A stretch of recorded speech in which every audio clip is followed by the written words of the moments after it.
Testing. Testing. That works. Mic check.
Okay, I will call the Vernon Town Board of Supervisors meeting of December 19, 2019 to order with the Pledge of Allegiance and a moment of silence.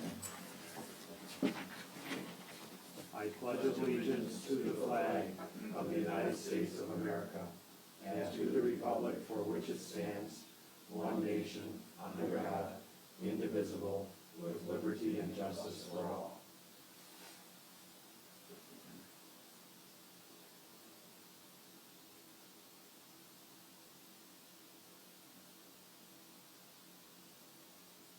Thank you.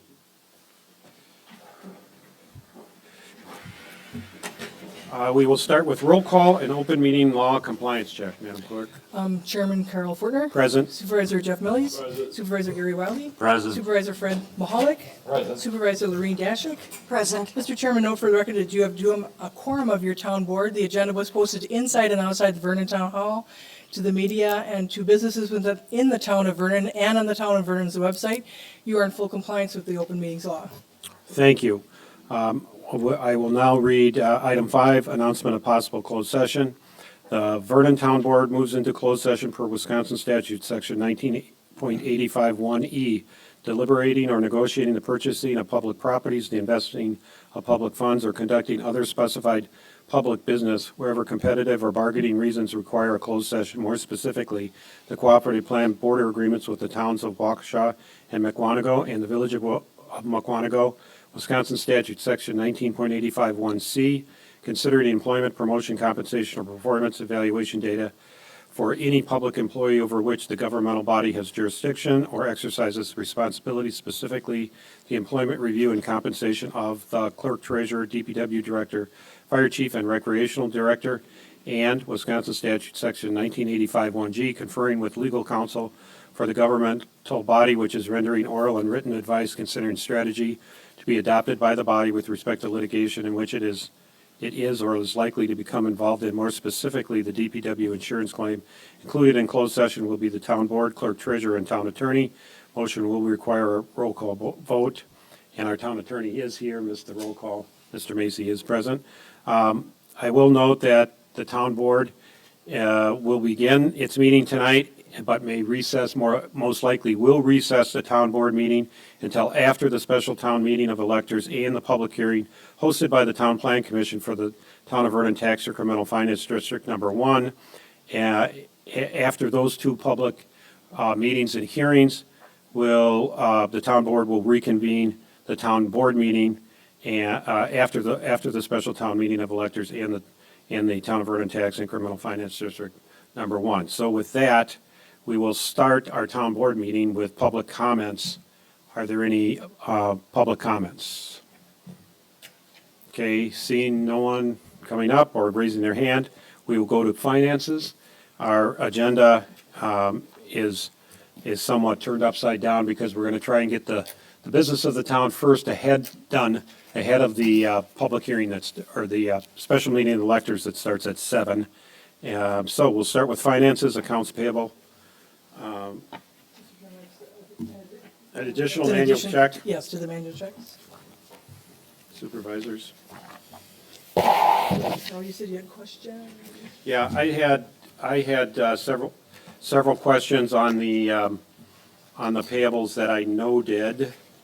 One is, and I'll just go in order, I suppose. One is, why do we have 3 Costco memberships? Can't they be in one? One Costco membership that's divided by 3 departments. Okay, so you divided the cost. It's 1 divided by 3. That's Yeah, where there's 3 different charges. Each department that uses it gets charged a There's portion of that. 1/3 of it? Yes. Okay. Then I noticed an invoice that I meant to talk to you, and we've been busy this week, but there's an invoice in here for general code and Yes. code analysis. What does that relate to? That is the rewriting when the town board and plan commission and town that's board the- approved, that's the whole rewrite of the zoning code Code, okay. and That's the matrix. okay, got it. And I did notice, I think I mentioned this to you, not sure, there is sales tax charged on one of these invoices now. Which one? Yeah, it would be impact. Who is this for? Bill 2, Town of Vernon.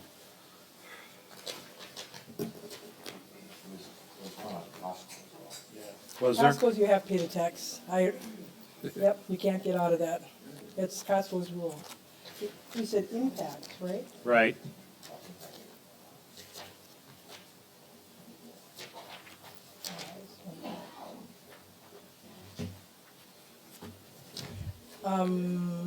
Let's see, where is the tax?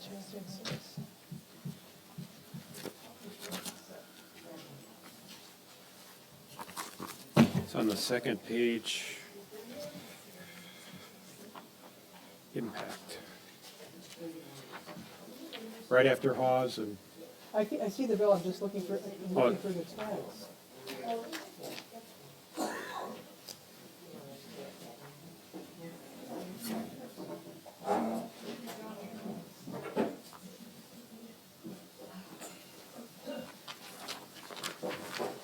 I believe you, I'm just trying to see it. okay, Do you see it? Is that on the first page or the second page? second page.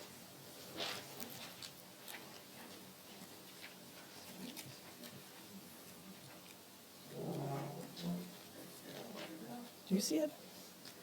We're on the second page. Towards the bottom. Oh, yeah, then I would just approve that bill. We will not pay that tax. Okay, so we'll just, So the accounts payable would be subtracted $3.38. okay.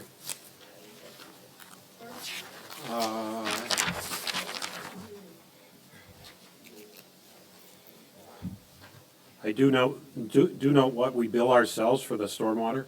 Absolutely. All the churches and schools call and say, how come we get charged for stormwater? There's Waukesha County, every entity in the town of Vernon that has non-pervious soil is required, including the town of Vernon, to pay that fee by law. So sorry. Okay, well, we're paying ourselves. And then there was a series of refunds that I followed along, some of them which were rather dated, like one from 2017 is.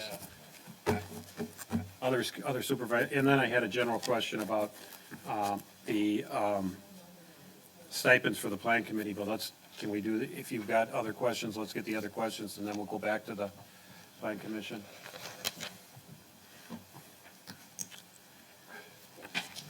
Yeah, I was just, with the refunds coming from 17 and 18, some of them are stale, not necessarily not old, although one was pretty large. Refunds for, People pay toward the end of the package, people paid their ambulance fees, EMS. yes. And there is one from 2017 for $854, which I thought was. And I just got those. When I email you the monthly bill, you can see in the last monthly bill, they even sent a couple charges that we already had paid, but these were charges we had not paid. And that's exactly what we got from EMS medical billing. That they overpaid. Yeah, okay. Yeah, it wasn't our accounting, it was theirs. Okay. Oh, it's not like we double billed them, they just double paid us. Right. Either the patient and the insurance company, or the VA, or the municipality. Sometimes you'll see a double run from, if we do ALS runs for the Village of Big Bend or other municipalities, sometimes the insurance pays it and the municipality pays it, and it's usually the municipality that gets the refund. Okay. Other questions from the board? Just on the Village of Monaco, the brine, is that the liquid that they put on the Yep. Yes. They mix it for us, and then we purchase it at a very, very good price. No, I'm not challenging it, just wanted to assume that's what it was. Okay, then and I know I briefly talked to you about the 2019 Plan Commission Town Board meeting and stipends. And I understand, It's been a practice of the town since, I can only testify to 2013, that this has been paid, That's per. $25 a meeting. Yeah, it's like an additional stipend. On the town board members, I would just put it in payroll, but for people that I don't have payroll information on anymore, we just pay them, it's always been paid by by a payable check. right. And so Plan Commission members, just for my own information and others on the board, Plan Commission members get $25 per meeting, and then if you're a town board member and a Plan Commission, you get your $25 because you're on the Plan Commission. And then if a non-Plan Commission board member attends a joint Plan Commission, They get paid also. they get paid $25. And so then my only question is, on the spreadsheet, there's July 10th, 2019, Plan Commission Town Board, and also under Plan Commission, so I'll use myself. You've got an X, 2 places on July 10th. I haven't paid you yet, Carl. Well, then I'll pick on Mr. Millies. I haven't paid Mr. Millies yet either. Mr. Slani and Mr. Nowak. I mean, their July 10th is marked twice. Is that meeting, July 10th, a duplicate, or is it a typo? We did. I know that for a fact, because that's my wife's birthday, and I wasn't home. No, I think there was a meeting on July 10th, but it's on the grid twice, 2 different Oh, places. okay. That's what I'm saying. Okay. Yeah, if you wanted, table all those, I can do those in the next 8 weeks. Unless somebody can't eat this month. Well, we want, You you know, their know, Christmas money. Because it would be, well, like board members wouldn't be compensated. Is there a discrepancy on NOAC or Swanee? yes, I saw them marked July 10th on both places. Okay, so, do you want to, We could modify those checks, I suppose. Mr. Millies and I get ours through payroll, so that we could just adjust through payroll. it's just NOAC and Swanee, right? Right. It looks like they're getting paid twice for the same meeting on July 10th. That can't be true. Must be a tough meeting. Maybe it went past midnight.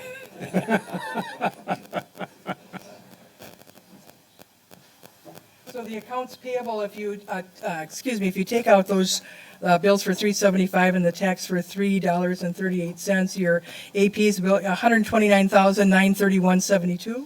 Or should we adjust Mr. Swanee's and Dan Nowak's by just reduce them on this list by 25 so they can get their checks this year? Okay, so. We could do that. So that'd be minus 50 off the balance and we'll So adjust. it'd be $129,981.72. And just reissue the checks with a deduction of 25. Oh, yeah, that's right. You've already got the checks printed. Oh, that's no problem. Just, Okay. if you just approve the accounts payable and the amount that you And we'll said, void these checks and yes, and reissue? just reissue. Everybody's shaking their head yes. I'll make a motion to approve batch 2019-1219 in the amount of $129,981.72. Fred's got a question. Go ahead. Somebody second it, and it's a discussion. Is there a second? Or should we just go right into discussion? Should we hold your motion in abeyance? Yes, This is Mr. a very simple question. My name is not listed in any of these. Any particular reason for that? Which one are you talking about? This is on the accounts payable. Oh, yours is gonna go through your Yes, W-2. all board members will go on your payroll. I'll take taxes out, Carl and myself, and neither is Jeff, and Lorene or Gary. right? All you would be paid through, I have your payroll information. I don't have Mr. Solani or Mr. Noak's or any of those other people's payroll, so those I can't put in payroll. Then I'll second your motion. Okay, so if we, could you just read back the dollar amount, please? It's 129,981.72. 129. 981.72. But that is reducing it, Another $50 because of the deduction. It was $375 and then you took 50 off. right? I had 130,305. I had 130,301.72. I took the tax Oh, you off. already took the tax off. Okay, 301, and if you subtract off $50, wouldn't it be 130,251? Oh, I took the, yeah, that's right. I put the whole, I took your whole three, I'm sorry. Okay. So can we just vote this motion down? All in favor? Aye. Wait, we're trying to vote it down, I thought. All in favor of voting it down, I thought it was. Oh, okay. Sorry. I'll withdraw my vote. Any opposition to voting it down? Hearing none, motion fails. Okay, so let's get the, it's the appropriate amount is subtract off $3.38 and $50 from 130,305.10, which I think would be 130,251.72.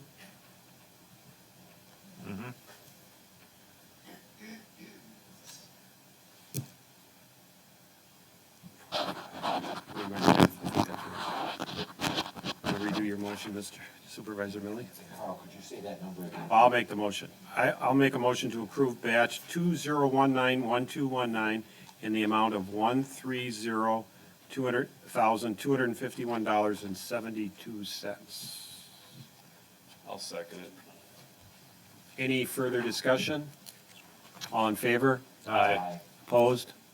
Motion carries. Make sense? Got it? Okay. Manual checks. No. Mr. Chairman, I did note for the record that the board had the manual checks for the newsletter, and a couple other things, and we just added the building inspector monthly payment. He kind of needed that in his, so the new manual checks is 156.44. 8,000. 8,000, with the additional 3,415.57. And that is in front of you. You didn't get a chance to review it, but it's Vince's standard submittal, except for it was late. Make a motion to approve the manual checks in the amount of $8,156.44. Is there a second? I'll second it. Discussion? All in favor? Aye. Opposed? Motion carries.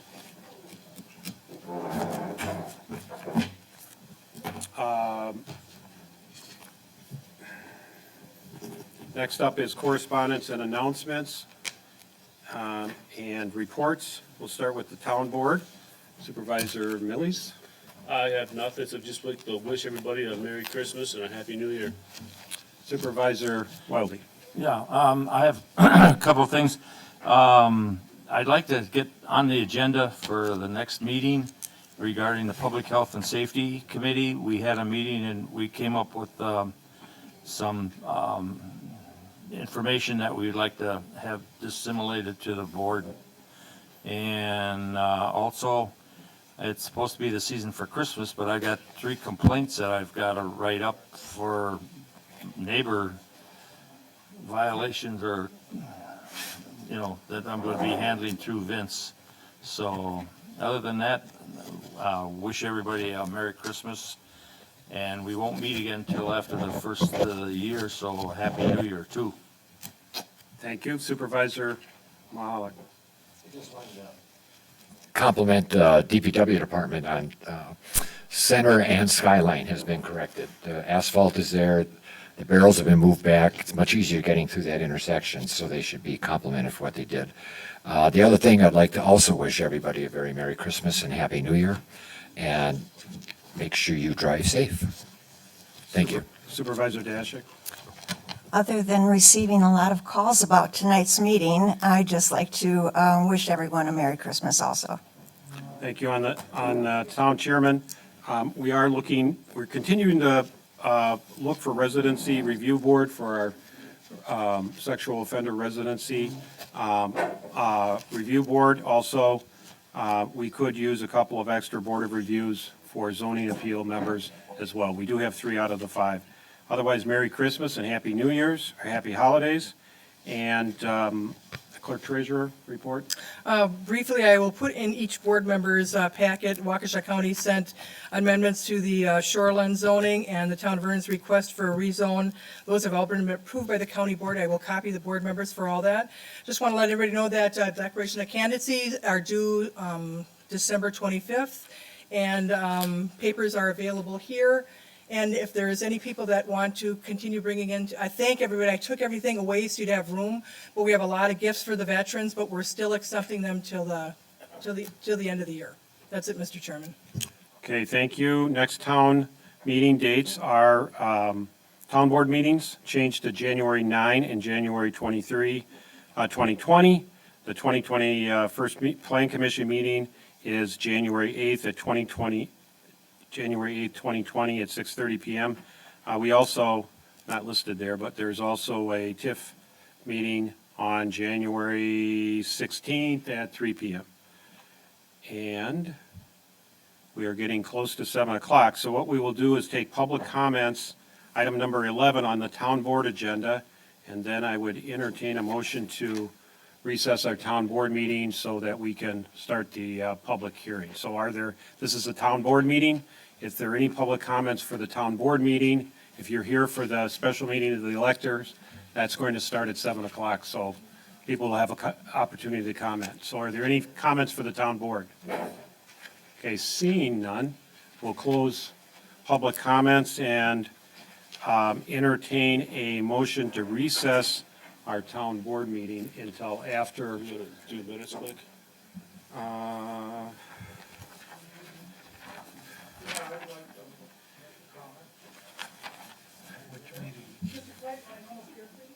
We're at the town board meeting, not the special electors meeting or the TIF meeting.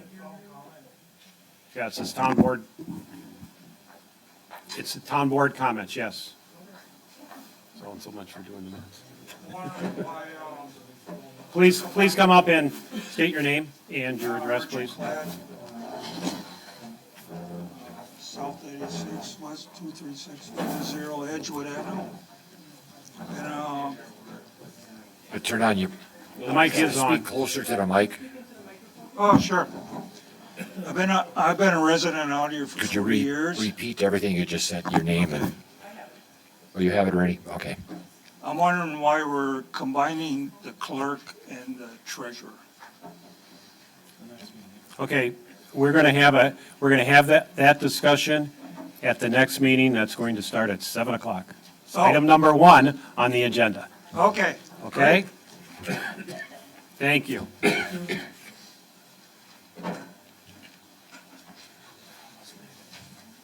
All right. We can do minutes after. Okay, so I'll make a motion to recess our town board meeting so that we can start our 7 o'clock meeting of the electors on time. So we'll take a 5-minute break if there's a second and I'll second that. any discussion? All in favor? Aye. Opposed? Motion carries. Town board is recessed until after both the special meeting of the electors and the TIF district meeting.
Mic check, mic check.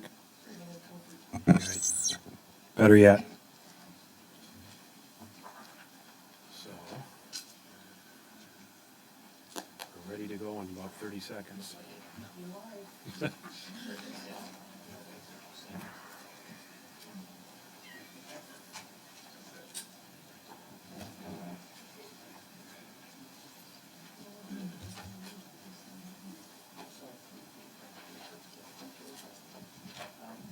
Okay, here we go.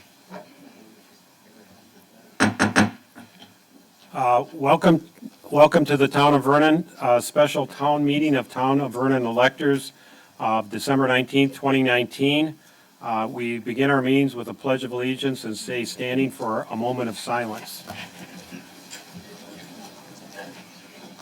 I pledge allegiance to the flag of the United States of America and to the republic for which it stands, one nation, under God, indivisible, with liberty and justice for all.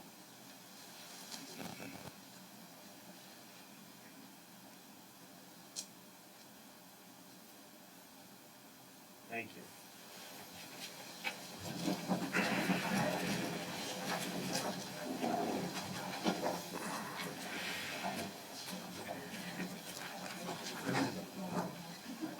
I don't have a public notice. Public notice.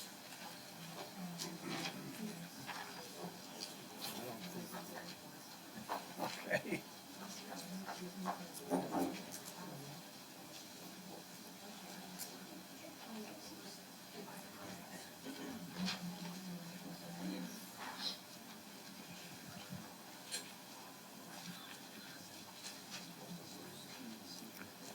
Sorry for the delay. We're supposed to read the public notice and we're getting it here, not on our desk. But we'll get started with item 3 on the agenda, which is the open meeting law compliance check and the public notice.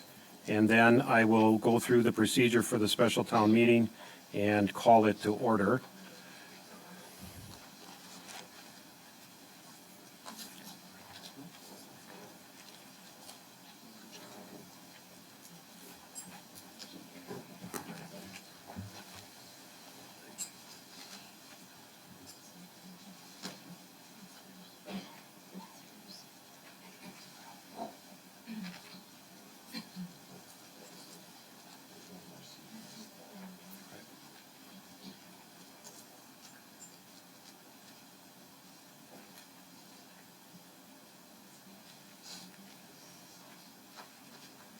There's one more seat up here against the wall.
this has been posted in the fire station, inside and outside the town hall, on the website, citizens bank.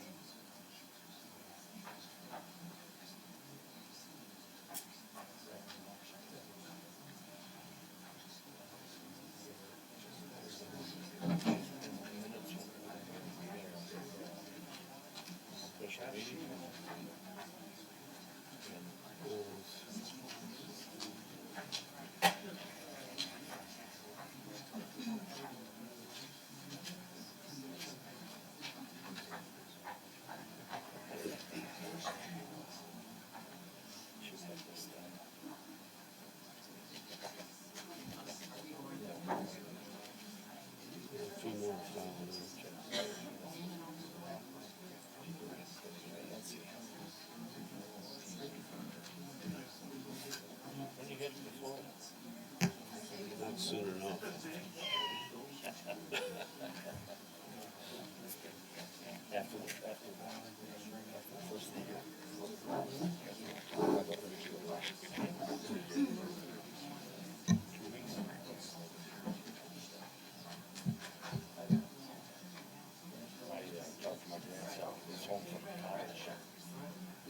He said he's going to Tennessee for a week and he's going to training.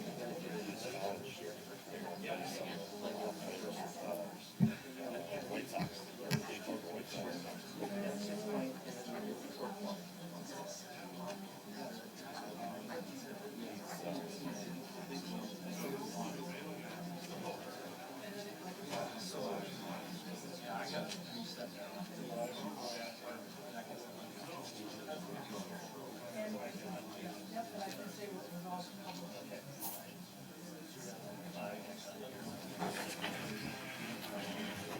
My apologies, everyone. We're straightening out our open meetings law compliance check and the public notice. So we'll first start with the item 3 on the agenda, the open meeting law compliance check.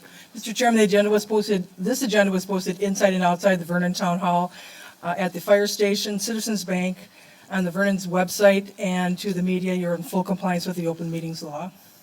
Okay, thank you. The next item on the agenda, read the public notice. The agenda is the public notice, and so it's as printed and handed out, but I can certainly read it and go right into the procedure, which is number 5. So we had our welcome, we've had our pledge and moment of silence, we've had our open meeting law compliance checks. We're reading the public notice now. Item 5 is the chairman states the procedure for the special town meeting. We'll call the special town meeting to order. We'll discuss and take possible direct actions on the following matter: separation of duties and position of current appointed clerk treasurer position. Item 8 is discussion and possible advisory actions on the following matters: burn permit fees, brush pickup fees, wood chip delivery fees, and cable fee, franchise fee on cable, TV and video services. Item 9 is a presentation by the town board and possible discussion on the following matters: incorporation of the town of Vernon as a village, town of Vernon sanitary district, town of Vernon tax incremental finance district, village of McWanago and town of Vernon border cooperative agreement, town of Vernon cooperative plan boundary agreements. Item 10 is adjournment. So with that, the procedure, this is a special town meeting, so it's unlike the annual meeting that we have in April. A special town meeting of the electors, there has to be an agenda. We should stick to the agenda items, otherwise you'll be ruled out of order, unlike the annual meeting. The annual meeting, there is no agenda. People can raise whatever concerns they have. But it is a meeting of the electors, so it's your meeting, and we will hopefully try and keep it as orderly as possible, respectful and civil as possible, and we will follow the agenda as listed, as I just read, and discuss each of those items, and I hopefully in order. And then once we have our either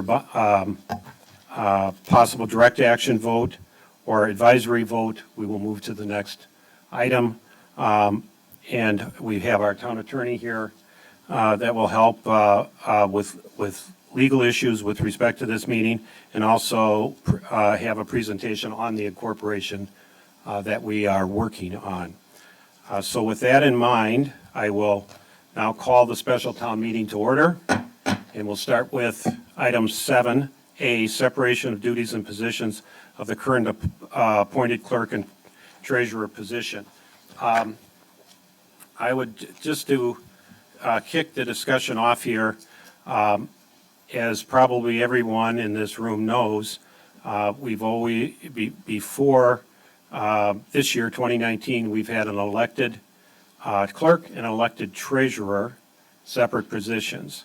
At the April 2018 annual meeting, this is a town meeting, April of 2018, by a 13-3 vote, they made the citizens, you might not have been here, but the citizens have the authority to do this at the annual meeting in April, and on a 13-3 vote, made each position from elected to appointed, that's clerk and treasurer, and then the third motion was combining the two positions and duties.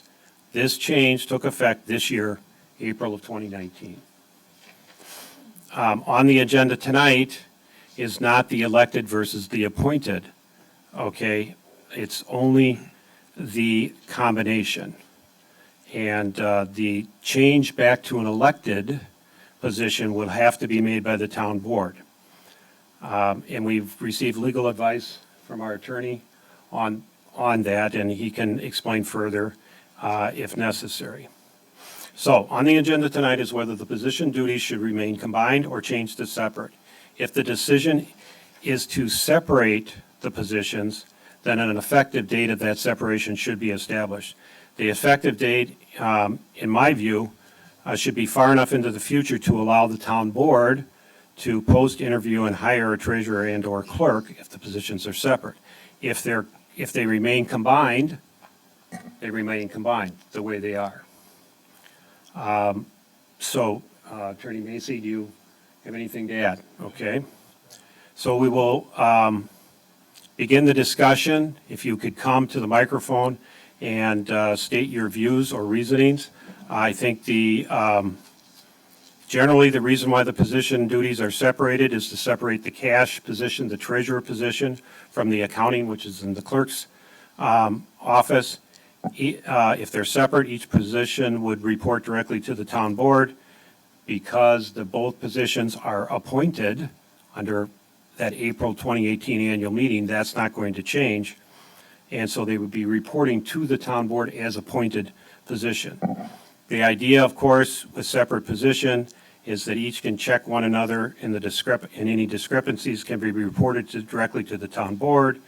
In addition, as we know from our friends at the Waukesha Sheriff, it's more difficult to embezzle money if there's two people, because they have to two people act in concert rather than just one acting alone. A little information from the WTA website, and I looked at this December 15th, in case somebody asks, and here's what they report. Out of 1,249 towns in Wisconsin, there are currently 240 appointed clerks, 800 elected clerks, 165 appointed treasurers, and 875 elected treasurers, and then 126 appointed clerk treasurers, so combined, 126, and 102 elected clerk treasurers. That's right off the Towns Association website. So that kicks it off. We'll take public comments. Please come up and state your name and address. And then we'll have to worry about voting. I think we're going to have to go through voting procedures too.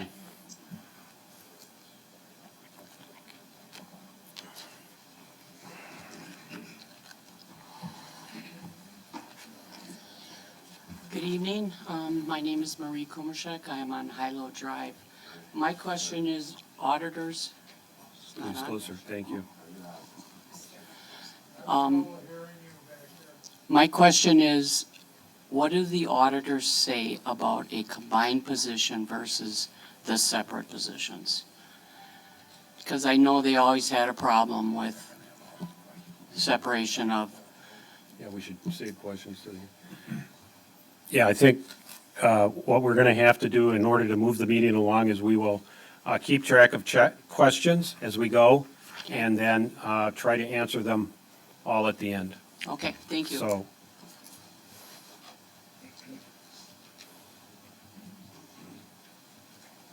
next comment?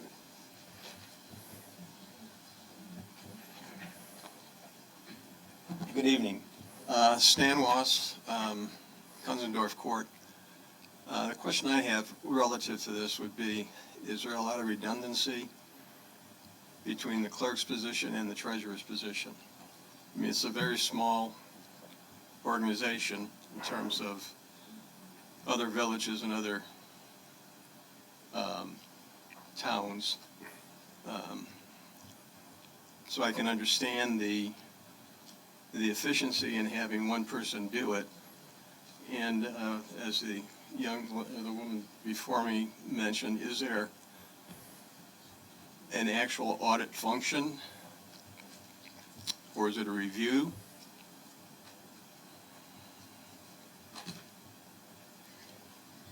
So, Thank you.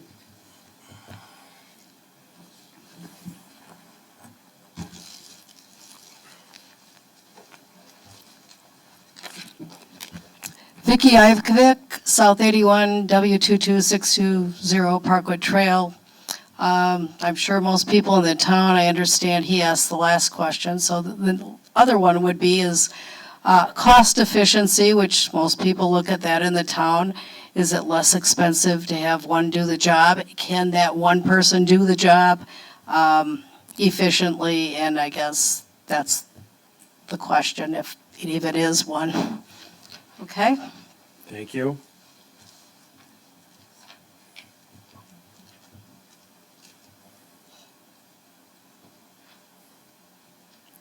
Further comments or questions? Town Board? In Fred Mahalik, Supervisor 3, in my opinion, it is not good business practice, and I want, first of all, before I start, I don't want anything to be taken by Karen to presume that I'm, it's the position that I'm going. Thank you. But it's good business practice to keep financial matters separate from the person who the individual would be reporting to. There's been a number of things that have happened in the city, greater Milwaukee area, where individuals who have been thought to be very conscientious in what they're doing end up through very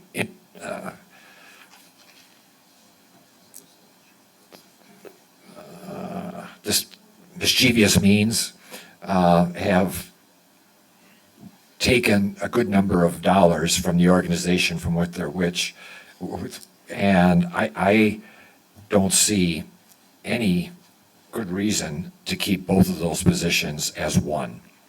It's like the chicken or the rooster running the chicken house. It just, you don't do that. And most businesses, okay, and I know what the Wisconsin Towns Association has indicated there, but most businesses do not combine having the person who's writing the checks, receiving the money, depositing the money, having all of that in one person's purview. And as was just commented, this is not talking about a person, this is talking about the position. And I strongly believe that those two activities, the clerk and the treasurer, should be separate and not combined. That's all I have now.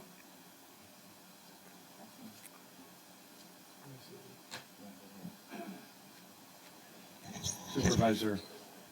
Jeff Milley, Supervisor number 1. I'm in the position of keeping the treasurer and clerk as one. It's much more efficient. We have policies in place where several people see the money coming in, deposits. When we write checks, here earlier tonight, we had a packet approving over $130,000 in checks. We all saw the receipts to go with those checks. So there's several eyes on the finances. what's taking place. Back when there was a position, clerk and treasurer, the treasurer is not a full-time position. So when she's not here, what's going to happen? The clerk will still be doing the job. And back when we had a treasurer and clerk, there was an instance when the treasurer wasn't here, and we were trying to get a check back to people who double paid their property tax. They needed that money for the mortgage. We had to have a special town board meeting to get that check issued because the treasurer wasn't in the office. So there's a lot of problems having both positions, but we do have policies in effect where it's more efficient having a combined clerk treasurer.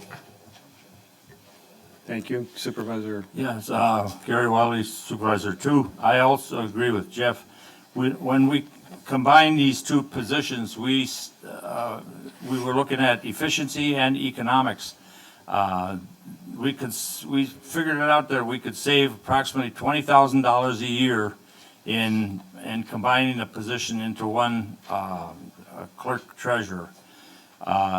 It wasn't our intention to eliminate the job because of the person. We eliminated the job because of the amount of work that the clerk said and was able to handle. She has a large, efficient staff.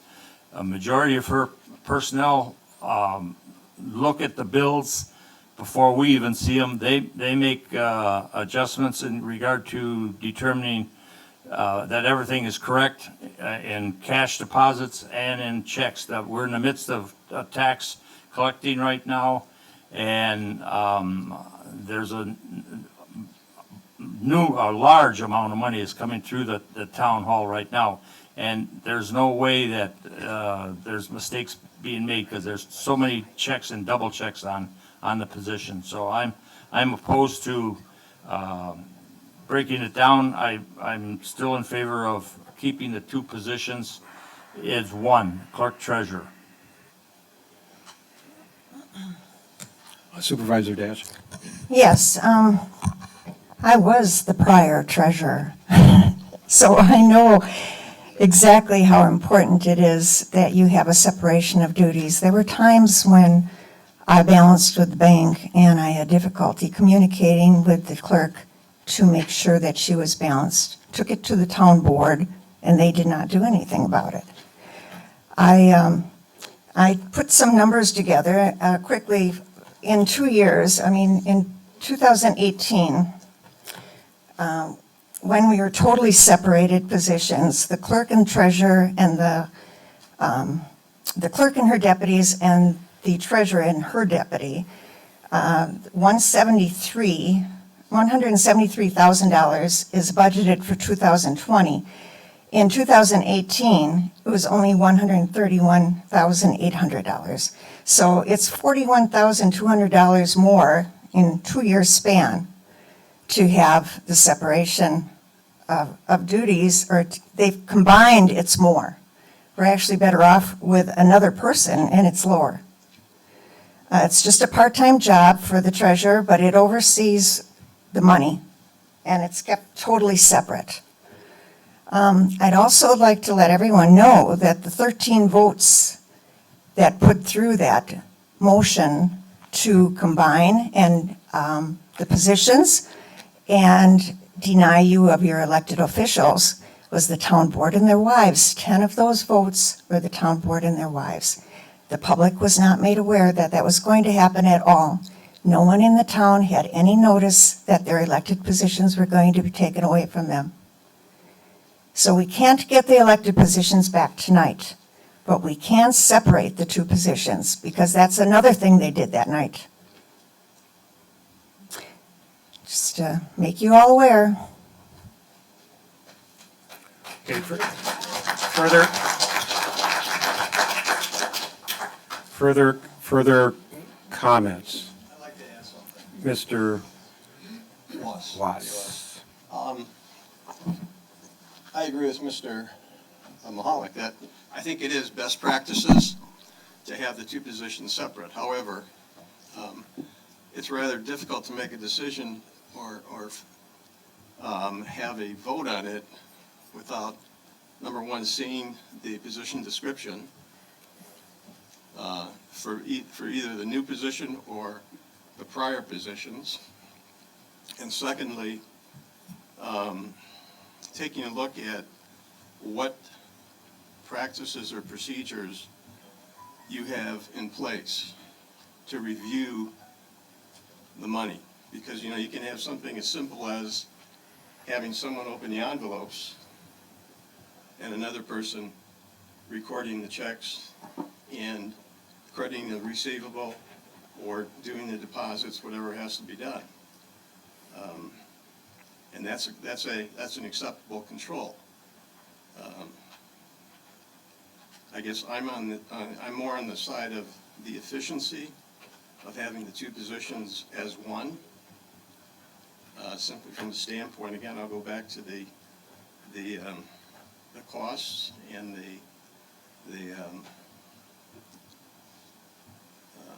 the general efficiency of that position.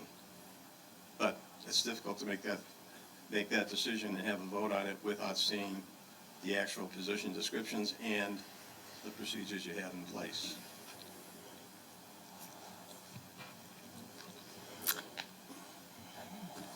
Thank you.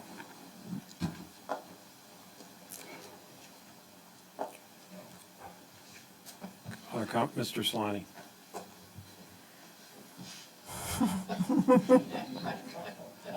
I'll come now.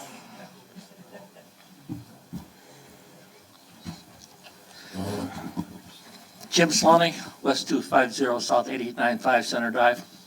I too would concur with Supervisor Mahalik.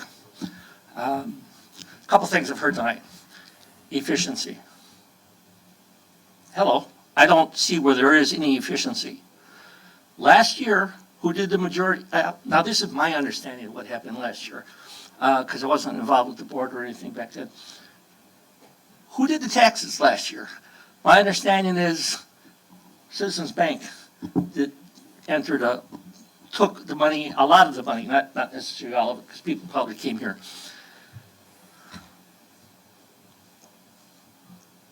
So I don't know if we had to pay Citizens Bank to do that, and I'm not certain I even agree with an outside entity like that doing the taxes.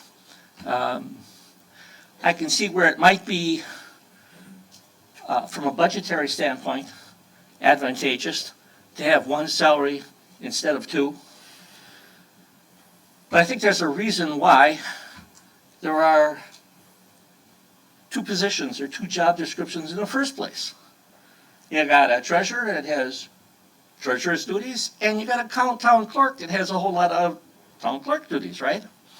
Are we saying that our town clerk did not have enough work to do all of last year or in the past? Well, then shame on us, because we were paying her a full-time job. Town clerk position is probably the most important position in the group here, and we need a qualified person in that position full-time. Treasurer, totally different duties and responsibilities. If we can do it with a part-time treasurer, great. That will reduce the cost. That's the only place where you can really cut costs. Cutting out that position and having just one person do it. Oh, and then, by the way, did we have to increase that treasurer's salary because now she's doing more work? There are just, some, from a logic standpoint, it never should have been put into one. My mind, it never should have been put into one position in the first place. Whether they're appointed or elected, I guess I'm in favor of appointed anyhow, but to me, I don't see that that's the issue. I think we should consider putting it back to two separate positions. Thank you.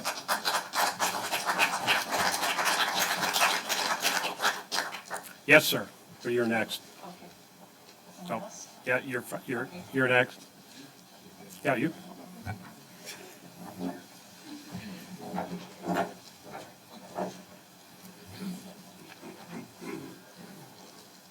Lake Colada South, 72 West, 26035 Vista del Tierra. I just have a question. Who's complaining? You get an issue in front of you and we throw out a discussion. Is it that person holding the dual job now can't handle the workload? Something's got to be driving this. Why are we even considering this? It's being done by one person now. Are there shortcomings? Is there work not getting done? That's not being addressed either. So my question would involve this. What does the person doing the job now have to say about it? Are they overworked? They can't do the job? If they can do the job and they're not being overworked? And you as a board are monitoring the situation, making sure if you have procedures in place for people to check, then why are we spending the money to have two people when we can have checks made by existing bodies that we have?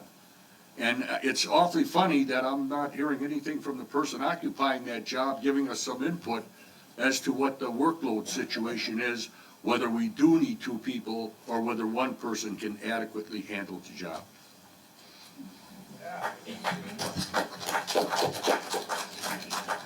We'll get to you. Donna Kushan, South 78 West 22750 Terrace Drive. My question is kind of related to the last one, or kind of continuation of it, in that, so there's a debate over these two positions, but then there's also been references to deputies. So how many, has the number of deputies or the hours for the deputies changed when the position changed? Is there like a lot more overtime paid or something that would account for, the increased budget from when it was separate positions to one position? I mean, we're talking about just two positions here, but there's more people involved if there's deputies. And I don't know what those numbers There's are like. six deputies now. So, We're not answering questions here. yeah, but so the question right. is about, how many deputies are there? How many hours are paid to deputies? What's the deputy situation from when it was two separate jobs versus one job? Is, another consideration to look at. Okay, thank you. We had further questions? That's it. Okay, thank you. Let's, Mrs. Ikovic. Okay. So I've heard all these people today, Vicki Ivkovic, South 81 W22620 Parkwood Trail. I know how town boards work here in the town of Vernon, and I have actually challenged a number of times all the people here on the board. Sometimes it's politics, sometimes it's whatever. I think what everybody here wants to know is, what's the efficiency of having one? What's the cost effective? He said, I understand town of, or actually Waukesha was ripped off. The ladies embezzled billions of dollars or whatever it was. And that does happen. However, what are our checks and balances here? You got, Ms. Dashik said something about, this is what it costs then, that's what it costs now. What are the duties? Okay, the treasurer has a duty part-time. Most people in the town of Vernon, I'm just gonna say everybody looks for lower taxes, period. How much is it gonna cost us? How efficient does our town run? That's the bottom line. And I guess before anybody makes any decisions around here, it should be spelled out as to the efficiency of it and how your checks and balances are working. And I don't think anybody will have a problem with whatever happens with what you can say. As town board members, you're elected officials to look at the story. A lot of people over the years has made decisions that I do not agree with whatsoever, but you can't complain about it unless you're at a town board meeting, period. And people don't attend meetings until special meetings come up. Bottom line is, you're either gonna be involved in the town and attend the meetings, know what the board members are truly doing, challenge them when you need to, but the key for this double position here is, what is best for the town, the people, their taxation, and what's the most cost efficient, and if you have checks and balances with one position, or don't we? Where are our checks and balances? And if some people say we have enough checks and balances with one, I don't see it a problem. You know, that part I don't see a problem. If there is not a really good checks and balances, then there should be a separation. Bottom line. Thank you. Mr. West? Yeah, everybody wants to hear it. Sorry, hate to beat a dead horse, but Stan Was, Kunzendorf Court. I would like to reinforce what the lady just said about the checks and balances, but I would like to see what you have in place relative to those, okay? I think you have to have something, some formal procedures in place regarding cash, AP, AR, deposits, who looks at the bank statements, how often. And then secondly, Karen, are you bonded? Can she answer that? Yeah, Okay. yeah, absolutely. Okay, is there anyone else bonded on here? I was as On the board? treasurer. I'm sorry? I was as the treasurer. You were? Yes. Okay. I would Yeah, suggest maybe that, Let's stay, so the question is who's bonded? We'll get to that. correct, who's Right. bonded, and I would ask the attorney, who do you think should be bonded?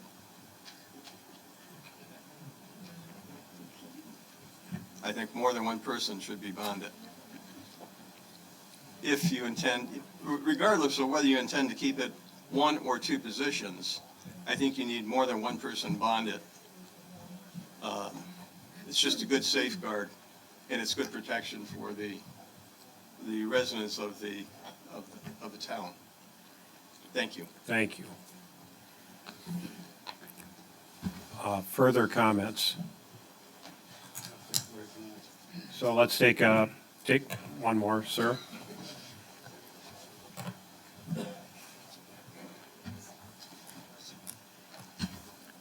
I'm Ron Lambert, Alpine Drive. Been in business in the construction industry for about 50 years or so. I believe in good maintenance, but I also believe if it ain't broke, don't fix it. I don't think there's been any accusations of thievery or anything like that. I think we should leave it like it is.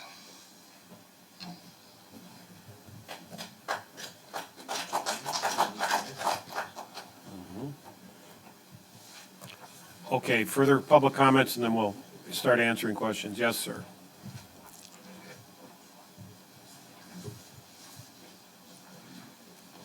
Hi, my name is John Peterson, West 227 South 9375 Big Bend Drive. My concern is, how long have we had separation of duties before this? Forever. Forever. So obviously that was created for a reason, am I right? So what changed that we had to all of a sudden have two people take this, separate and have one position? Okay, we jotted the question. That was the question. Yeah. Okay. And another one is, if you did it to save money, then why did it cost more after it was one position? That's it. Thank you.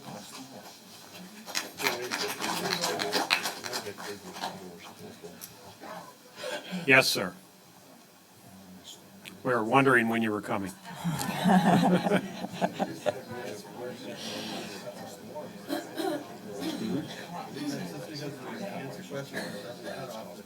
Richard Klatt, South 86 West 23640 Edgewood Avenue. I want to know why last year I was charged $10 for a burning permit, and this year it's free. Okay, we're on Where did that money go? We're on separation of duties, not the Okay. burn permits. That's next on the agenda. It's coming. Okay, I got another question.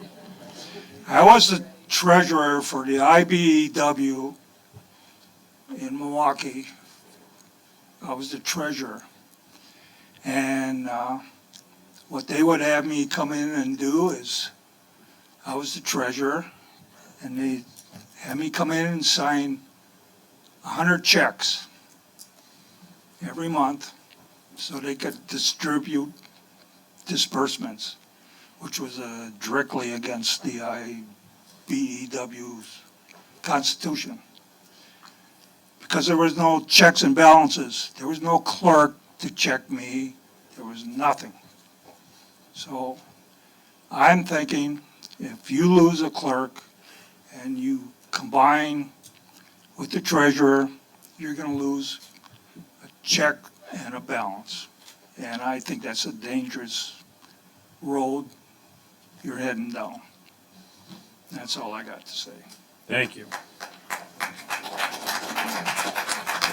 Okay, should we start? This is not to cut off debate, but I think we have some questions here. We can try. Yeah, we'll get lost in the questions if we go too far. So, I'm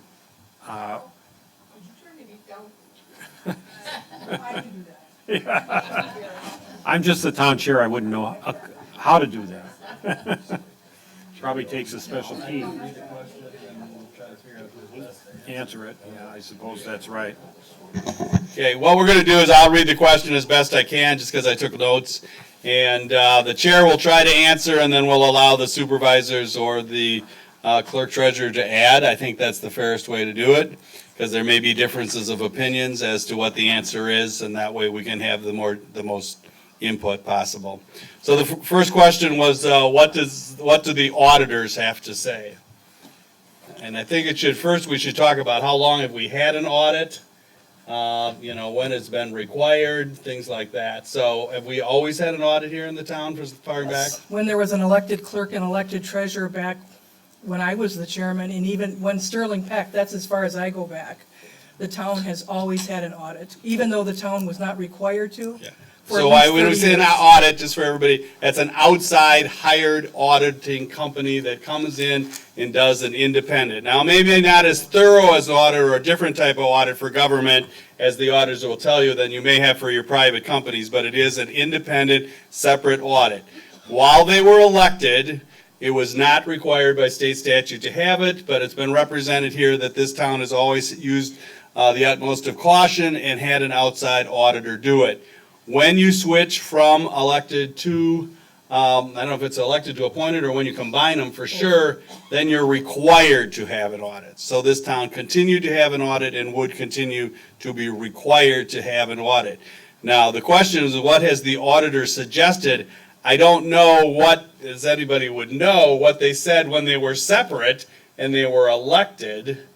I don't know what, I go to a lot of meetings. I represent 50 municipalities, and I see a lot of audit reports. I'll show you what they say. There's always an issue du jour. Every year they caution you about something. It's whether who's opening the, getting the canceled checks, who's checking this, who's checking this. They always give really good recommendations, and many times they give that to all communities to make sure that good practices are being followed. So the question I'd have for the chairman of the board members, do you remember anything in the audits during your tenure?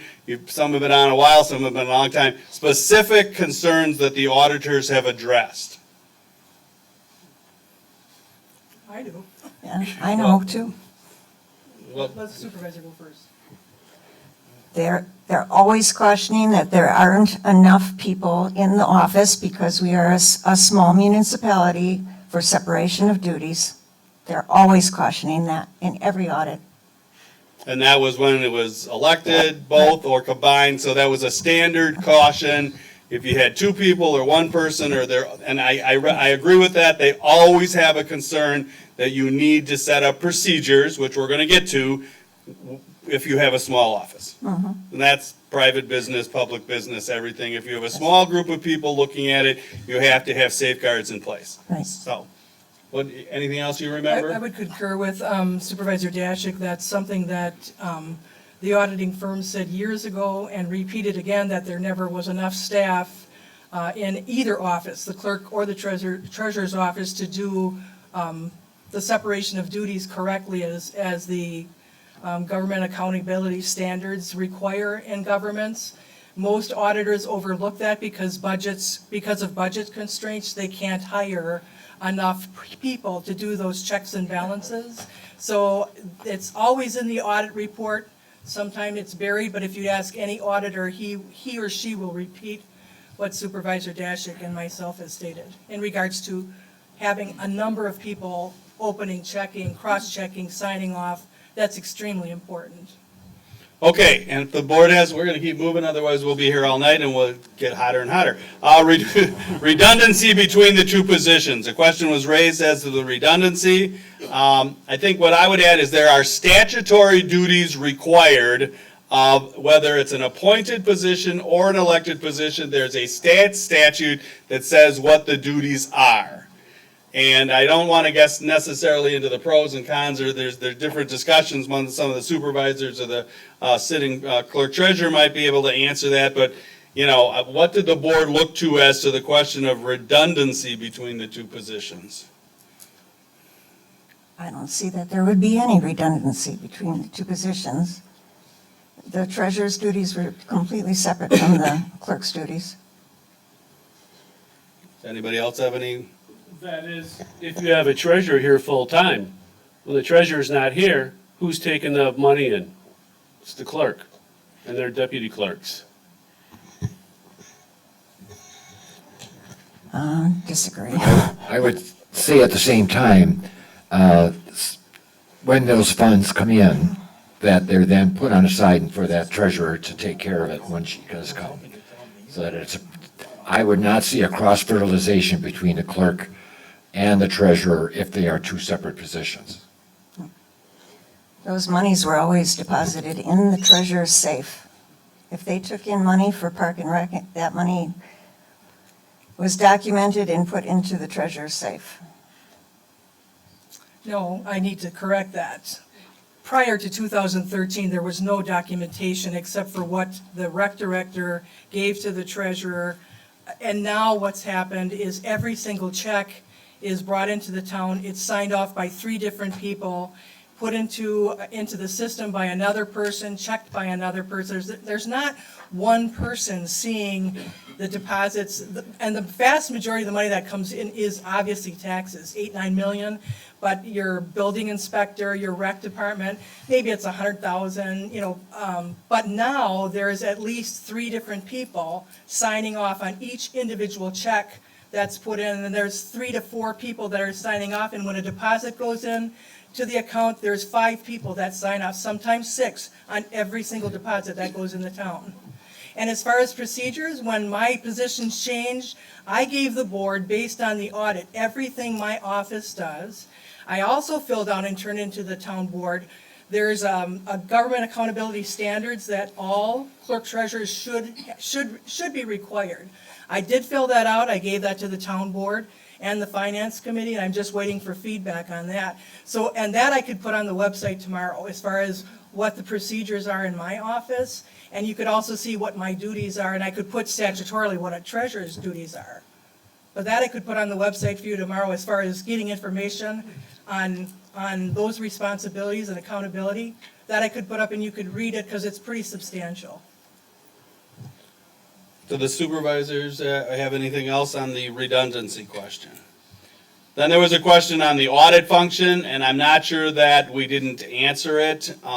This town's always had the audit, and I can't speak to whether they separate and whether they have elected, whether they meant there are certain ways that you aren't required by law to have it.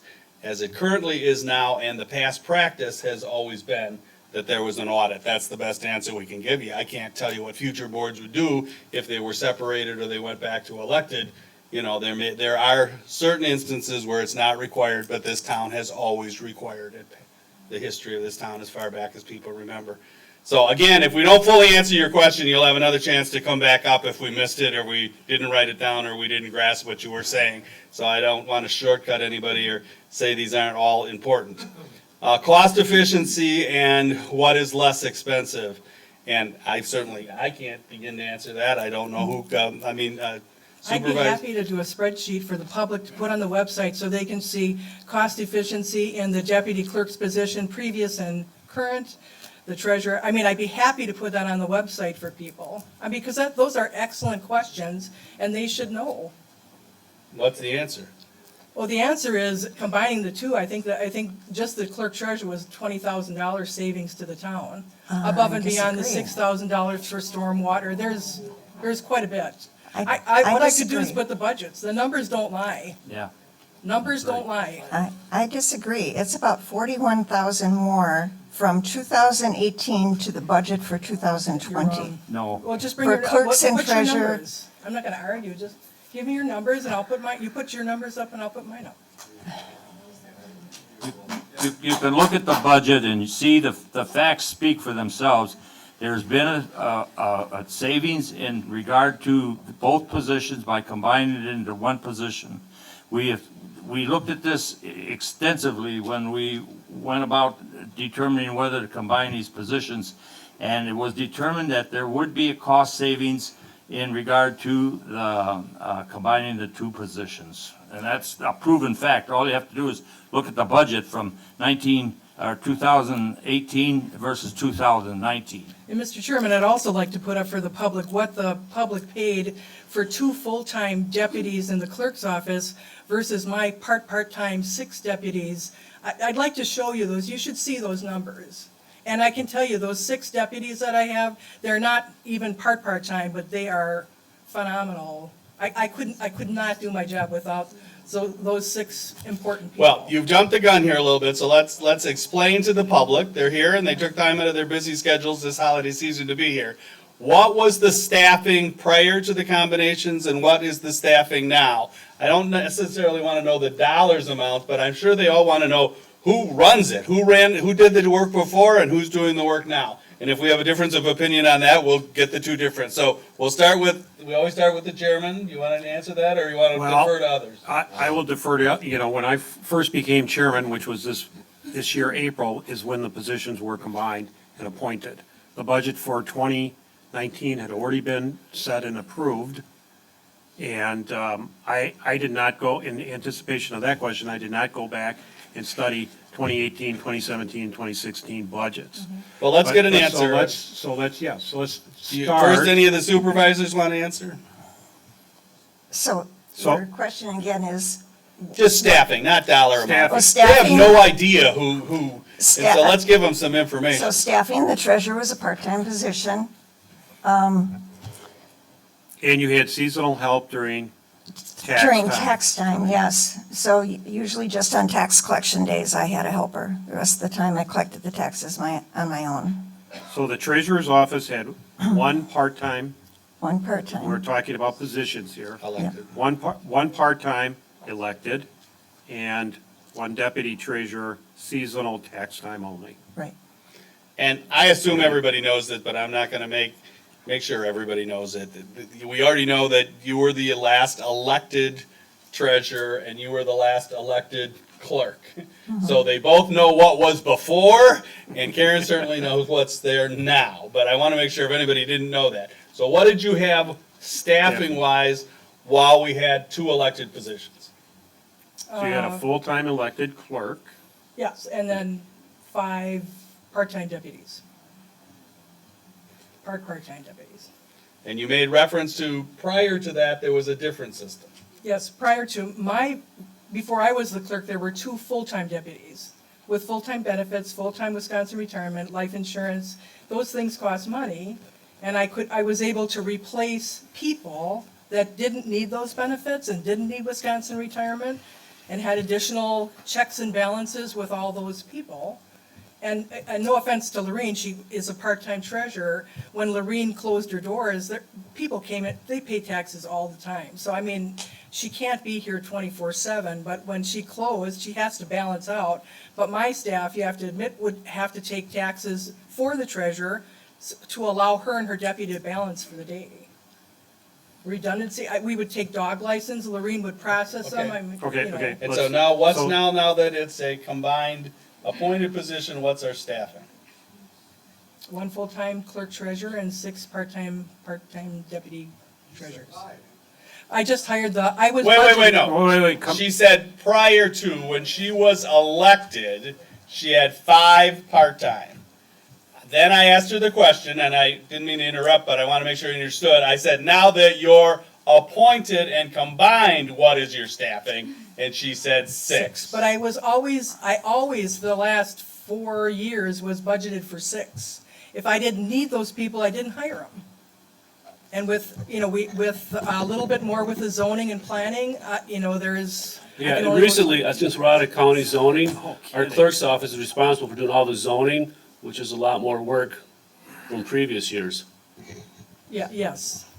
so the. And all the stormwater? Right, so the issue there is, that what is being raised right now is, what we were trying to do is come up with a equivalency between 2 separate offices, and that was all 2018, and then starting in April of 2019. What Supervisor Millies has just said, well, be careful here, because there may be additional duties in the clerk's office that so it may not be an apples to apples, oranges to oranges comparison, is what your point is. And the reason it is because at the same time all of this was happening, we left county zoning and took zoning in-house and have town zoning. So that was the point you were making, that when you compare the number of staff persons, you need to know that a major function that used to be handled by the county in at least large part or at least half-time is now almost full-time here in this office, because you opted wisely to take on zoning yourself. I mean, how many years did you try to do that? Right, and we finally got that done. 30. Yeah. 30 years. It's 30 years. And the part-time positions, there's part-time 20 hours, part-time 15, 10. And so even us, because if you say, well, let's just do it simply, in 2018, treasurer is part-time, you had a seasonal deputy treasurer, clerk full-time, and 5 part-time deputy clerks. Well, combined offices, you'd say there's still one, one full-time and 6 part-times plus some seasonal help. Now, it's 1 full-time and 6 part-times. So it's with additional duties as zoning. So it's really, to me, it's really difficult to, especially because I just started as town chair, to pinpoint the costs before, I became chairman and then now. And we only have 9 months of history here since April. So but we do have a budget for 2020. And the budget is what the budget is, and what was spent in 19 and 18 is what was spent. I mean, we could find actual numbers. Okay, I'm going to go on to question 5, and I've got 17 written down, so. Can one person do the job? And I guess we have to ask the board first whether they have what their position is, and then we can ask the clerk treasurer. I would say it's not one person, it's the clerk's office. There's several people there all overseeing what's taking place. It's just not one person. Yeah, I agree with Jeff. We would be the first people to realize that there's a problem in the clerk's office if something was not being handled properly. Her staff and the clerk have been very diligent in regard to what they do and their positions since we combined the job into a clerk treasurer's job. I stand by the fact that we did it for efficiency and economy, and it's worked out well.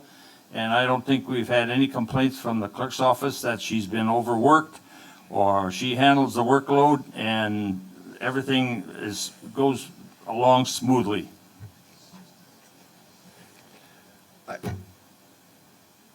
Supervisor Malik?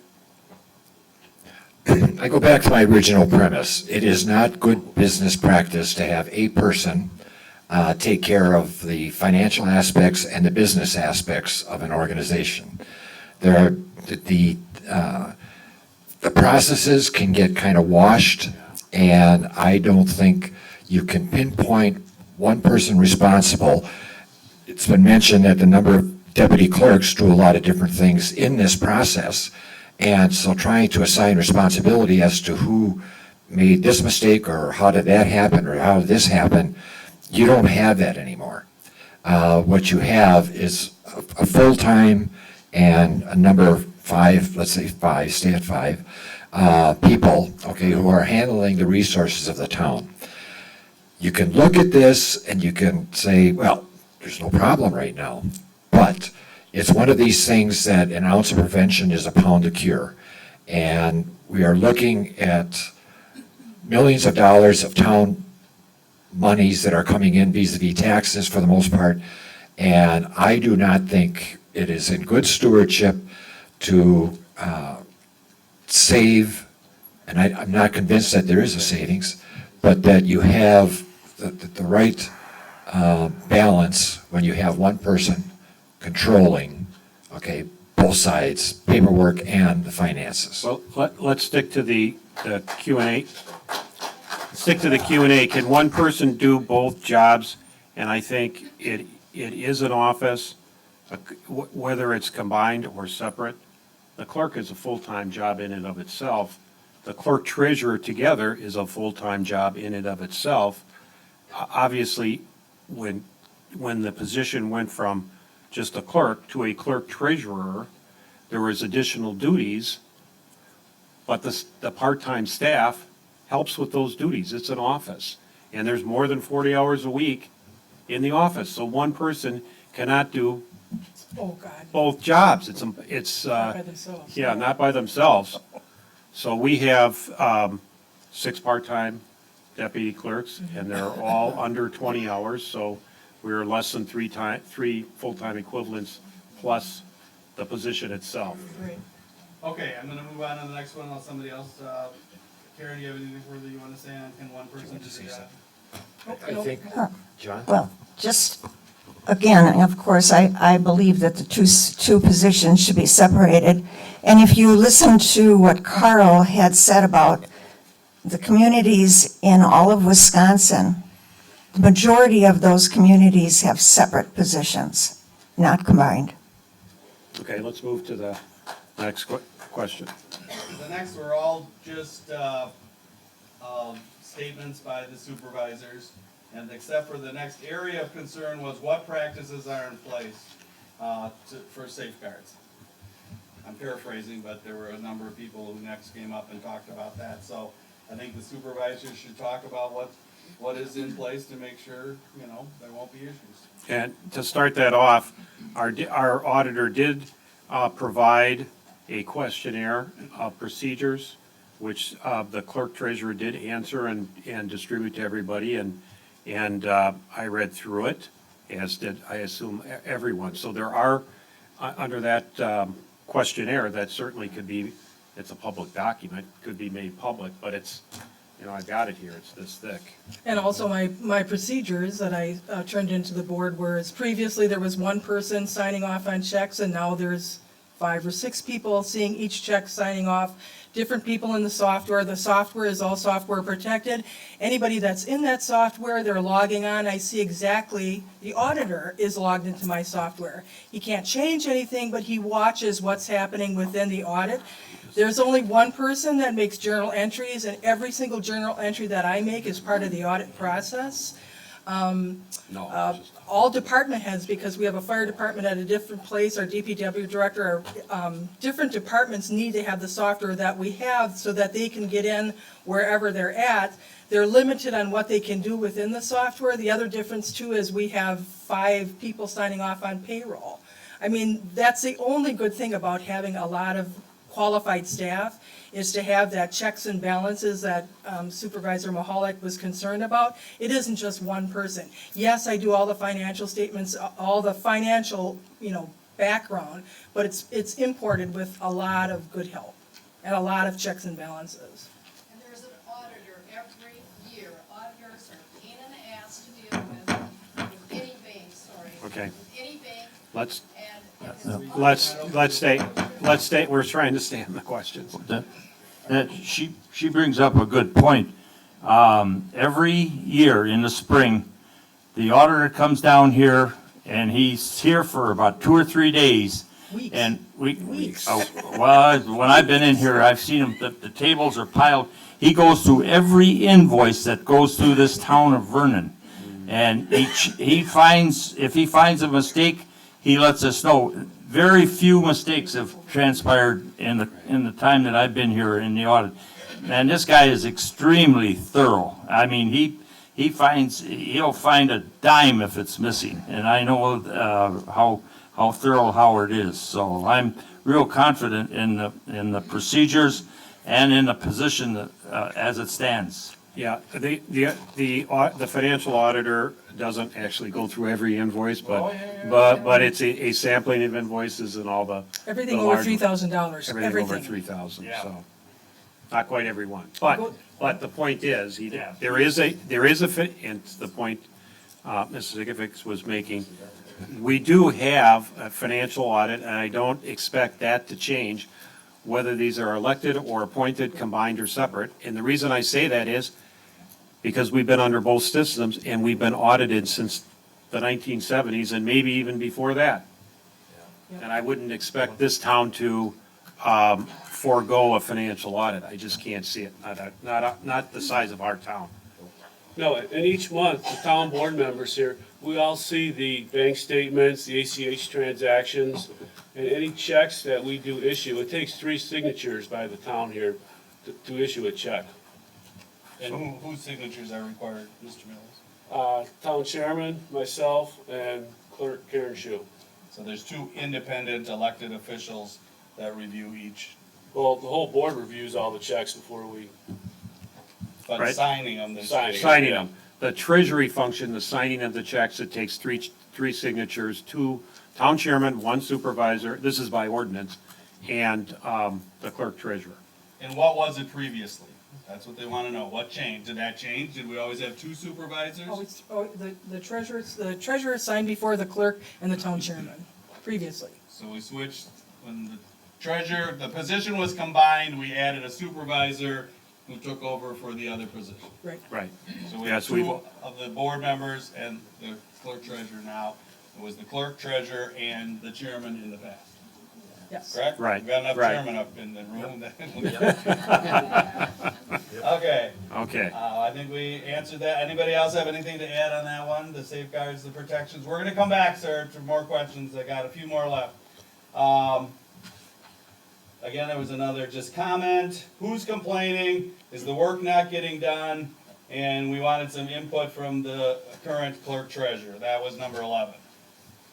I've never complained once. Stan, did you ask that question? Yeah, never complained. Like I said, the staff that I have is absolutely phenomenal. The people that come here are terrific, no complaints. And I have to say, I mean, the zoning and planning is a big deal, but if you would see how happy the people are and how efficient zoning and planning is compared to, nothing against the county, but how efficient it is with our own zoning and building administrator, it's a lot better. But no complaints. Right, and that was a townwide decision to remove ourselves from county zoning, and we finally got it done. And sure, there's more expense at the town level, but we're getting better service. And it would be That's the even point. better if we were a village, because then we would have even more authority to do, because we can do it in Vernon. Right. And so why are we here? I think the reason why we're here is I tried to outline it at the beginning of the discussion, that is, it was changed, from elected to appointed, and then the 2 positions were combined in an annual meeting in April, which is legally okay to do, and that's what was done with a 13-3 vote. Now we have many more people here, many more interested, and I think people in April, at our April of 2019 annual meeting, which is unagendaed and anything can be brought up, this issue was brought up at that meeting in part because people just, figured out, because they're not necessarily aware that the positions were no longer elected. They showed up, because we just got through an April election where both positions would have been on the ballot. They weren't there, so people missed them and showed up and at the annual meeting, and they tried to turn the positions back to elected. I think that is a non-binding resolution by the people. And then there was a motion on the floor. I'm looking at the gentleman who actually made that motion. And the motion was to make them elected and separated. And that was, again, an advisory motion. Had that motion been made to just simply separate them and it passed, then it would have been binding. And I think we've asked did I overstate that? No, they all failed. They all failed, right, right. And there were close votes. So that's why we're here. And enough residents have indicated to the supervisors and myself that they would like to see this at a town meeting. That's why we called this special town meeting for that purpose. There was also other complaints about the fees being charged, so we put that on the agenda. And also the incorporation that's in process. As long as everybody's here, we could give a report on that too. That's the genesis of this special town meeting. Otherwise, it could have came up again at next annual meeting in April of 2020. And it still can. I mean, we could change it tonight and it could be changed back in April. Okay, 2 positions, deputies, number of people, hours, dollar amounts. I don't know that we have anything. I'll defer to the board again and the chairman and the current clerk as to whether they want to add anything to that without putting the sheets up on the website. I don't know. Does anybody have anything more to add to that number 12 series of questions dealing with what were the 2 positions, deputies, number of people, hours, and dollars? Hearing none, I'll keep moving. They asked about cost, efficiency, checks and balances. We touched on that. What are the checks and balances? We talked about that. Who do you think should be bonded? They asked me that specifically. We defer to the state statute. It's very difficult for any of your legal insurance, anybody to say anything more than the statute because the legislature deems what's required. And if something happens, then our liability carriers say we can't give advice other than to follow the state law. And your insurance people will say the same thing, that there are requirements in the state law and your town board follows those requirements of who's required to be bonded, how they're required to be bonded, and the amounts that are required to be bonded and things like that. I think the town board's aware of that and you follow the state law, correct? Correct. Mr. Attorney, I just wanted to say in your accounts payable, you saw the amount of $590 in the insurance bond. That's the bond for all of you. So I am bonded and your town board's bonded. That was in your APs tonight. Right. You saw there was a just bill paid for the bill. $590. That was your bill to be bonded. I'm separate, but you are also bonded. What about your deputies? My deputies are not. But they have a money. They're under a different provision. They are insured, but they're not bonded. They don't make the deposits. I do that. They don't go to the bank. I do that. They sign off on it, but I go to the bank. I think the next was just a comment. If it's not broken, don't fix it. And concerns, separation of duties, what changed? Did it save money? I think we've tried to give the history of what changed, how it changed, why we're here tonight. And so what I'd like to do is give everybody up here on the dais a chance to make any additional comments, and then we'll open it up to the public. So, Mr. Chairman, do you have anything to add in answer to any of these questions? No. I'm not asking you to give your speech again. We'll let you do that again later, maybe. But if anybody has anything to add to any of these questions, this would be your opportunity. My opinion is that the cost is higher than it was. The difference between the 2018 and the 2020 budget is up $40,000. Well, because of, the deputies, and this is the deputies and clerk and the treasurer and clerk. Okay. Any further comments from the board? And we've made our way through the first round of press questions. And we will, Come on up, one at a time. You gotta come to the table. The rules haven't changed. First time you talk, you give your name and address. The next time you talk, you just have to give your name. I'm Susan Arnott, West 276, South 8515, Lakeview Lane. I have 2 concerns. One is the bonding. When I went to pay my taxes last year, the clerk didn't take my money. The deputy did. Now, if something goes wrong there, is she still responsible? But she didn't take my money because I came to the village, to the town hall to pay my taxes. And the deputy did everything. He took my money, signed the receipt. Never saw the clerk. Answer the question when we come back. We understand. Okay. We were in your, What safeguards are in place? Right. And then my other concern, I hope I remember it. My other concern was, it slipped my mind. We'll come back to you. Okay. okay, we'll come back. Sir, you were next. Nope.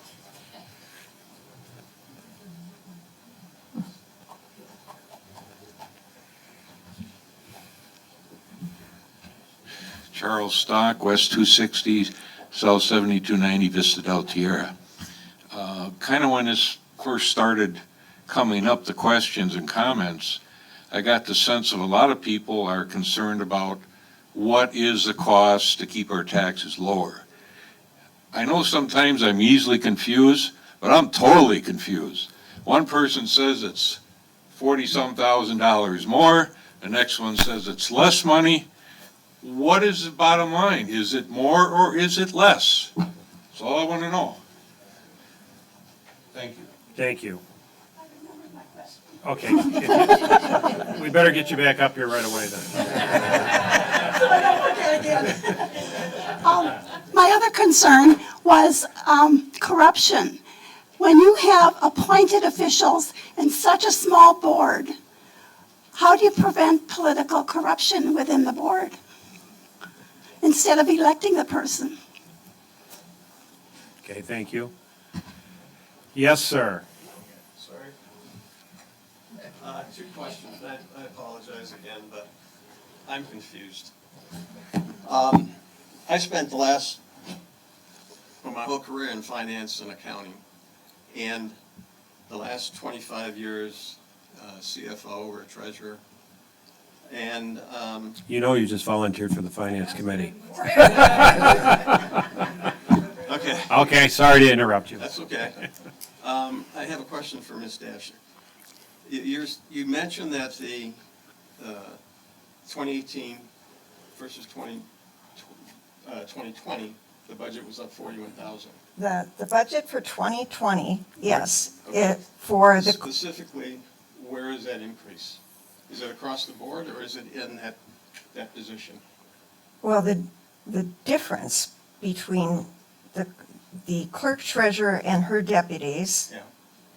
and the lower amount of 131,800 of the actual amount with the treasurer and just one deputy part-time for collecting taxes and the clerk's wages, there's a difference of 41,000. Specifically in that department? Well, between the two clerk and treasurer's departments, yes. So now if you combine them, We got to get numbers. I Yeah, think that's we the have best, to get we've got to numbers. get I'd like to see numbers a on copy this. of it, Okay. because I'd like to see year over year what really All right. increased. We have to get Yes. numbers. I mean, you The can't only way just to do make it. a yes. mistake Now, and these say are it just increased because everything else wages, could have increased. these are just the wages that I'm talking about. It was not all the FICA and WRS I and, understand, okay. And I think one thing we're overlooking here is that the oversight and control of, regardless of it's one position, whether it's one position or two positions or five positions, the control of that function is with the board. You guys are the final, you're the final, That unfortunately is not true, but we'll wait and answer your question. okay, I would think it would be true. It's not. Well, who does she report to? Elected positions report to you, appointed positions report to the board. Okay. So the elected. Right now, she's appointed, correct? She is She reports to the board, Okay, so the responsibility rests with the board then? yes, but not if they're elected, Not if they're elected, but right now, she's appointed, so it rests with the board. yes. Correct. But if it's elected, they report to you, Okay, fine, the public. okay. And the board can't give them their duties, they have statutory duties. But the oversight and the direction comes from the board. of an elected? Of an elected? No. No. No, okay, The board can't tell them their hours, they can't, you okay, know, they're elected, you decide what they get paid, Okay. and the statute tells them what they have to do. You would agree with that, Ms. Dasich, right? That's- Absolutely, that's the all truth. right, right now, though, we are in a position, or a situation where it's an appointed position. The Okay. duties are statutory and what the The board board gives. Okay, so the responsibility of how she performs, what she does, if there's any misrepresentation of funds, falls on the board. Okay. All right, But so that's I a think- I really think that- important I think distinction, that's and something we that don't like to people- break the rule, but Ms. Datch is supporting it, so I think it's fair, because, you know, Sure. people But- don't understand, and I get that question all the time. She's elected, how come I can't tell her to be here from 8 to 5, or him from 8 to 5? I said, because the statute tells them what their job is, and they're required to do it, and that many of the elected people, almost all of them, do their job efficiently and do their job, but they report to you, the elected people, and appointed report to the board, because the Okay. board appointed them. Okay. It's a Right. huge distinction, and there's pros and cons. I'm not taking a position. I think we have a great debate on what the pros and cons are, but it is the facts that we're trying to present tonight, right? Right, and we're trying to stay away from elected versus appointed, but there is. Okay, I mean, I would prefer appointed, because I think then you have more eyes on everything, and you have more control as a board over what's going on. That's simply my opinion. And one other point I want to make is, regardless of how many positions you have, you could have 5 positions, you could have a treasurer, controller, assistant treasurer, and you still can have collusion. I mean, just ask Michael Koss about that. Yes. You know, it happens. So it's a matter of having, you have to have proper internal controls, and they can be very simple controls. I agree with you, best practices would say, in a large organization, separation of things. I've run businesses where I've had one person do AP, AR, doing deposits, doing everything. Never a problem, because I was pretty much hands-on. If you're not hands-on, you can have problems, or you could have problems with 10 different people. I mean, there's never one person that's guilty in any kind of misrepresentation of funds. It's typically got to take at least 2 or 3 people, including someone at the bank or someone on the audit committee. So I just want to make that as a point, and I promise I won't say anything else. Thank you. Thank you for not saying anything else. Thank you for being done. We thought that. Yes, yes.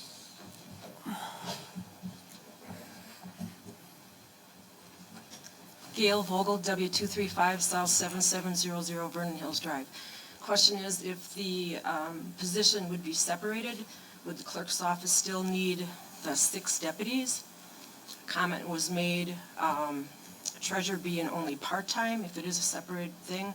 What about then having a part-time deputy fill in those hours that she's not there, so you have the treasurer and her deputy responsible for that instead of the clerk and her deputies? Okay, we got it. Further comments and questions, and we'll start back on the question. Yes, sir, the second row.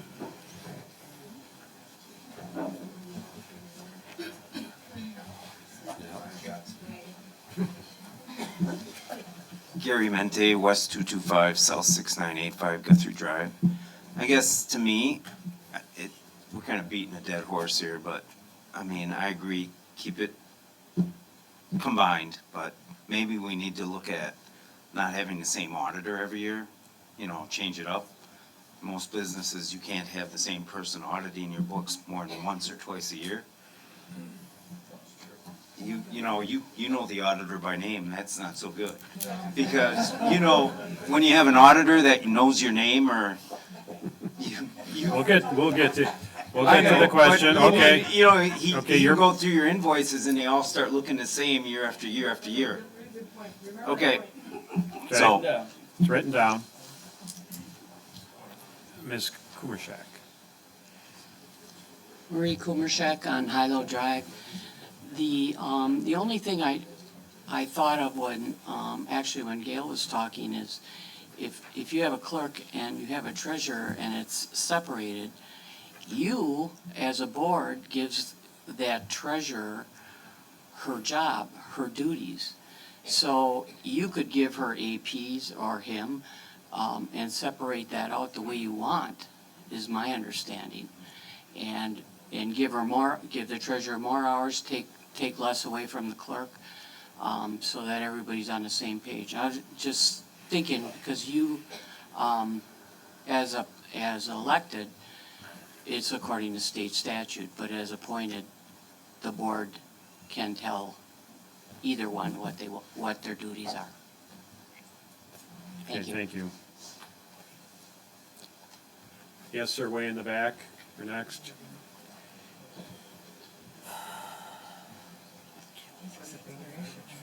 No kidding.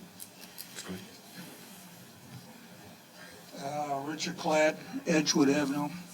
My long time, I've been in this neighborhood for 40 years, and gun shooting in this area has become ridiculous. I have my neighbor, because he can invite his Milwaukee friends out. Okay, Mr. Klatt, you're off the subject here. We got. What do you want me to talk about? Appointed. We're on appointed clerk. Appointed clerk treasurer. Okay. Not target practice. I'm sorry. I thought this was an open book.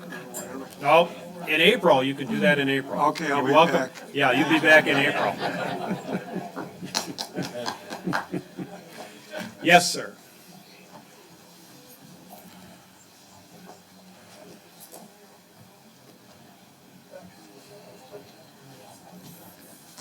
My name is Paul Herrenbrook, W275 South 8450 Lakeview Lane. My question is, with Citizens Bank taking the taxes, do they charge a percent? Do they get any money for doing that? No. No. They don't take, oh, I'm sorry. We'll come back to it. We'll come back to it. Okay. And my feeling is, it's nice that the treasurer was elected, so the people that she represents have a say about her job. And it's just kind of like the supervisors didn't listen when the people didn't want the annexation with McGuanago and all the land that was being grabbed, and the people got to speak, and he spoke pretty strong, so that was my other comment. Thank you.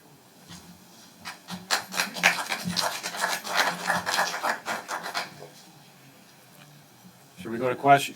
Any further, Mr. Solani, and then we'll answer, we'll try to circle back and answer questions.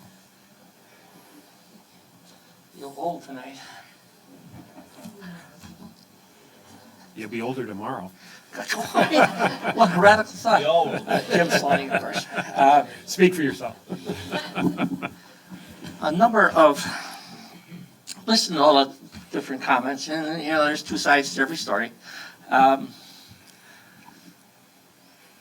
A number of adages came to my mind, cliches, whatever you want to call it. Like the fox guarding the hen house. That's a major drawback when you just got one person doing it. Another issue with it, and I said earlier that there are two different duties and responsibilities that require two different sets of skills. I'd be amazed to find one person that has all those skills, and you have to keep current with all the legislation and changes that come through. And now, in deference to Karen here, I won't use the adage of a bus hitting Karen. I'll instead say she wins the lottery and is gone tomorrow. Now, if you only got one person that has all the knowledge and she's gone, boy, we lose everything. We not only lose the treasurer aspect of it, the whole town clerk side of it. So there is advantages to having two different people in charge of such important positions over, and this will be the last adage I use, but about, it's gone. I told you I was getting old. Pound, yeah, worrying about the pennies. Not to knock the fact that the big concern here is tax dollars and the citizens wanting to keep it as low price on their taxes as possible.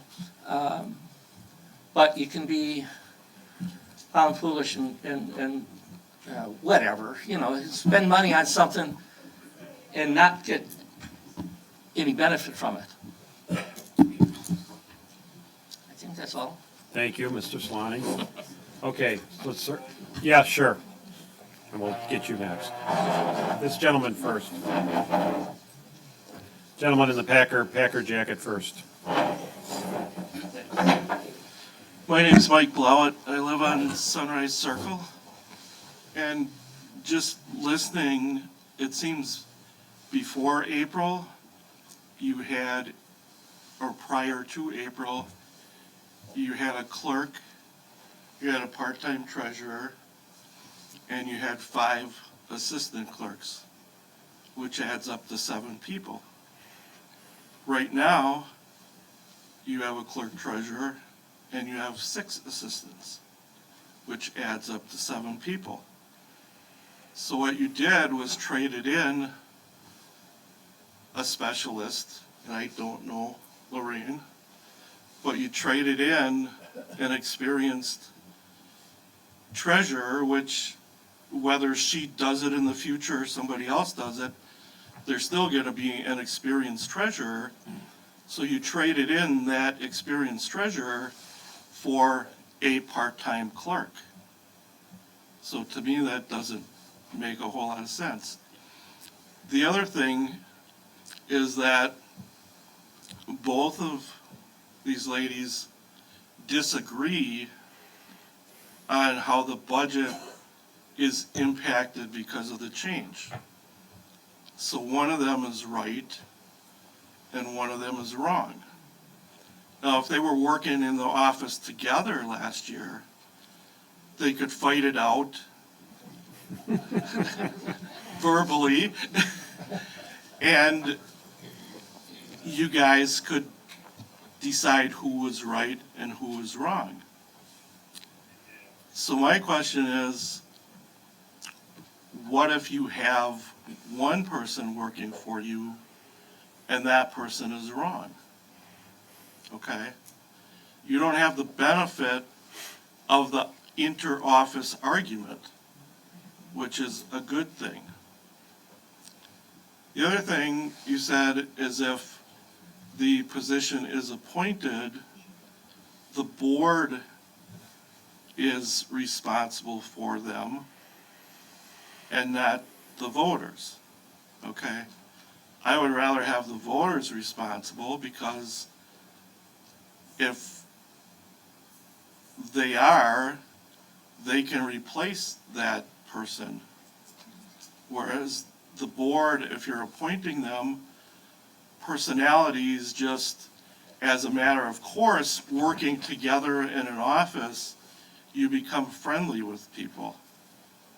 And you're less likely to replace someone than the voters would be that don't know the people and they only know the performance.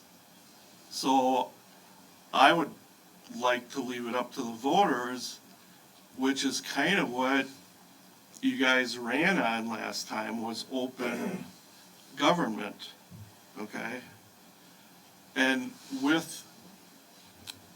I don't know, Karen, she might be the smartest person in the world, okay? But we all make mistakes at one point or another. And if there's nobody there, and I know you guys have some checks and balances, but it's not a direct minute by minute or day by day or hour by hour checks and balance. You don't have that at this point. The other thing is, if she does make a mistake, and I don't want to talk like you're not here, and it amounts to something big, the voters, they're gonna look at the town chairman, all right?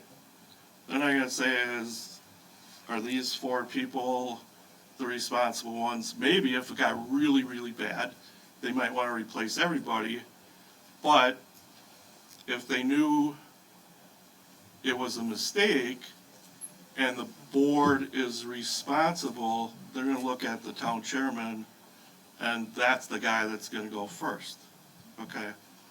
Last point is, if there's a mistake that's made, let's say Karen is right and you guys are saving $20,000 a year, okay? You might save that this year, next year, the year after that. Great, you saved $60,000. How big of a mistake can there be, or how quick can that $60,000 go? And then could be way, way in the hole, and you're never gonna recover that $20,000 a year because it's gone. And I said last point, but one more quick one. If you have all these municipalities in Wisconsin, and I don't remember the exact numbers that you read off, but there was an overwhelming amount of towns or villages that went with separate positions instead of the combined position. And I guess I wouldn't, if it was 51 to 49, maybe that percentage is wrong, but you have to have some trust in the experience of the rest of people in your same position throughout the state. And that's just my logic, okay? So, Sunrise Circle, I said. Okay? Okay, Thank you. yes, sir.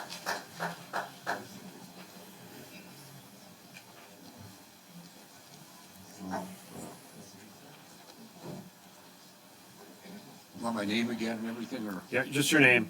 Ray Collada. Well, first of all, we got a person doing a combined job right now who says, I can handle the job with some help from deputies. We don't have anybody complaining about a lack of the job being done. Evidently, the job's being done. There's no citizen complaints. Your answer as to who asked for this thing to be reconsidered was very wish-washy. I don't think it addressed anybody making a specific complaint or outlining a specific complaint. The security aspect about it, we were informed of all the people who are looking at it, signing the checks, and the board's looking at what's going on. So anything said about there's a lack of security, I don't know. But it looks to me like there's a lot of people looking at the work that's being done. The next point is, you've got this position, we've got a budget. Well, I know a little bit about budgets. That's where you go out and said, we're gonna allot this money, right? That don't mean a thing, because at the end of the year, did you come under budget or over budget? The budget doesn't create money, it's a plan on what you're going to do. The plan that, evidently the plan that's being submitted right now is saying we're gonna save $20,000. I don't know what you're saying, where you're figuring, have we spent 40,000 more? I don't know. The budget to me is indicating that we think we can run this activity with one person using deputies. And by the way, that's another point, if you got 6 people looking at, deputies coming in, looking at this stuff, you're getting quite a few people involved in this. Now, as far as the electorate, how many people in this room, before they came to this meeting, even knew that one person was doing the job or knew anything about it? Most of us here tonight are here because of that land grab. When it comes to the finances of the township, who's doing the work, very few of the electorate know about what's going on. So they're gonna go to the polls and vote somebody in, and they don't know what the heck they're doing, unless they make a big mistake and we get sued. That's how they're gonna find out. And then we're gonna look to the guys we elected to watch over this, and that's you guys sitting at that desk. Now, it seems to me you're trying to make changes before we've let this thing establish itself and find out if it works or not. You're already trying to go back to 2 people when you really haven't had a long-term experience with one person doing the job who isn't complaining about it. You know, one thing about government, I always used to talk at kingmakers. You always gotta get bigger, get some more people, the taxpayers will bear the burden. Now, if somebody came out with a suggestion for once to maybe save me a little bit of money, geez, give it a try. Try it. Don't say you can't do it when nothing's really, there's been no results yet. It's something that's started, it's in practice right now. Don't change it before you found out it doesn't work.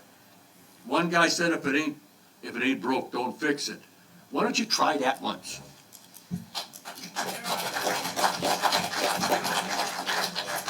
Okay, circling back to the questions.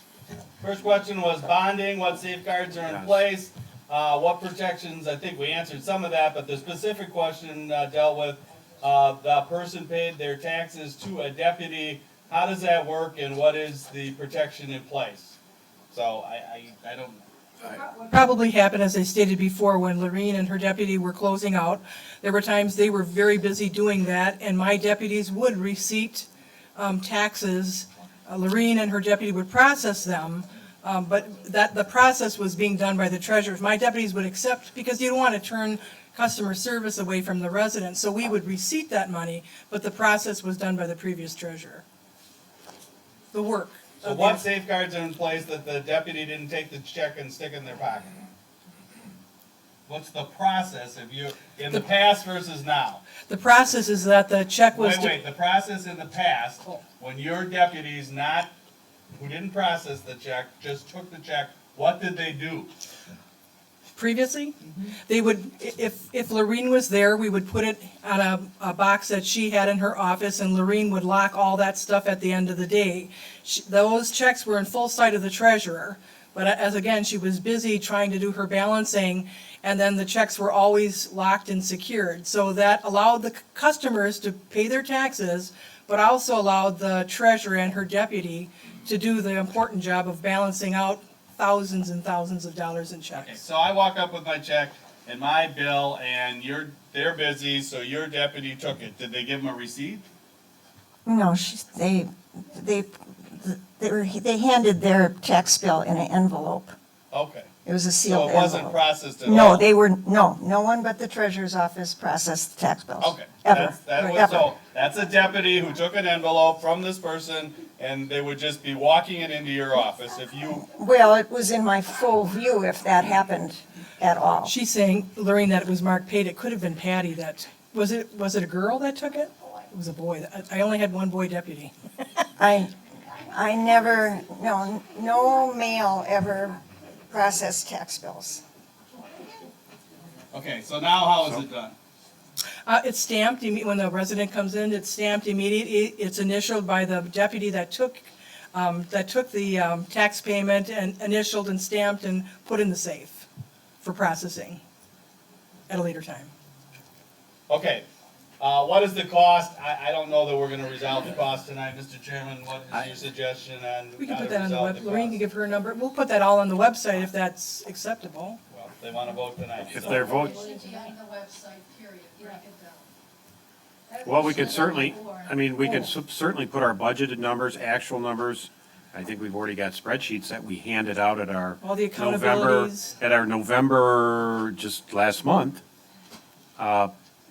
meeting of the electors to approve the tax rate and the salaries of two of the supervisor judges, but that's the budget, that's there It's now. on the website now. All Right. the budgets are. Right, and the breakdown. The detailed spreadsheet is on the Oh, website right yes, now. absolutely, for years. And all the That's where financial I statements. got Yes. these numbers from. Right, so it's there already. Sixth person, because that is a difference, and they explained that, I think, the time. And that was always budgeted for, but if I didn't feel I needed the staff, I didn't hire the person, because I didn't need it at the time, so why spend the money if you don't have to? Well, now we're doing the Well- planning, that makes it different. Right, a lot more planning. Right, I don't know how we can answer it any better. It's the budget, including last year's actual and the year before, I think. From 2013 on. on, all the budgets and all the audited financial statements are on the website. Right. So they're already posted. The only thing that's not on there is the accountability, and I can put that up tomorrow. The accountability, that is, What we do in my office, how many people are signing off, the governor, well, it That's hasn't this been approved. report right here. That's one, but I have two reports. One that was approved by the auditor, and this was submitted to the town board and finance committee, so they know internally what's happening in my office with my staff. Okay, and the next were statements, then they asked, what do we do about changing up the auditor? Oh, can I answer that? Sure. In 2013, when I came on board, the town board at the time looked at all contracted services. And we did we did hire a new auditing firm that we had a previous auditing firm that was here for years. And that new auditing firm that we referred to when Mr. Menti, you mentioned his first, yes, we mentioned Howard. He had to completely redo the 2012 financial, that's how good this auditing firm is. Our 2012 audit and the previous audits, he didn't go back that far because it would have cost a fortune. But on a gratis to make our 2013 up to government accountability standards, our present auditing firm had to completely redo the 2012 audit. So that's an excellent question. But what are you doing, if anything, to change up the auditors going forward? The town board looked at that and decided for 3 more years they would stick with the current auditing firm, but that's something that the town board is looking at, not just with auditing, but all contracted services. The town board would like to look at that later this year, but they're busy with everything else. Right, we did look at it, their contracts do come up, we did renew our auditor for 3 years. The issue about changing auditors and it increases your auditing costs. Because whenever you change auditing, you'd think normally, oh, let's just go out and rebid it. Well, the auditing firm with the greatest cost advantage is the one that just did the audit for the last 3 years. And it's a partner. It's not a little auditor. It's a partner in the auditing firm. Right, so we have a smaller auditing firm, I think we get better service, and I think he's a good auditor. But yes, there are companies, and sometimes the SEC requires it for public companies to change their auditors every 3 years. There is a cost to it. Right. And our pool of potential auditors in municipal, accounting is smaller than the general pool of auditors for businesses That's true. because of the expertise required to audit government. So I think we've addressed it. But certainly, 3 years from now, we're gonna be looking at it again. What does Citizens Bank charge to collect the tax? Nothing. They collect the town of McGuanago exclusively. The town of McGuanago doesn't collect taxes at all. Citizens Bank does all their tax That collection. makes it sound like the town of McGuanago doesn't collect taxes. The town of McGuanago doesn't collect them at the town hall. Yes. Right. This is the first Right. year they've switched and And they don't charge them anything. they don't charge anything. And Yes, Citizens Bank doesn't charge us. For the residents that go there, they don't charge us. This would be the Citizens Bank Vernon branch. That is correct. Up on the corner of 43 and 164. Right by the Quick Trip. Right. Right. Does not charge for that service. Could I clear that up? They deposit the money, but all of those tax bills come back to the town to be entered into an accounting program. So it's not like they're doing all that work.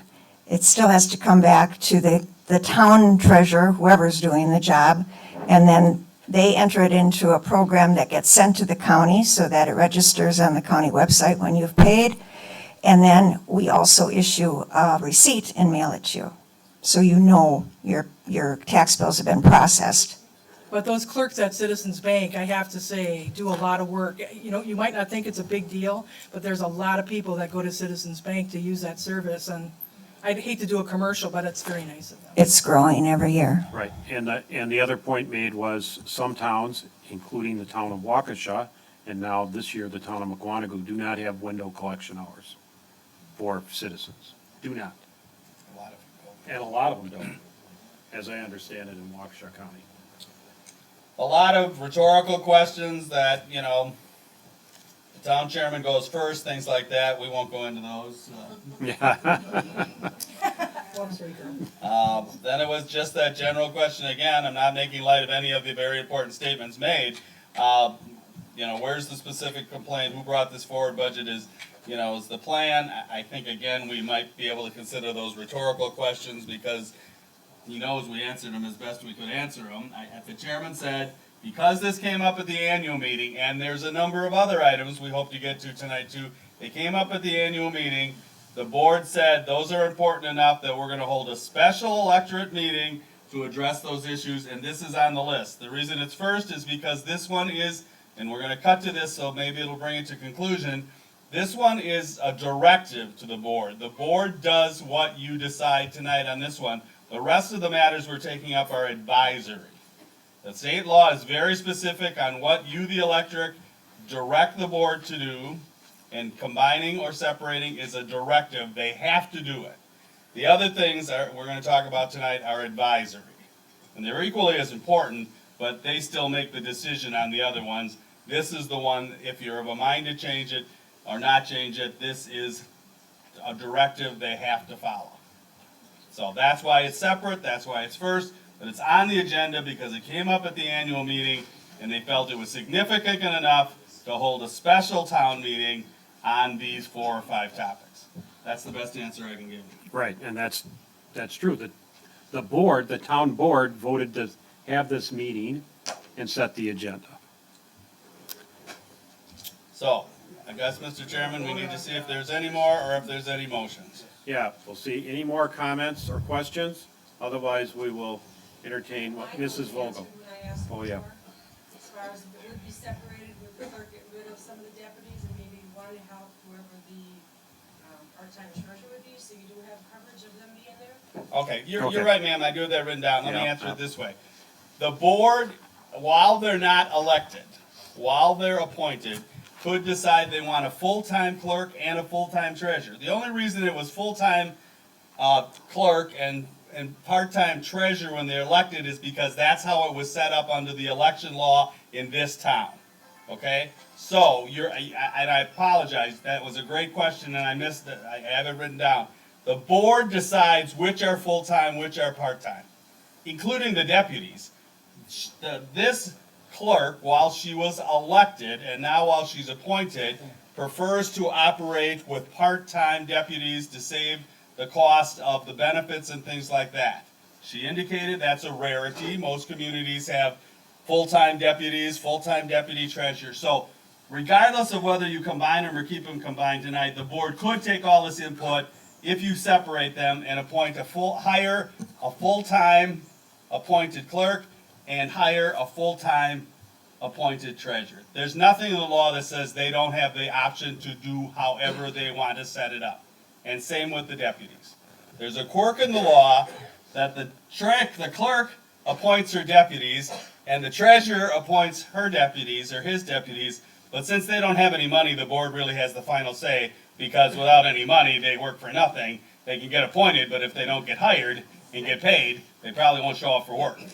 So there sort of has to be an agreement between who gets appointed, and we have a great system in this town. The elected or appointed clerks and treasurers have always come to the board and said, I've appointed X deputy, please set a salary. And that started 15 years or so ago, that there's a great relationship between the town board and the clerk treasurers as to what their deputies are going to get paid. We've always had that, as long as I can remember the town.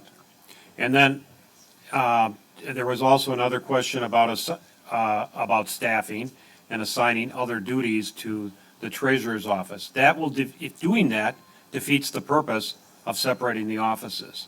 The offices need to be separate. Accounts receivable, accounts payable has got to be separate. That's the whole point of separation of duties from the treasury function, the cash part, and the bank and the checks. So if that's where all of this is headed, it's not going, if you're worried about the reasons why we need separate positions, that doesn't solve the problem. And right now, the position and duties are combined. Clerk and treasurer, the office is combined. And so points being made that there's part-time people in the office that will always take your tax check and mark it, stamp it, received today. That's a good point. That check, though, under the old system, went to the treasurer, and that got deposited through the treasurer's office because it's cash, and that's the separation. The other separation part of this is who the people receiving the cash and signing checks and so on, and keeping track of the accounting, who do they report to? We've got a clerk treasurer. Everyone reports to our clerk treasurer. The clerk treasurer reports to the board. A truly separate position, separate treasury position, if appointed, reports to the board, and the clerk will report to the board. So that's the separation of the positions and the duties, is who it's reported to. And, it's a combined office right now. There's one full-time clerk treasurer and 6 part-time.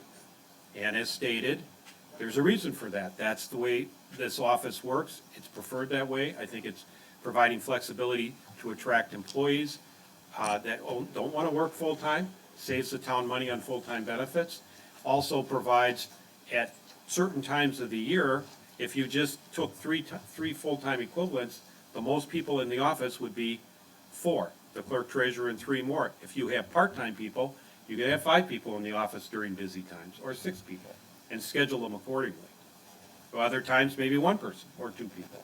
That's the flexibility with the part-time people. So if these offices and positions are separated, and it will be a directive, if it is, that means the board has to do it.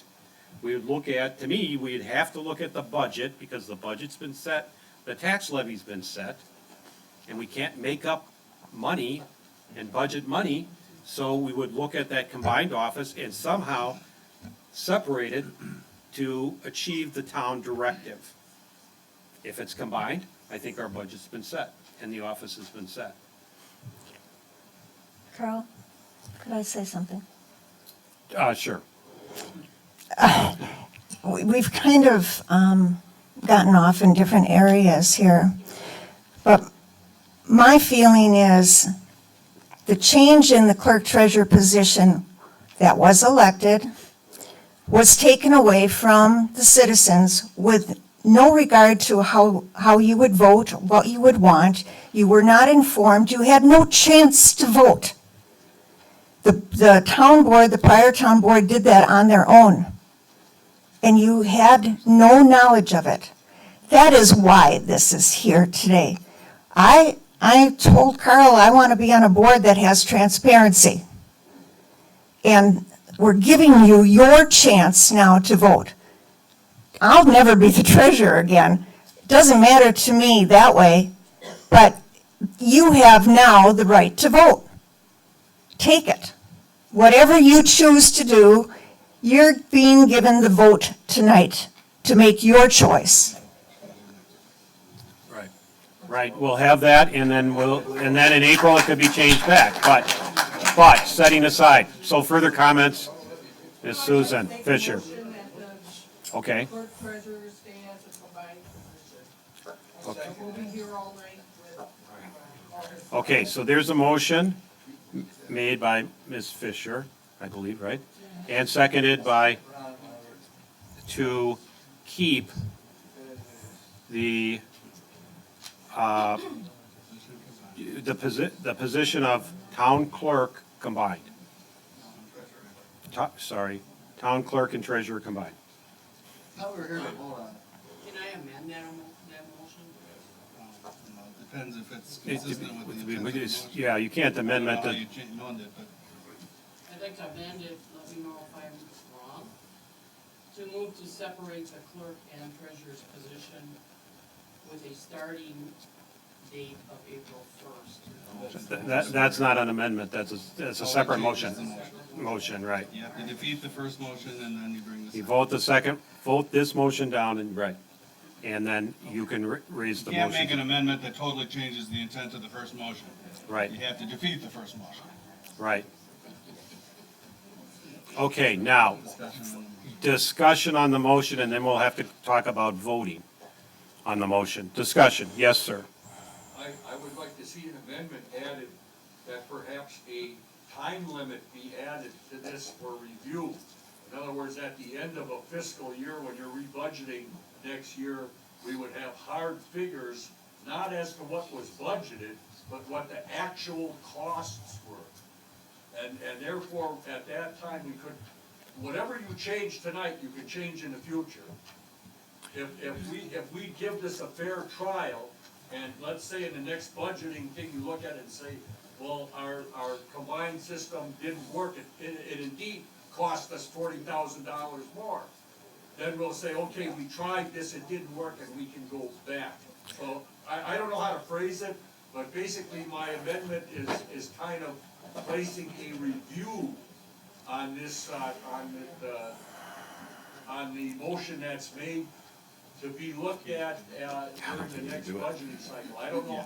Unfortunately, sir, you can't do it because we can't take away the rights of people to bring this up at a future meeting. You've made your comment and it's been noted, and the clerk could put it in the minutes, that you're directing the board to look at it and they could come back with a recommendation. I think it's also been represented tonight that the dollar amounts are gonna be put up.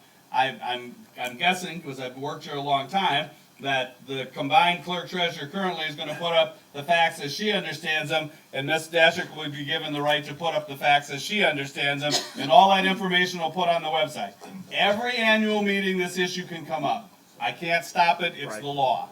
Why are we voting on it if we don't know what these figures are? Well, because somebody, that's a great point, but that's because somebody made a motion. If somebody made a motion to table this until the annual meeting, and at that time have all the financial, and I'm not suggesting that, I'm just saying, the board at this point has to respond to your motions. The motion was made. I'd like to make a motion. Okay, but we have a motion on the floor. On the floor. Motion table. Supersedes it. Okay, if it's sorry, I've had a rule of order here by the attorney. If your motion is to table it, that will supersede the motion on the floor.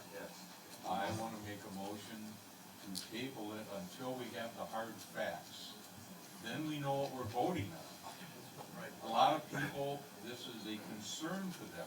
Some people, maybe they could care less. But to accommodate the people, it is a concern. I don't know how you can vote when you don't have those facts. We have an annual meeting in April. Would you take it as a friendly amendment that it be tabled to the April annual meeting, at which time the board is directed to bring in the financial information? I think that's reasonable. I second that. I would second that.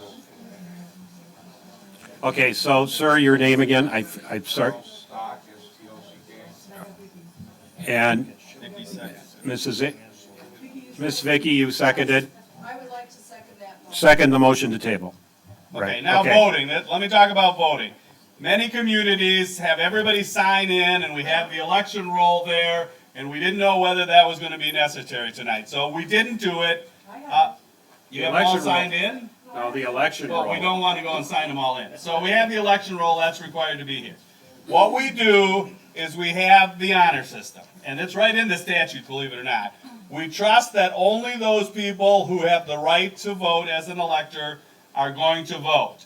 And if somebody sees somebody voting, if I vote, you all get to stand up and say, he doesn't have the right to vote. And then they determine if I'm on that roll or not, because I don't live in the town, so I don't have the right to vote. What I've done in some communities is everybody like me, we go stand in the corner. We used to have a lot of reporters who come to these meetings, and myself and the reporters would go in the corner, and sometimes we'd tally the votes, because we were the ones.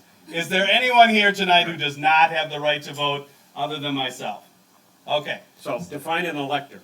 Well, meet the requirements to, you don't have to be correct me if I'm wrong, Manico, you don't have to be a registered voter, you have to have the right to vote. Okay. Look it up. You think they have to be on your roll? I would think you'd have to be a town of Vernon resident. We're looking it up. No, because if you rent a house, you have the right to vote in the town. Right. It's not ownership of property, it's residency. And the issue is, are you registered to vote? If everyone here is registered to vote in the town of Vernon, then they are an elector. What we're looking for is people who are not registered to vote, but are resident here, so they're eligible to vote. Are they an elector?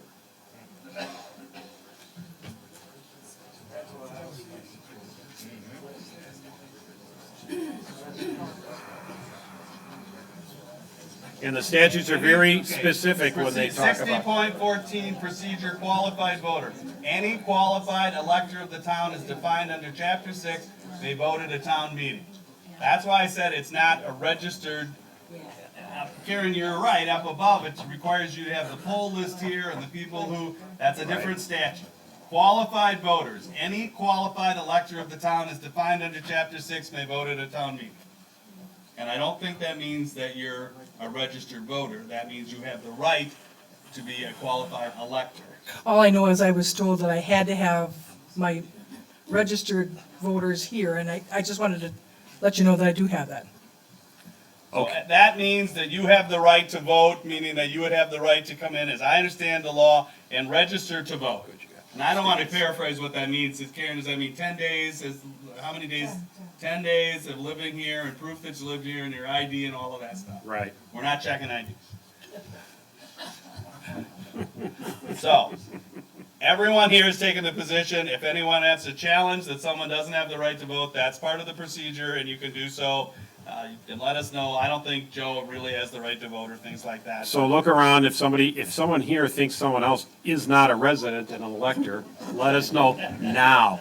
And this guy's the only one that's, right. I'm going in the corner. Yeah. All right. You're the counter. The other thing is, Can we take the vote and I'll point out the, the people I want challenged? all right. Now, what we've done, we normally start with a voice vote.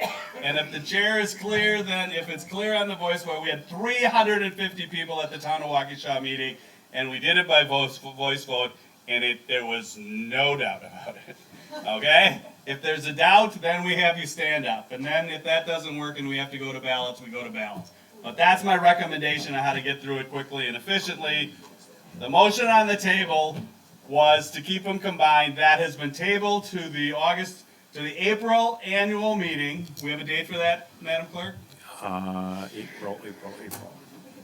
Yeah, we said it. It's not on our list of all of these upcoming meetings? That's too far in advance. Okay. I apologize, but we'll get you the date before you leave. It's It's the adjourned to 7th. a date certain. No, that's the election. Okay. Tell that Big Bend school. So it's April 3rd, 18th, 16th?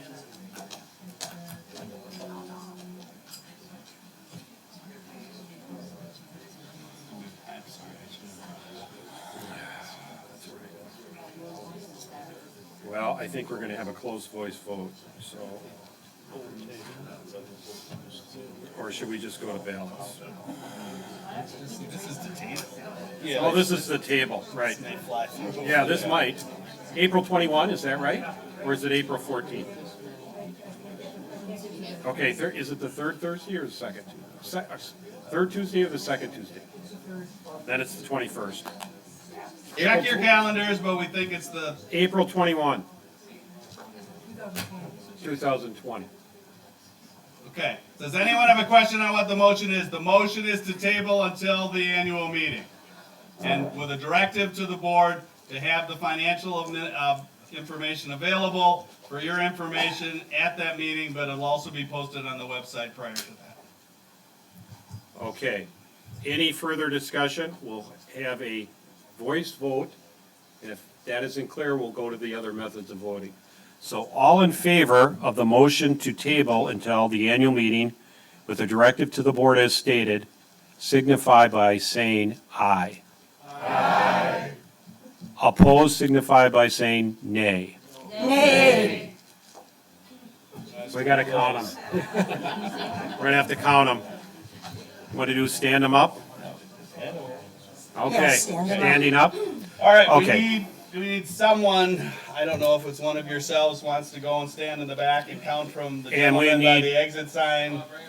You can We bring him in. gotta if you bring can. everybody in, and there are people standing, so I'm not sure how they're gonna stand and count votes here, but, well, hands are hard to count. No, no, Grade school I worked. yeah, too many people here.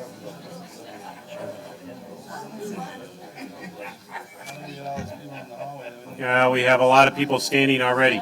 So they're too hard to count. They're too hard to count. So we have a motion on the floor to table until the annual meeting with a directive to the board.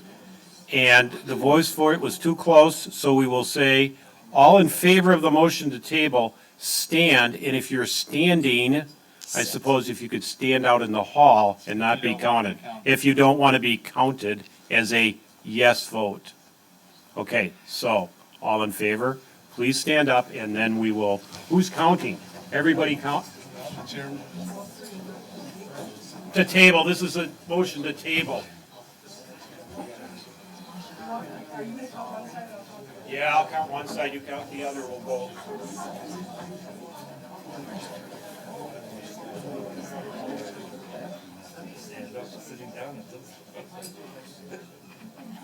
I hear you. Maybe after you vote, you can go.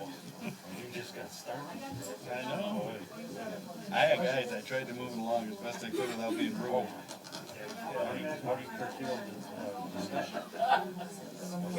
No, you don't stifle the discussion. Of course not. No, I don't mind being live. We're doing everything we can. I've got 21. I have 27. So 48, 49, 50. You count the here? And you count 51. 51 to table. Now, everybody in favor of, not in favor of the motion to table, stand. Against the motion. Okay, I'm gonna start in the back. Some- You are a noisy group. Okay, so we're voting against tabling, so.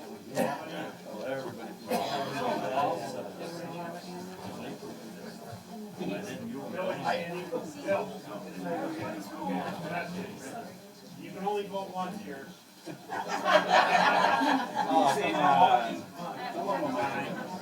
11, 12, 13, 14, 22, 36. So the motion to table passes. All right, you want to take a short break?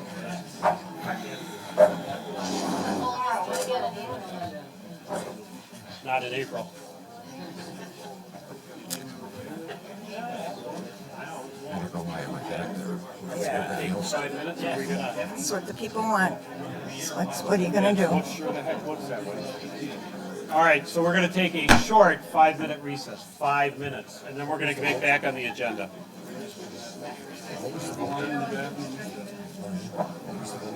21 to like 45 or something. So all this, the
I don't see a need for Let's find our seats, we'll get back.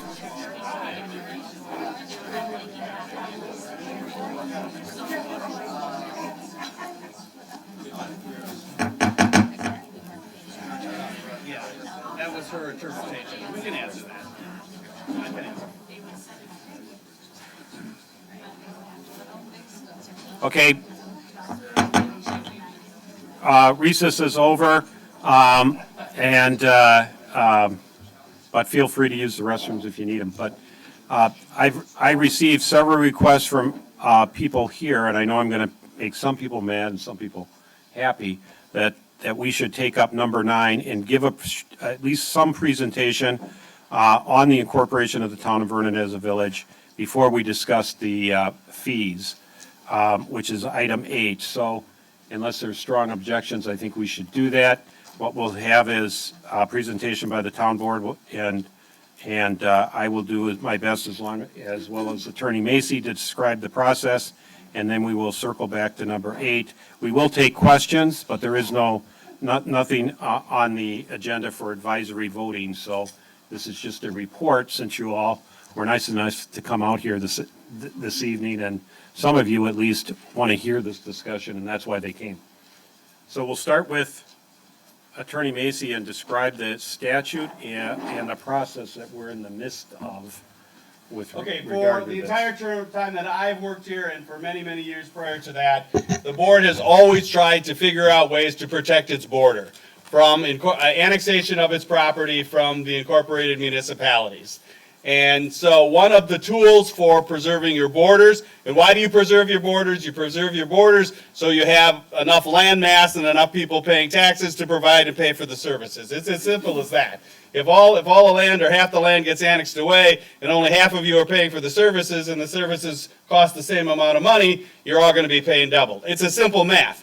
There are basic services that are provided by this community. I think everybody here appreciates the services you receive, and you like the services, you want the services to continue, but you don't want your taxes to go up to pay for those same basic services. So the board is trying to figure out legal tools to preserve the land mass that is known as the town of Vernon, so that we keep those taxpayers and we preserve that tax base. The tool is incorporation. The current law in the state of Wisconsin, the main law in incorporation, you do not qualify to be incorporated. This board has studied that issue for many, many years, and you do not meet the rights. The state has very strict rules as to who can incorporate and under what provisions they can incorporate. I got to tell you, it's unfortunate for towns, but the state legislature believes that you are property to be here, to be annexed by the villages and cities when the property owners want to leave the town and go to the villages and cities under those rules. The towns are not equal to villages and cities under the law in the state of Wisconsin. So we found out, sort of through the grapevine, although we knew about this law, we didn't think the town qualified, but the law was passed back in the budget bill of 2015, and let's not mince words, it was hidden in the budget bill for the town of Windsor and the town of Maine in order for them to incorporate under two different positions. These are special legislation designed for special communities that allow special things to occur. This was a law, the one that we're working under has 8 points. We're not going to necessarily go through them, although as I go through this agenda, if you fulfill those 8 points by June 30th, you automatically do not have to pass go, do not collect $200, do not have to follow the normal law of incorporation, you get to incorporate. Once your board found out about this, they started working pretty much full-time to try to meet the 8 requirements. It's as simple as that. You, the town of Waukesha, the town of Brookfield, the town of Lisbon, town of Conococheague are all attempting it. Of the 11 towns in Waukesha County, 5 of them are attempting to do this. It's very difficult to do it. There's no guarantee that any of the 5 towns are going to make it, but they're all trying to fulfill those 8 requirements. I'm not going to go into great detail. We'll be here all night, and we will be if you need to be, because I'll be here afterwards. I can show you the statute. I can show you the 8 points. I can walk you through them. But going on to your agenda, one of them is you have to have a sanitary district. It's required. So the town board created a sanitary district for the town property where the fire station sits on I-43 and 164. That's the only piece of property. That acreage, just that one parcel, is now a sanitary district. It's a requirement of the 8. Population, a bunch of the other ones we already meet, but one of them we didn't meet was a sanitary district, and they created a sanitary district. That's all it is. It's a sanitary district, so check that box and to meet that requirement. Okay? It's a separate governmental entity, but right now they don't have any duties or responsibilities. We will require them to meet periodically, but until something happens with that property, it's just the sanitary district and just for that property. And no one has to worry that it's going to expand to the whole town or anything. You got to hold hearings, you got to do all kinds of stuff to do that, and you would know about it, I'm sure, if there was any attempt to change it from that property. So I'm going to keep moving. They have to have a tax incremental financing district. Town board, after analyzing, that's a special thing. Towns were never allowed to have their own TIF districts. Villages and cities, it's a financing tool. It's a technique, a law in the state of Wisconsin that allows certain. You start with the base, and they chose again the fire station site. That's what's being proposed to be the TIF district. There's a very difficult process you have to go to create a TIF district. There's a TIF review board. It has to go to hearings. In fact, there's a hearing later tonight for the Plan Commission to introduce, before the Plan Commission to introduce the plan, and then it goes to a TIF review board, then it goes back to the town board, and then it goes to the state for final review. So the tax incremental financing district is a requirement, okay? It is proposed, you have to have a project plan. There is a project plan. There is a developer who said, he'll buy the site, help us redevelop the fire station, and develop that site in order to make increments so that you can, the increment, right now the property is valued at 0, okay? If he puts a $20 million project on there, we get all the taxes on that $20 million increase for the term of the TIF to help pay for certain expenses of the town. That's what a TIF district is for, is to take areas of land that aren't developed or underdeveloped and use that financing technique to do it. That's a TIF district. That's why they're proposing a TIF district. Again, in large part because it's a requirement to incorporate, but we also think that, the town board has a developer who's interested, and they think that would be good for the community to increase the tax base and have more people paying the taxes to help pay for the services. The Village of Mugwanago, the next one that we don't meet is you have to have 2 cooperative boundary agreements with 2 other municipalities. And there actually was one, the Village of Mugwanago and the Town of Vernon Border Cooperative Agreement. Many of you were very involved in that, I'm sure, because I heard you comment on it earlier. And that's why you're active in the town right now, is because of that cooperative boundary agreement. The state has remanded that back, said it doesn't meet the requirements, and the town has reached out to the village has reached out to the town, but there's been no movement. We have 90 days to fix the agreement and come up with something that meets the statute, or that agreement is going to die. There currently is no negotiation settled.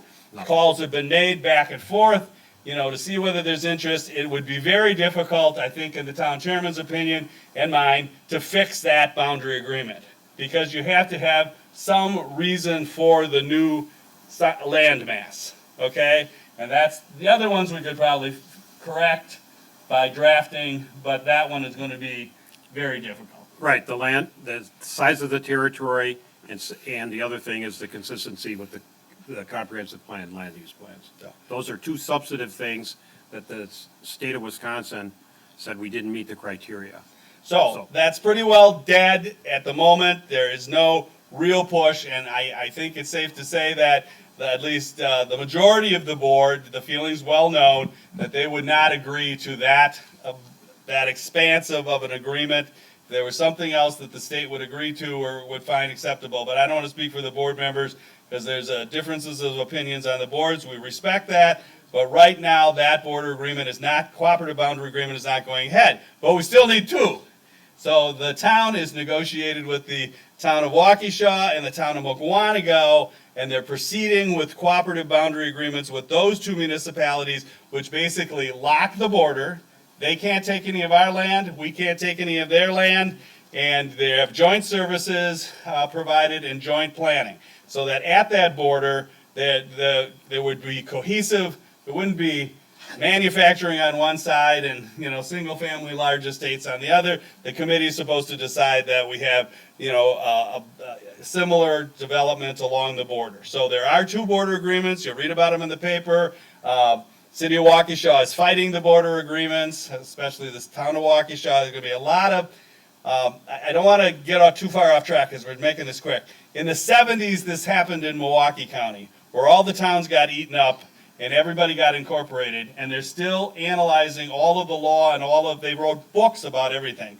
This whole thing could turn that complicated, and it could be an issue for the next 5 or 10 years, depending on what happens in the next 2 or 3 months. Literally. So it's from a legal and of electorate, it's fascinating what's going on in Waukesha County at the moment. For 5 communities, if they all of a sudden went from towns to villages and locked their borders, that's huge.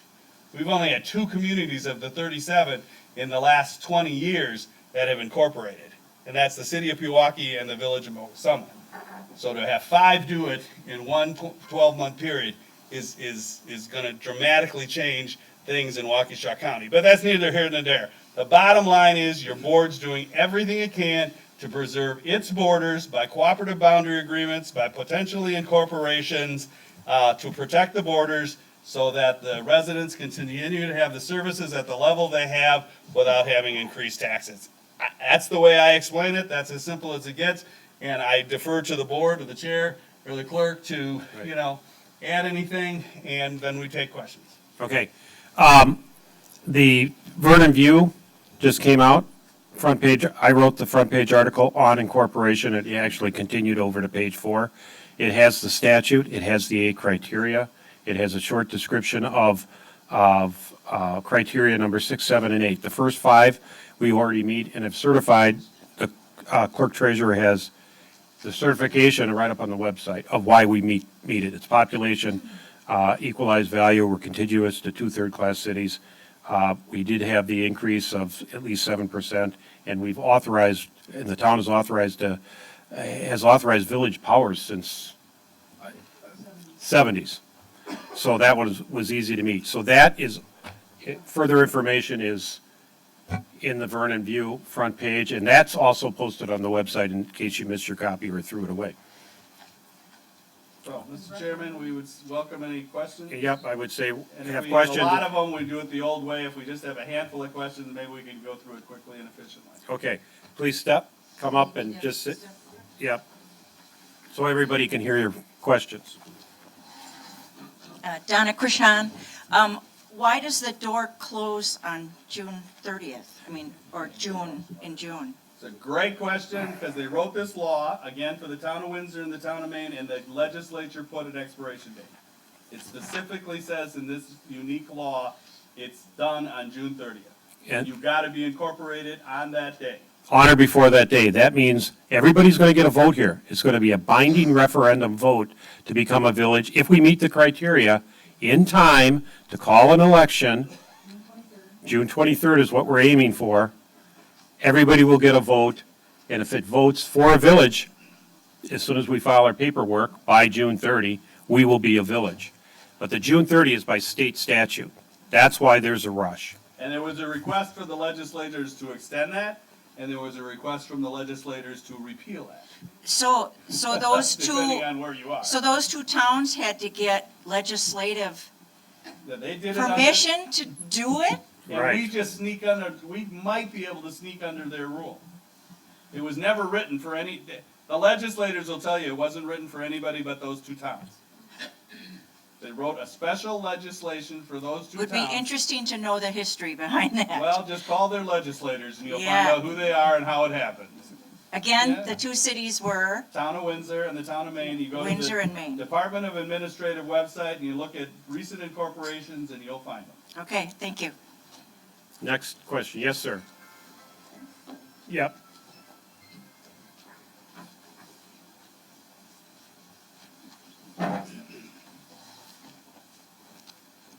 Ray Colada. All questions. I hear a lot of rumors, and I'm just asking for clarification. First of all, I guess McGuanago has some right to annex our land. So if we let this agreement that's there die, can they just come in with brute force and say we're taking it without an agreement? That's my first question. Okay, I'll answer it very quickly. Yes and no. They can't force it themselves. There are very strict annexation laws. And if the annexation laws are met, property owners have rights to go to the neighboring community if they're contiguous and meet all the requirements, and there's very little the town can do. They changed all the laws a number of years ago, and if a property owner wants to go and they meet the requirements, they pretty much get to go. There are limited instances where property owners can be forced to go with a group, if by percentages and things like that. But can a municipality just reach out and take it without the property owners participating? No, not there. I mean, there are some very unique situations where they buy it or where they try to incorporate or things like that. But generally, no, a property owner is not forced to go to another community unless they're participating. Now, that's kind of was, I think you're getting into my next question. I was told that if the property owners that were living in that proposed annex area, if they would stand up and object to that they could stop it?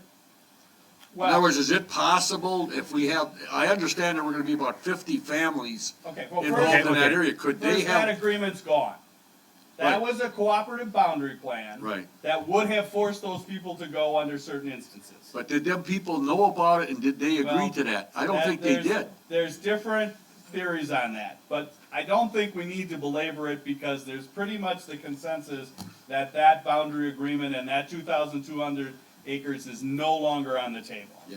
Okay, But so- I'm looking for a fallback position, you might say. Let's say this incorporation thing, you have trouble meeting some criteria. Can we, how fast could they come back at us? Can we do things to fend off them coming back, such as 50 property owners that were gonna be in that land, just say, we don't want to be a part of McGuanago? Can they actually use brute force and just grab? Who is they? The Who's village? they? The McGuanago, yeah. No, the No. village of McGuanago cannot use brute force in, I hate to say never, because there's some very rare instances where property owners, as a group, could be forced in. There's a 50% rule and a 50% population, there's all kinds of rules.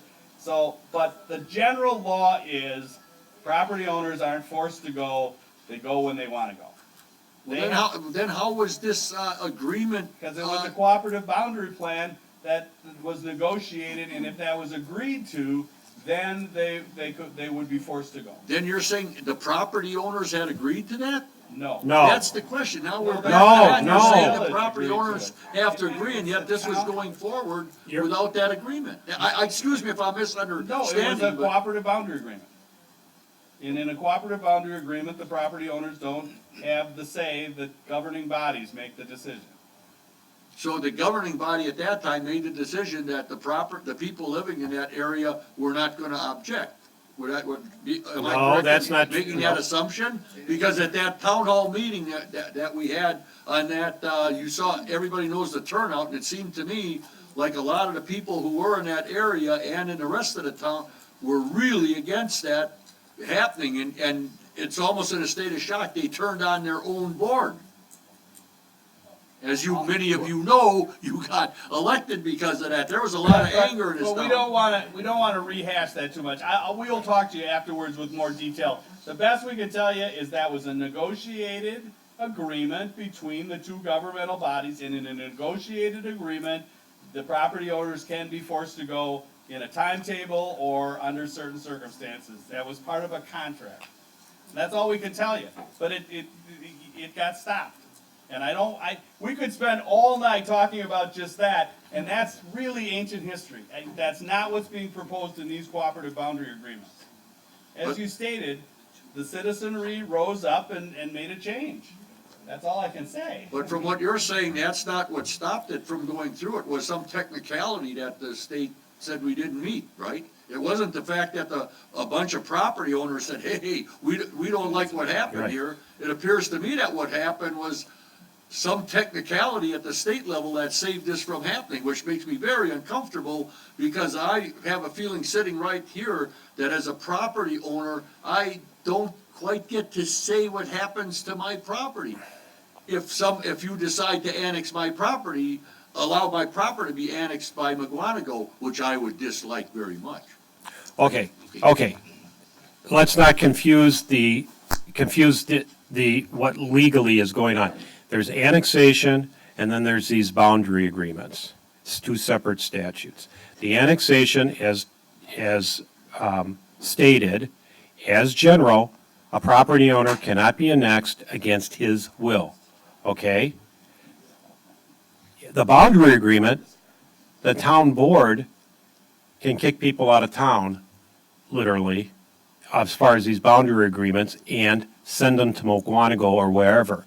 The cooperative boundary plans that we're talking about later in the town board meeting tonight with the town of Waukesha and the town of Mukwonago fix the border between Vernon and the town of Mukwonago and Vernon and the town of Waukesha exactly where it is today and has been.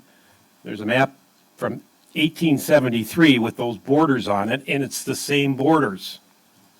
Mike, you mentioned that Waukesha was already objecting to this one. If the people in the town of Waukesha are willing to make an agreement with us, what business does the city of Waukesha have stepping in and trying to block it? Well, I agree with that, and the town board, I think, made the same comment when we went through the town of Waukesha letter. City of Waukesha is nowhere close to the northern border of Vernon and the southern border of the town. So we should be able to fix our border as communities where it is today. Okay, next question.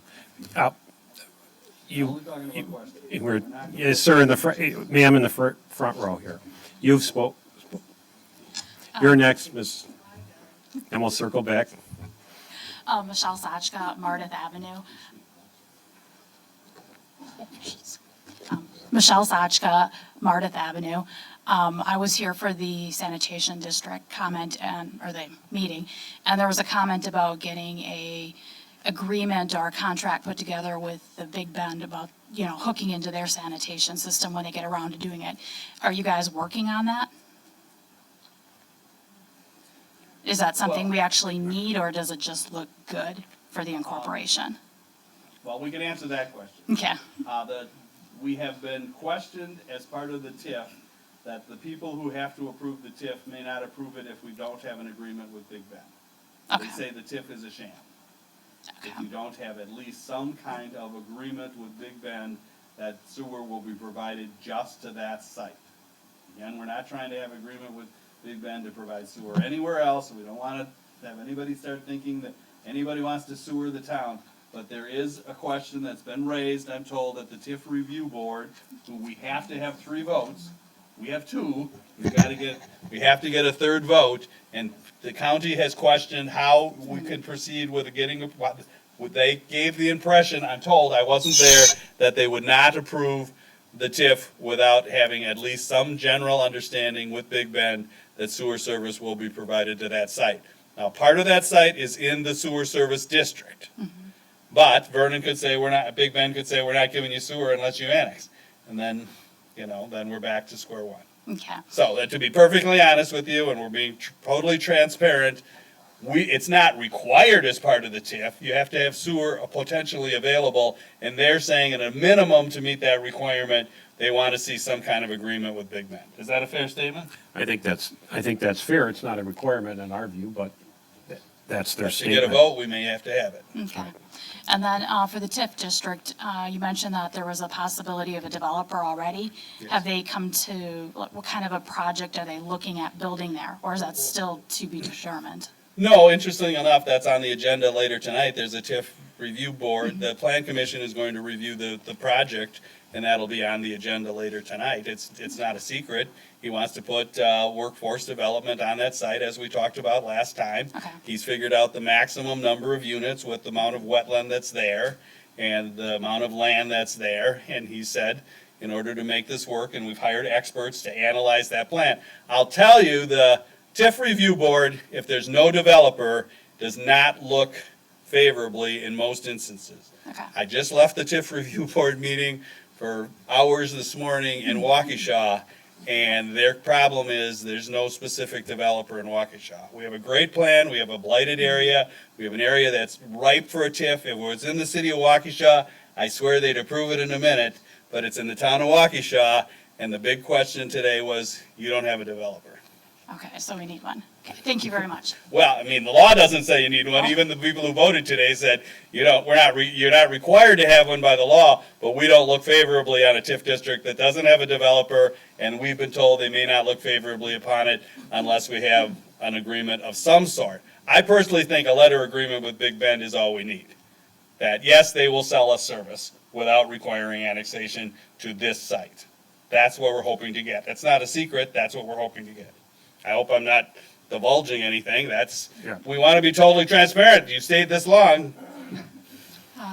Vicky Ivkovic, my question, yes, I am in the district that Big Bend would acquire, since if an individual that didn't know, there is something here at the town hall that indicates what Big Bend's future plans are, and it's from center, blah, blah, blah, to annex the town of Vernon. Towns are meant to be eat up, so are eaten up by villages and cities. I want to know how many out of the 8 have we been close to meeting? 5, okay. And Big Bend, I mean, it's a small little area, and they didn't claim they wanted that much, according to the graphs that I've seen in the past when they wanted to become one years ago to just become one, when we would have had a big town merge years ago, consolidated years ago. 2002 or 3, right. So, I mean, I'm in that little fine area between Big Bend and what they'd want to acquire. I would think the state of Wisconsin, since Big Bend is kind of dinky, would say, well, you know, that might be a problem. You know, does the state look at problems, like it's a problem for it being small and us being so big? If you tried to incorporate under the regular statute where we don't meet most of the requirements, they absolutely look to that. The island's gotta go, you gotta square off boundaries as best you can, you have all of those things. That's what Summit had to do in order to incorporate. They had to give some lands to the town of Oconomowoc, they had to give a huge amount of land.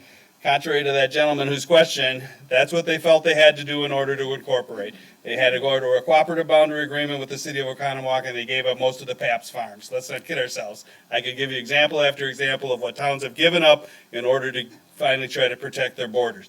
But to your point, under this law, the irregular boundaries that we have remain. So Big Bend loses its right to, if we incorporate, Big Bend loses its right to take any of the lands unless we voluntarily say that property owner can go, and that property, and Big Bend says they'll take them, and no one would, I've only seen that happen once in 39 years. Well, that's what I'm saying, because we are in their plan But where I'm their plan- located. Their plan Yes. goes off the board. Right. Okay. If we're incorporated, If we're able to do that, I'm thinking the state, like you said, might look at, well, you know. They can't look to that factor. They have a very Okay. specific checklist. If you go to it, and if you look at the village letter that came down, the Village of McGuanago review letter, or the Town of Lisbon review letter, they go through this checklist. And they see if the checklist has been satisfied for the cooperative boundary plan, and they're gonna go through a checklist to see whether Karen has certified all 8 of the things. They can't look at anything else. And what about a post office used to be one of those things, no? Not required. not required. No. I don't know. So we met 5 out of the 8. How close are we to even meeting 3 of them? Well, we talked about them. It's the sanitary district. That one might be Established, almost done. So we got 6 done? right? So we And need a TIF district and we need 2 cooperative boundary agreements. Tonight on the agenda, town board agenda, there's. That sounds those- much simpler than it is. Those Well, I two, know. those 2 cooperative boundary agreements with the town of Waukesha and town of Mukwana are on the agenda. And we have we're nearly, dealing if with not final towns. drafts. I- And hopefully our town board approves those tonight. What about Muskego? We don't need Muskego. All we need If is we had 2. started this in 2015, maybe we would be negotiating with New Berlin and Muskego and Big Right. Bend. But the bottom, let's not kid ourselves, we had to move quickly and efficiently. And so the ones who were willing to negotiate and talk to us Would be quickly the and towns. efficiently were towns. Which would make sense because they can be annexed themselves. Would the state not have a problem with that? I'm just saying. It's not on their checklist. Okay. Right. That's the thing about this statute we're trying to incorporate under.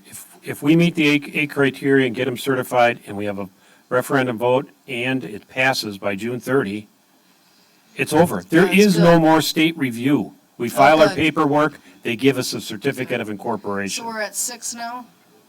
I guess. We're at, yeah. Six isn't certified, but Right. we've done the work. The first 5 are certified. The sanitary district is nearly done, if not done.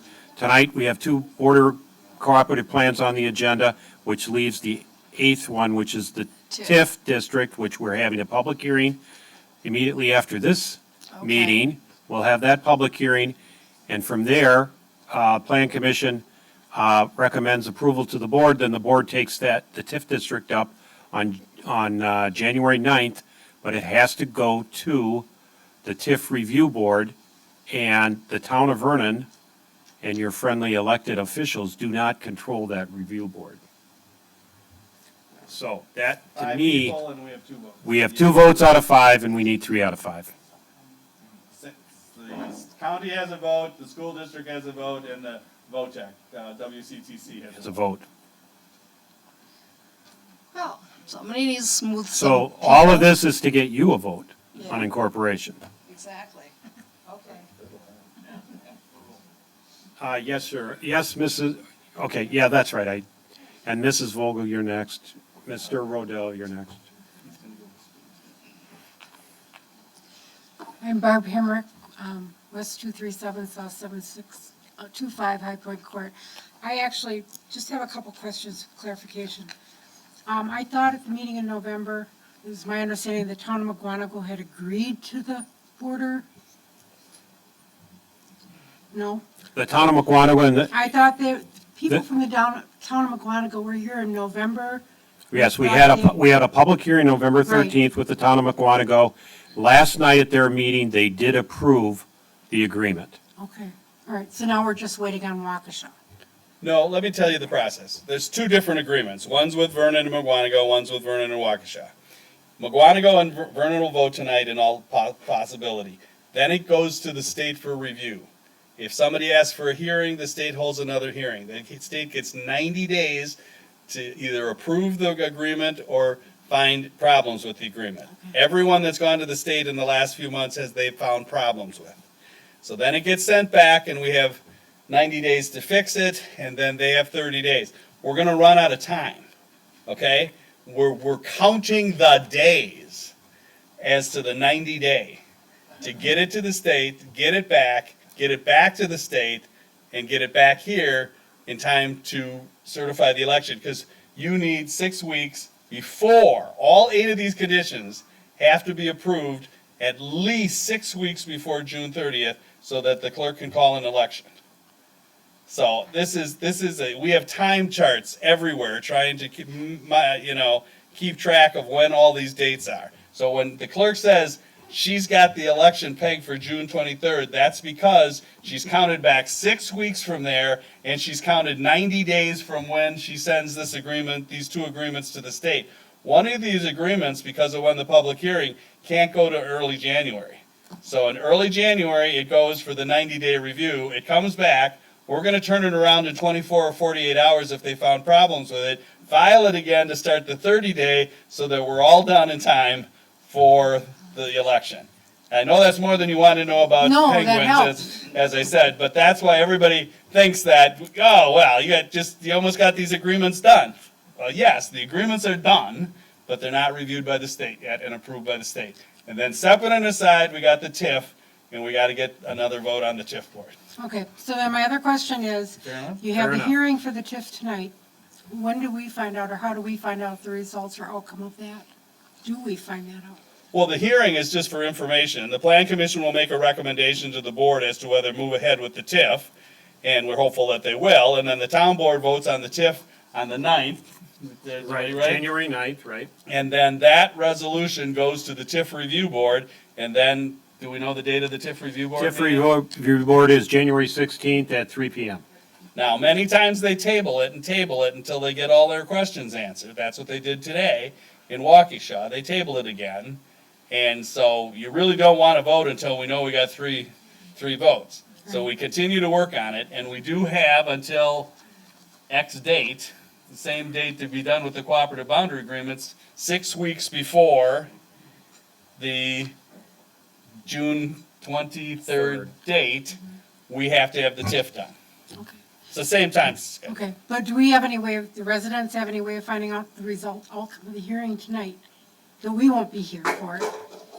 It's gonna be on YouTube. But you can watch this meeting, the public hearing on YouTube. This is all recorded, so you can watch it anytime on YouTube. You can listen to the comments on the Town of Vernon's website after we download it tomorrow. So Okay. you can listen and watch. Okay, that's one of the questions I had. And then the other question that we talked. you were all here for the TIF hearing. No, and then the other question I had is, and it hasn't been addressed yet, maybe it even hasn't even been looked at. There was talk of moving the fire station, and I was just wondering if there's been any kind of estimated, I know that the sanitary district's costs are gonna be covered by the sanitary district, but the cost of moving a fire station and fire services, has there been any investigation as to approximately how much that would cost the taxpayers? No, because first we need to get the TIF district approved. If it doesn't get approved, there's no point to spending any town's money studying that issue. And our board has consistently taken the position with respect to this incorporation, because there's 8 criteria. We don't want to spend money on a failed incorporation bid. So we've been spending money as we go, as we knock off the criteria. And where it looks like we can meet a criteria, we'll spend the money. With the understanding is, if we can't meet a criteria and hit a roadblock, a stop sign, we're stopping. And there won't be a vote. But You have negotiated with the developer that the fire station will stay there until we have a remedy. And he Right. would either build around it and use it as a clubhouse eventually, or, we have a broad concept for a development, that's all you're gonna get at this point. And then you will and then the specifics will all have to be worked out, and that would be part of the specifics. If we get through the incorporation, the game plan was to then take the broad concept of what he wants to build and work through those details. right, and we could get a different developer. Once you've established your TIF district, this isn't, we'll see who else is interested in. We've just had one inquiry. And so that would open it up, including keeping the fire station. The next developer may say, keep it. We're only gonna buy half the property. All right, that's it, thank you. Thank you. Thank you. Mrs. Gale. I was at the November meeting, and regarding the development, some of my questions may have been answered of what you just said now. But when you say workforce, I think it was defined at the November meeting as low-income housing. Absolutely not. We never use those words anymore. The county won't allow anyone to use those words. But basically, that's what it is. Well, it depends on how you define workforce, Okay. low-income housing. It's So- not subsidized housing. Okay, so there was a lot of people at that meeting, because that is my almost backyard, and workforce, they were not happy with that, and at that time, I thought you guys said that you would possibly look at other developers, so this one developer is not a for sure thing? Well, the more we say about it's not a sure thing, the less chance we have of getting the TIF approved. So So we is have to be really careful what we say. To say that this isn't the developer and this isn't the development, that's gonna come back to haunt us when we go to the TIF review board. Okay, As so- far as we're concerned, this is a solid proposal that the board could support if the TIF district is approved. Once you can't say, once it's approved, we're gonna throw it out, they'll never vote for it. Okay, so then my question is, when is the meeting that is there tonight, the meeting that this is the developer you're gonna for sure go with? Is it too late for people to voice any opinion regarding that, or is there other meetings? I mean, you talked about January 9th, and I forget what other dates are. We have to be totally honest with you, okay? That's what I want. You're not going to find another developer and work up another plan in time to make this incorporation. Okay, so if You have to get behind this potential developer and this potential development in order to succeed. I'm just telling you the facts of life. Okay, so when do we find out what this development is? Well, it's in the documents that are tonight. Right, it's in the project plan. I mean, It's just a, but it's nothing more than we said last time. Is there a copy that people can have tonight if they want to see that? And then again, my question is, so if you go ahead with this developer, are the people going to have a chance to voice their opinion as far as what is going to go in there? So if it is, I'm sorry, I'm saying low-income housing. If it is low-income housing and people don't want that, are they going to have a chance to voice their opinion and say, no, we want something else, and they'll tell your developer that consider something else? well, the land will have to go through rezoning, so there'll be opportunities there, for instance. And, at the Town Sanitary District public hearing, the November meeting you're referring to, in my mind anyway, low-income housing is subsidized housing by HUD or some other agency. That was not this proposal. The answer to your question is yes, there'll be public hearings on the rezoning. There's every meeting, they'll be talking about, approval of this, the detail as they get more and more detail of the development. But I'm gonna tell you, let's cut turkey here. If this board isn't gonna support that development, we should stop right now and stop wasting money. Because the county and the VOTEC and the school district will figure out it's a sham and they won't approve it. So if this board isn't behind it, we can't in good faith continue. What is it zoned now? Institutional. It's institutional government, P1. So it has to be rezoned. And the project plan does say that. You got the project plan, Gary? It's one sentence. I thought it was 144. Is this the plan? Yes. You guys know what better detail. Yes.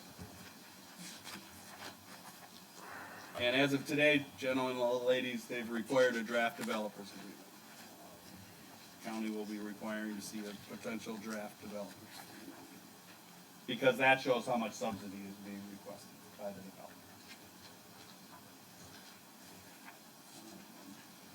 Again, that's not a requirement, but the county is making it, since I can't find my.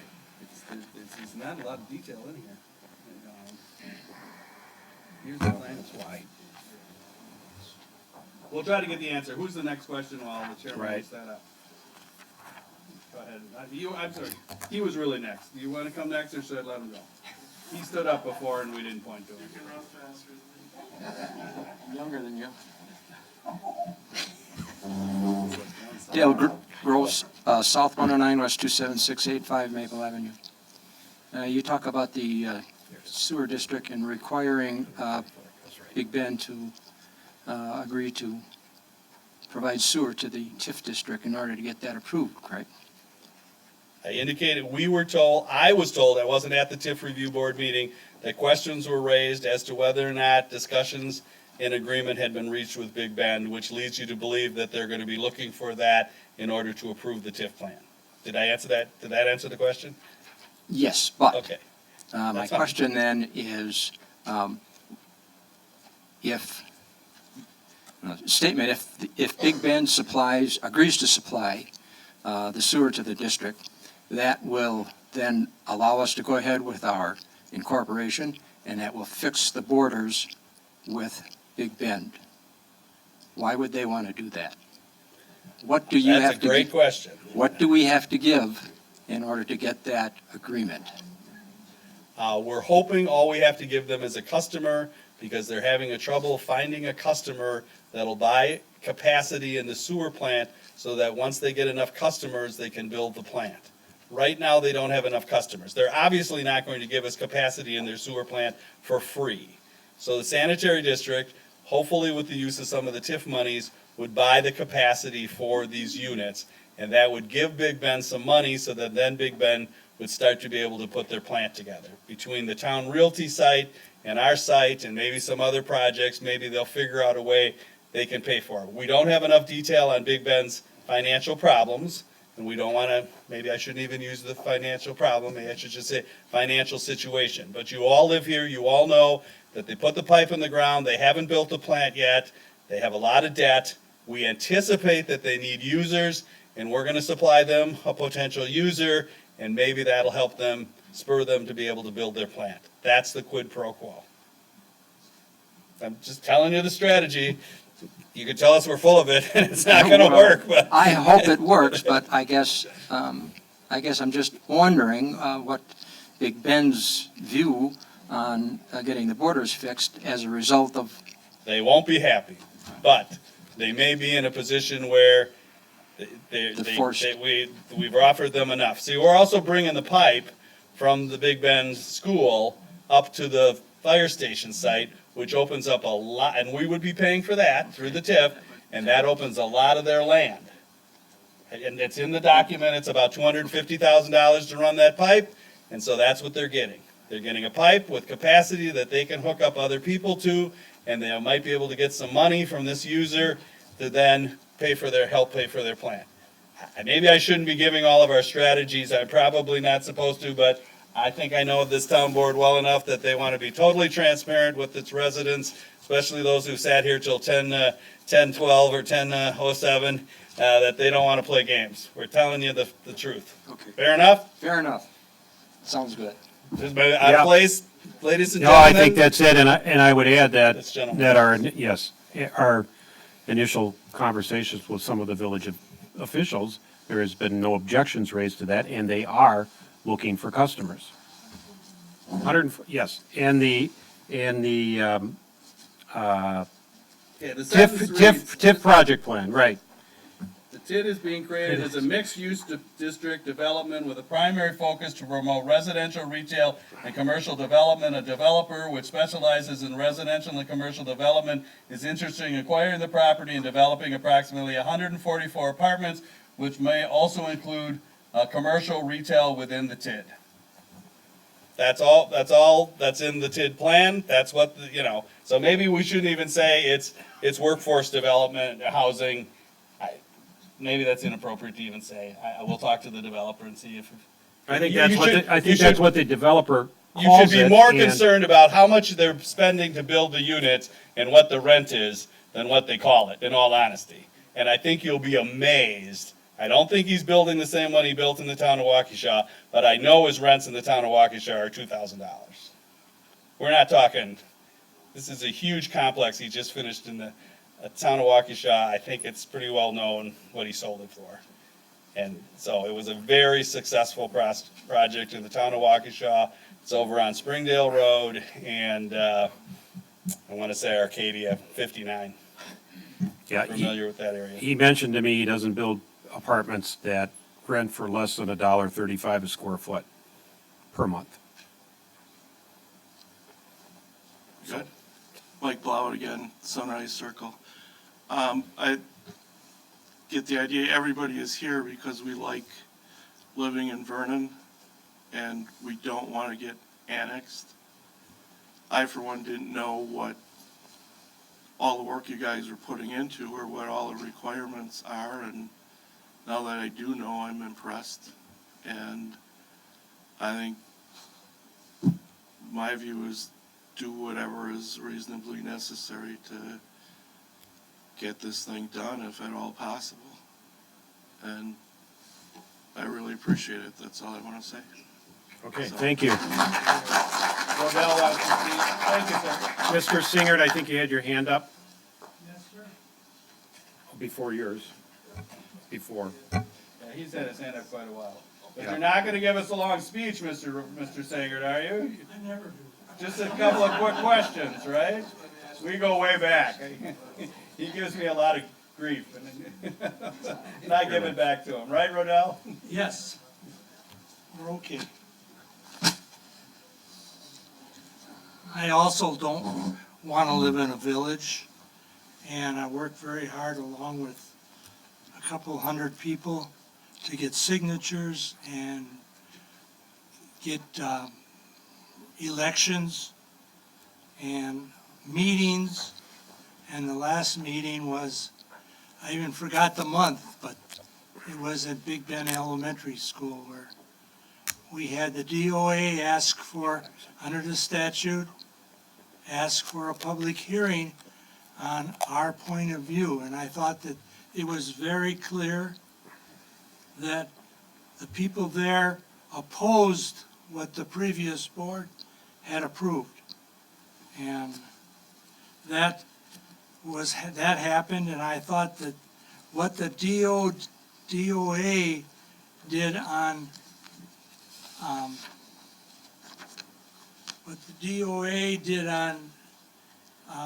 November 11th and the morning of November 13th was to send everybody an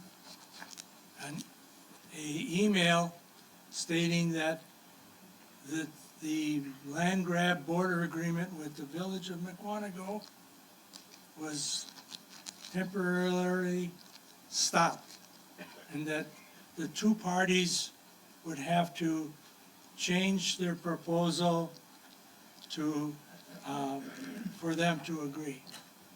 And I thought that after 7 months, and I'm talking to the people behind me, after 7 months, we got success. This email came, and I'm wondering how many people behind me knew of that email. They all just raised their hand. I think everybody knows that the Village of McWanago and the Town of Vernon agreement has been remanded back, and it did not meet the requirements. And They're all shaking their head. They're here tonight because they're on top of these issues. Okay, and so this thing is dead at this point? A courtesy call has been made to the village, and the village called back, but no meetings have been held. And we know that it has to be substantially changed if the state is going to approve it. Is that a fair statement, ladies and gentlemen? Or whether you agree with it or disagree with it, that's the status. Well, I'm happy because I didn't hear that that was done, and that the people of town of Vernon who don't want to live in a village or accept this 2,200 acre land grab should be happy. And I'm saying that what's now before us is a quirk in the law that gives till June 30th of 2020 a chance to protect our borders. And I have attended all the 2 meetings of the town of Waukesha and the town of McWanago. Is there any other town in the southern border that needs to be addressed? Well, we discussed with the town of Waterford reaching an agreement, and yeah, they just emailed back recently. They also want to do an agreement, but that's not even going to get really started till January. So. Okay. So I'm up here because I feel that this document, this email was so very important. And it tells the old board that we were right as citizens of the town of Vernon, that the agreement, border agreement was wrong. And so we want to listen to what your proposal is, and I have that list here. And you've got 6 done and 2 to go, is that right? Right. And what chances are of meetings 7 and 8? Well, the 2 cooperative boundary agreements are subject to Department of Administration review. So that's out of our hands. All we can do is do our best job on the agreements, which I think we have done, and we've taken public comments and considered them all, and we will be voting on those later tonight, hopefully before midnight. We have one of the most solid TIF plans because we have a developer, We do have a developer. but we don't have sewer service. We don't have sewer service, mostly because the sewer service isn't yet built. All right, I'm All we happy. can say is your town board's doing everything it can, your chairman's working and clerk 12 hours a day trying to get this done, and the other supervisors are being very supportive. There's nothing more that can be done other than to keep literally, as Mr. Solani had with his cliches, the pedal to the metal and give it all. Yeah, we can't build our own sewer service plant. We have to be a customer, I understand that. so. I understand that. You know that. Right, right. I just wanted to make sure that all of the people, or a lot, people have, were knowledgeable of this email. I don't know, I didn't see it in the paper, but, They don't all have it in plastic like you do, but they were shaking their heads. They know about it, so. So if there's nothing else, we got one Okay. other guy and we got 3 more hearings. Yeah, we have 3 more, things we've got to talk get to the fees, and we've got to get back to our town board agenda. about. Thank you. So thank you, Mr. Singer. Yes, sir. Where's the sewage plant gonna be directed? On the river, I thought behind the hall, generally in that park area. Somebody knows the village better than I do. I've partied down there, but In the village park? Yeah, right next to the village. there's a bank down there, I know. There's- Oh, it's not by your house, it's down the river, you know where the Lions Club is? Up a little bit further where their park is, their old baseball, I don't even know if they use that baseball diamond, but that area. They have the tractor pull. Yeah, yeah, and that area. That's where in their plan, their proposed plan, that's where the site is. Right. And their proposed plan is on the sewer pack website. Yep, it's not, I'm looking. at Public it right now. document. Yep. So they're running the sewer north. Right. And the pipe is in the ground from Village Hall to the Big Bend Elementary School. And that's where it stops. I looked at the costs that they had back when they had it approved in '97, I guess. This costs are probably 5-6x what they were then. They can build it. My understanding with the Village of Big Bend is they are looking at new cost estimates because they do have a serious offer on the southeast corner of the interchange, a developer very interested in developing that property. Yeah, town realty site. Behind the parking lot. And so, This was updated in March of 2010. They revisited their plan. They did, okay. right, so I think there is cost estimates from 2010, but they're re-looking at it, 2010. from what I understand, is January, February, March timeframe.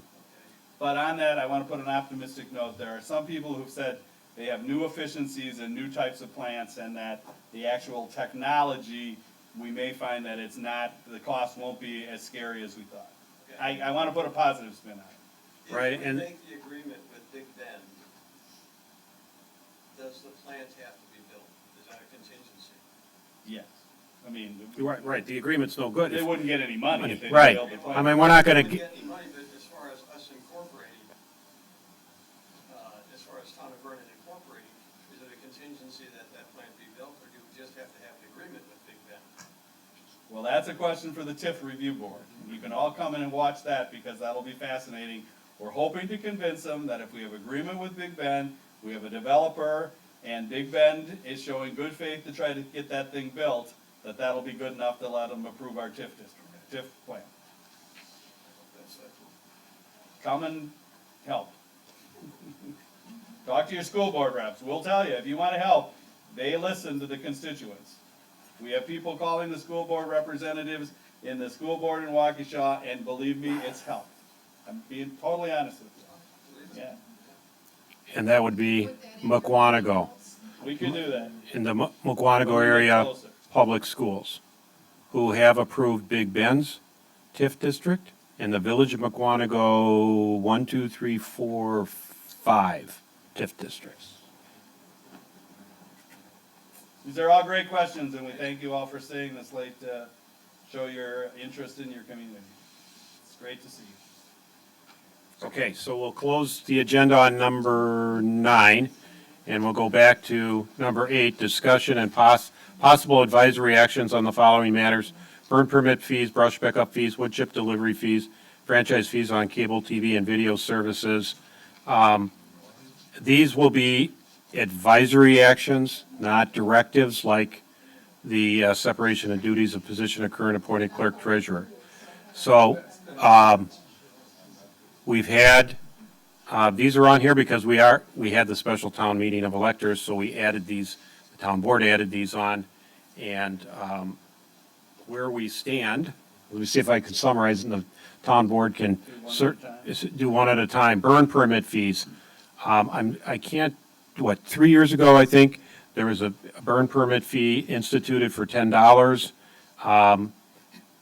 What you receive for $10, it was a piece of paper that says you could burn in accordance with our ordinances and not call the fire department and say you're going to burn. And this year, 2020, we decided not to charge that $10 fee, and people still need to fill out their piece of paper to make sure that they understand what the rules are. But that's where it stands in 2020. Take a breath, and does anyone have any questions? Any questions? Anybody object to a free burn permit, or do you think we ought to go back and charge? So, question, you're in the first. So others, I saw 2 or 3 other hands there. Gary Gullickson, South 77 West 22235 Eleanor Street. Could you maybe just explain it? So you said we had to fill out a paper still for the burn permit? tax bill. It's the bottom of the form. The only reason we need that is we create a database for the fire department. If and when they're called out, they have a complete database of everyone that has applied for their permit. So you just fill it out and then it's good for the year? Yes. Oh, okay. I saw some other people raise their hands here for questions on burn permits. Just a quick one. The 2019 burn permit said we did have to notify the fire department if it was an open fire, a certain size. Well, there's restrictions on the size of your Did they fire, but change there is that? no notification required the last 2 years, I don't think. So, no, right. Oh, because I read mine, because I had a neighbor burning on my property. And so I read my permit and it said for an open fire. I can just tell you that both the chief and the assistant chief would prefer, they said 99.9% of the residents in Vernon, how they burn is done fine, perfectly. Okay. But there's that little 1%, so that's why they felt if the electors knew what the rules were, they didn't feel you would have to call in to let them know that you're burning. Okay, thank you. Other questions on the burn permit? Otherwise, we'll move forward. Do you want an advisory motion to support the board's? I'd like to make a comment on the burn permit. Okay, I'm sorry. With this burn permit, I was in favor of the $10 fee. This is a user fee. There are costs associated with that piece of paper. Not only the paper, the clerk's filing these fees, and that money that in 2019 amounted to about $11,000. And most of that money we use to help supplement the fire department.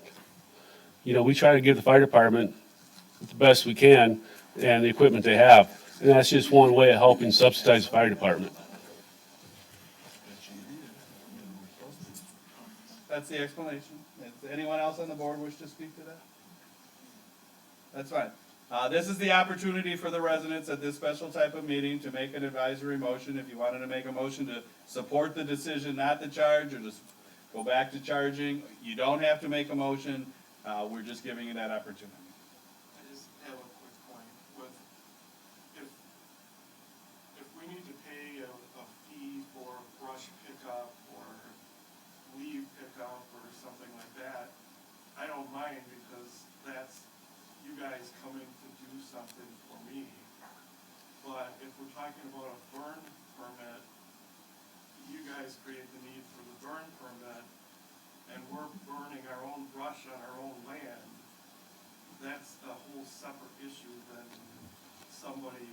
hiring somebody to pick up our leaves or whatever. So I make the motion that we advise to have no fee for the burn permits. Nice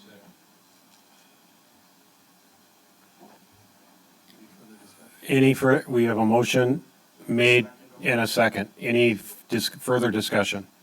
Yes, sir. I would make a motion that We have a motion on the floor. Okay. No, he is not. I'm sorry? What's your motion, sir? The motion would be to charge the $10. I already made a motion. Okay, that motion would be contrary, just like when, if this one fails, then you can make your motion to charge. Sir, what's your name? Mike Plowman. Mike. And you got the second with the, Chuck, sorry. So there's a motion to, an advisory motion to, for the board to remain with the status quo of not charging. Not charging. Just advisory. Just advisory. All in we'll do voice vote and we'll see, and maybe we'll have to stand up again. Voice vote, all in favor of the motion to not charge, say aye. Aye. Opposed, say nay. Nay. I think the ayes have it. Agree? Ayes have it? Okay. So advised. Okay, letter B, brush pickup fees.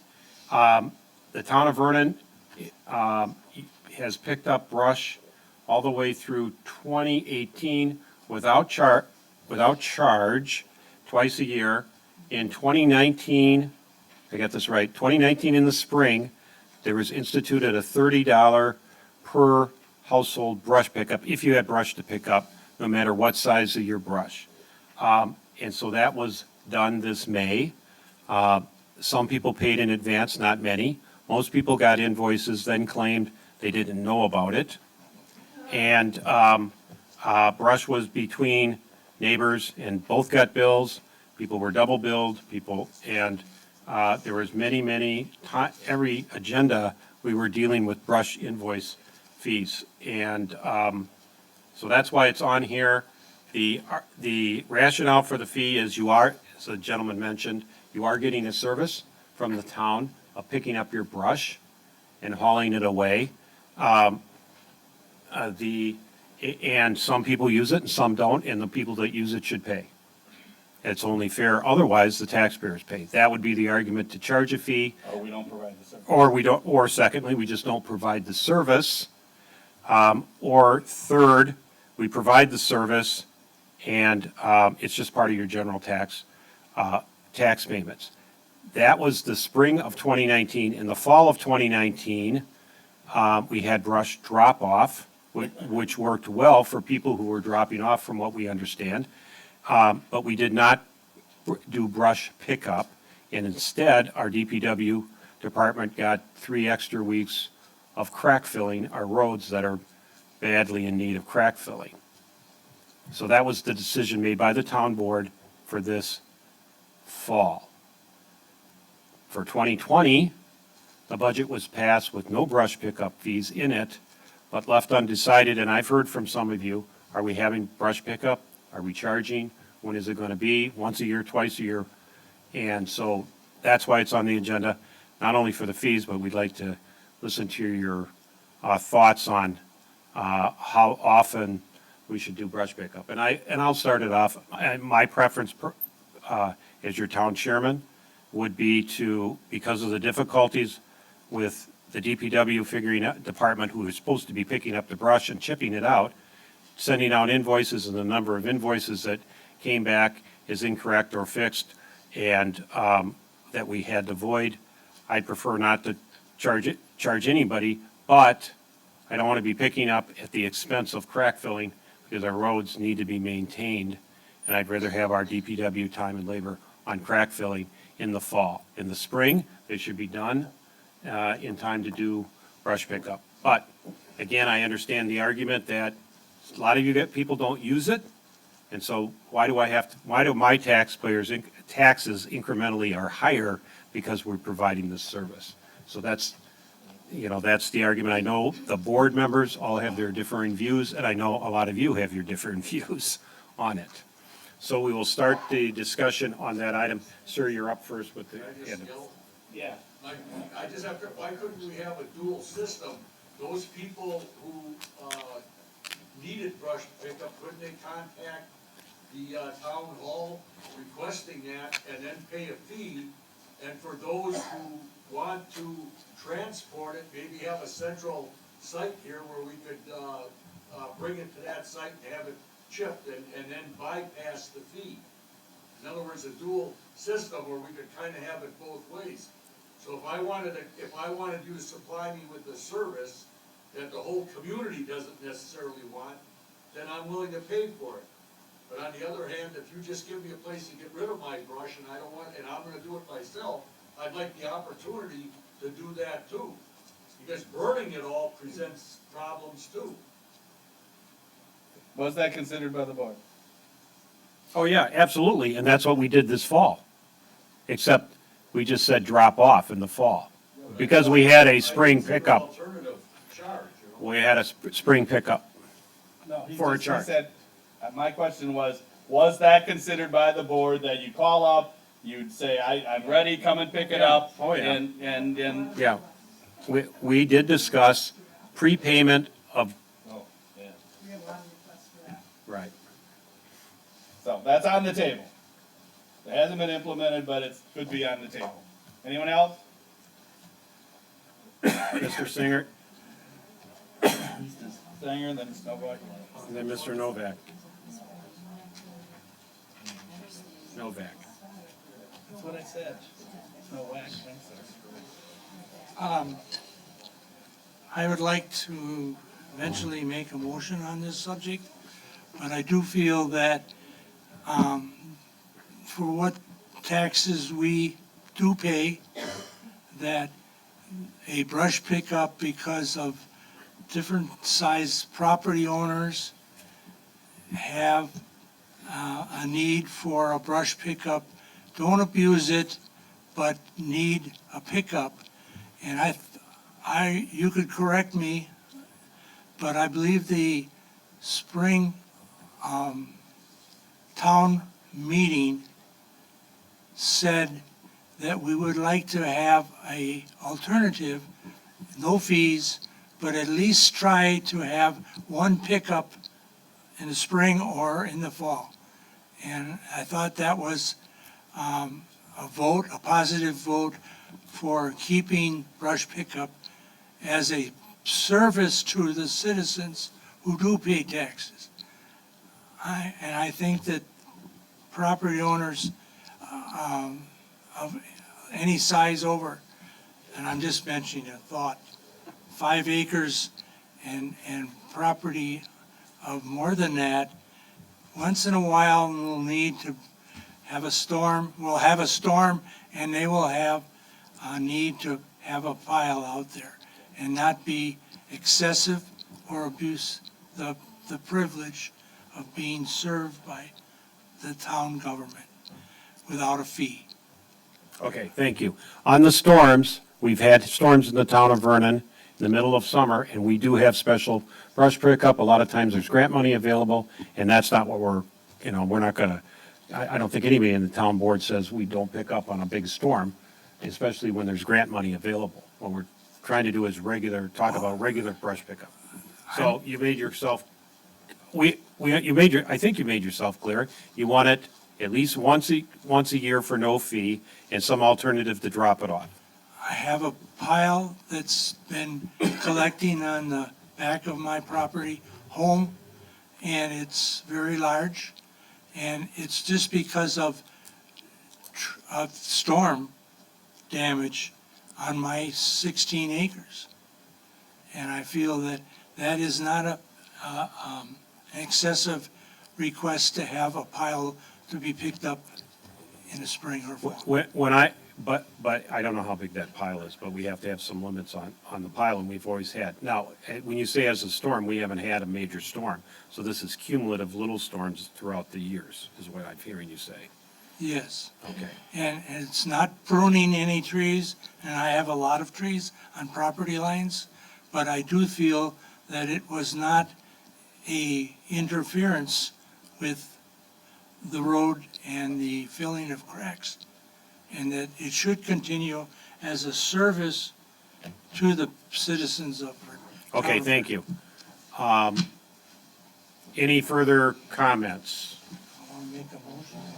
Mr. Noack. This year I wasn't aware that we weren't gonna have a fall pickup, so I delayed cutting down a tree until such time as the pickup would occur, and found out it wasn't gonna happen.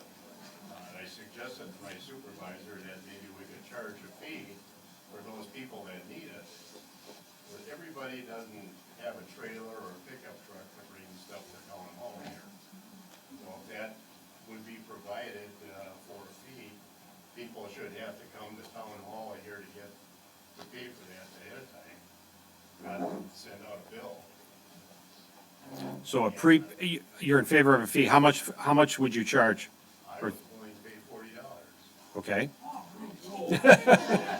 Okay. Okay. 30 sounds fine. Okay, well, people who are willing to pay a fee, I'm gonna ask how much. Because when we looked at the costs, I mean, it's still, based on when we charged $30, if you looked at the cost divided by the number of pickups, the actual cost, if you just do the dividing out, is $85. Now, some of that is wages, and we're paying the wages. Some of that is truck and diesel, and they'd be doing something else. So, I'm just saying, that's why I ask. So you would be favoring in once a year, prepaid in advance. If you don't prepay, they're not stopping. So our DPW people will be, sorting out the addresses. Well, and there'll be a maximum for time. It'll take whatever. Wait, we have one more, should we have one more question and then you can make your motion? I'm in favor of having a brush pickup both spring and in fall. If there's no fall brush pickup, that's gonna be forcing more of the community members to do burning, especially where there's a lot of leaves in the area. When we do more burning, what is that doing to our environment that we're living in? We're throwing all those extra hydrocarbons into the air in our community. I appreciate the service that we have with the brush pickup. Twice a year, I think, is very important. Would you pay for it? I would pay for it, yes. How much? Her voice changed. I would pay for what the community, for what was voted by the town. Because I think it's important for our environment that we not burn as much. And by not having a fall pickup, more and more community members are going to be burning, especially with the leaves. And just Well, we don't pick up leaves, just so you Well, I know, but know. they're going to be burning with the leaves. Oh, burning your brush with the leaves. I got it, Along with yeah. the brush, Okay. exactly. And Okay. it's throwing more hydrocarbons into our air. Something's in my eye We right have now. paid lots of money lately just to have our trees, our elm, or these to actually pay tree services, particularly since the ash trees have croaked. A lot of money lately, and, because we keep losing trees in my yard.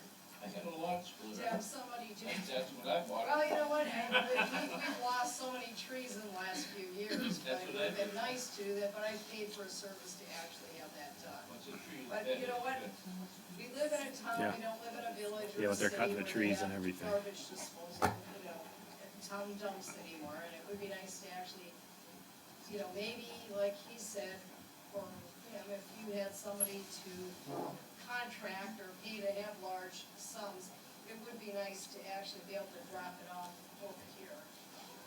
Maybe. Which we had in the fall. Right. So, yes, sir. I have a comment about hydrocarbons. If you're concerned about hydrocarbons, compost your leaves. Get a wood chipper, chip your own brush. Compost it. So that's an alternative to the town. Okay. Any other comments? And then we'll entertain an advisory motion or a directive to the town board on the brush pickup fees. Or, number of times. Let's keep them separate so we know what you're doing. Standing thinking that I am correct in the annual meeting of the town in the spring of this year. I thought you were gonna make a motion. I am. Okay. It's a preliminary.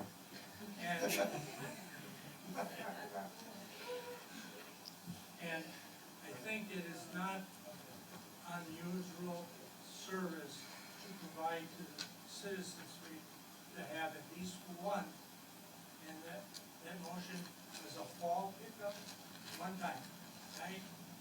I'm very, very responsible of what is done. I watch and listen, but I have been told I got the neatest 4x8 pile of brush in the town, and it takes 22 minutes. Okay. Are you going to make a motion? My motion is have this in the fall of 2020, be brush pickup free. I second. Gail Vogel. So your motion is a one-time, no charge pickup in the fall of 2020. Yes. And we have a second. And I'm understanding that that was a motion that was passed by the town hall, by the town people at their annual meeting. I'm not sure when that was, but that, we'll have a vote on that right now. Okay, any discussion, we'll go to vote. Discussion. No. Well, it's on your taxes. No. The cost is going to be on your taxes for brush pickup, of course. Yeah, our guys don't work for free, of course. Yes, sir. You're only addressing one pickup. I already got a pile of brush built up from these winds that came through all the branches. I need something like a spring pickup. As a matter of fact, I don't want a pickup, I just want you to give me a place to bring it to. So if you can set up a chipper somewhere, are you gonna give us some alternative method? In other words, not just pickup, but also have our ability to deliver what we have to the site, those of us who have that capability, and have it done. And I agree with that, I'm gonna burn it. Okay, so you can make that motion after we get done with the motion on the floor. Yes, sir, way in the back. Yeah, you don't want it to be in the fall because you want it to be road repairs. I mean, I think he has a good idea that you have a brush pickup, but if you can get better in the spring and do it like you did, spring pickup and have a dump site in the fall because you can use it as a road repair, I think that's better. I happen to agree with that, but we'll, if you want to make that motion, or after this motion on the floor, yes, sir, way in the corner with that. What percentage of the citizens are using the brush pickup?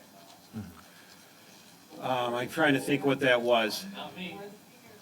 It was rough, when it was free, it was free.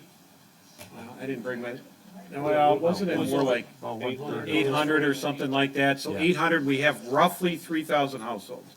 So if 800 people used it, it's, 25, 30%. After the $30 fee, it dropped by 75%. Prior to the fee, let's just say this. Okay. Here's the question then. Prior to the fee, 25% of the citizens are using the service, and 100% of the citizens are paying for it. Right. So we either have to decide if we're gonna do it that way, or since there's so few people using it, then pay the fee if you use the service. And that gentleman said, I know the city last year opened up the city lot, or, really, if you want to bring it here, you can dump it here yourself, and then they would chip it up. Oh, yeah, there it is. The other concern you have to think about is, going like you're talking about, is the trucks. It went down 75%. Before when it was free, the trucks for 4 weeks out of the year were running brush service. So we lost 4 weeks of road repair because they were dedicated to driving all over, I live on Center Drive, they're up and down Center Drive all the time. So we're just spending a lot of money for the brush repair, when I think we should be spending the guys and resources, the trucks, the diesel, and everything else to fix the roads. So if you have the service, then pay 30, 40 bucks. But why does everybody, the question is, why does everybody should pay on our taxes when you have so few people using the service? Right, that's the issue. Okay, any further discussion? Okay, yes, I don't ma'am. know if I can make a motion, I want spring We, and fall. okay, we have a motion on the floor, you can hold that motion, and you can make that motion after we, I would pay 30 bucks, wouldn't you? Then vote no. then vote no. Okay, so let's keep moving here. Let's go to the motion on the floor.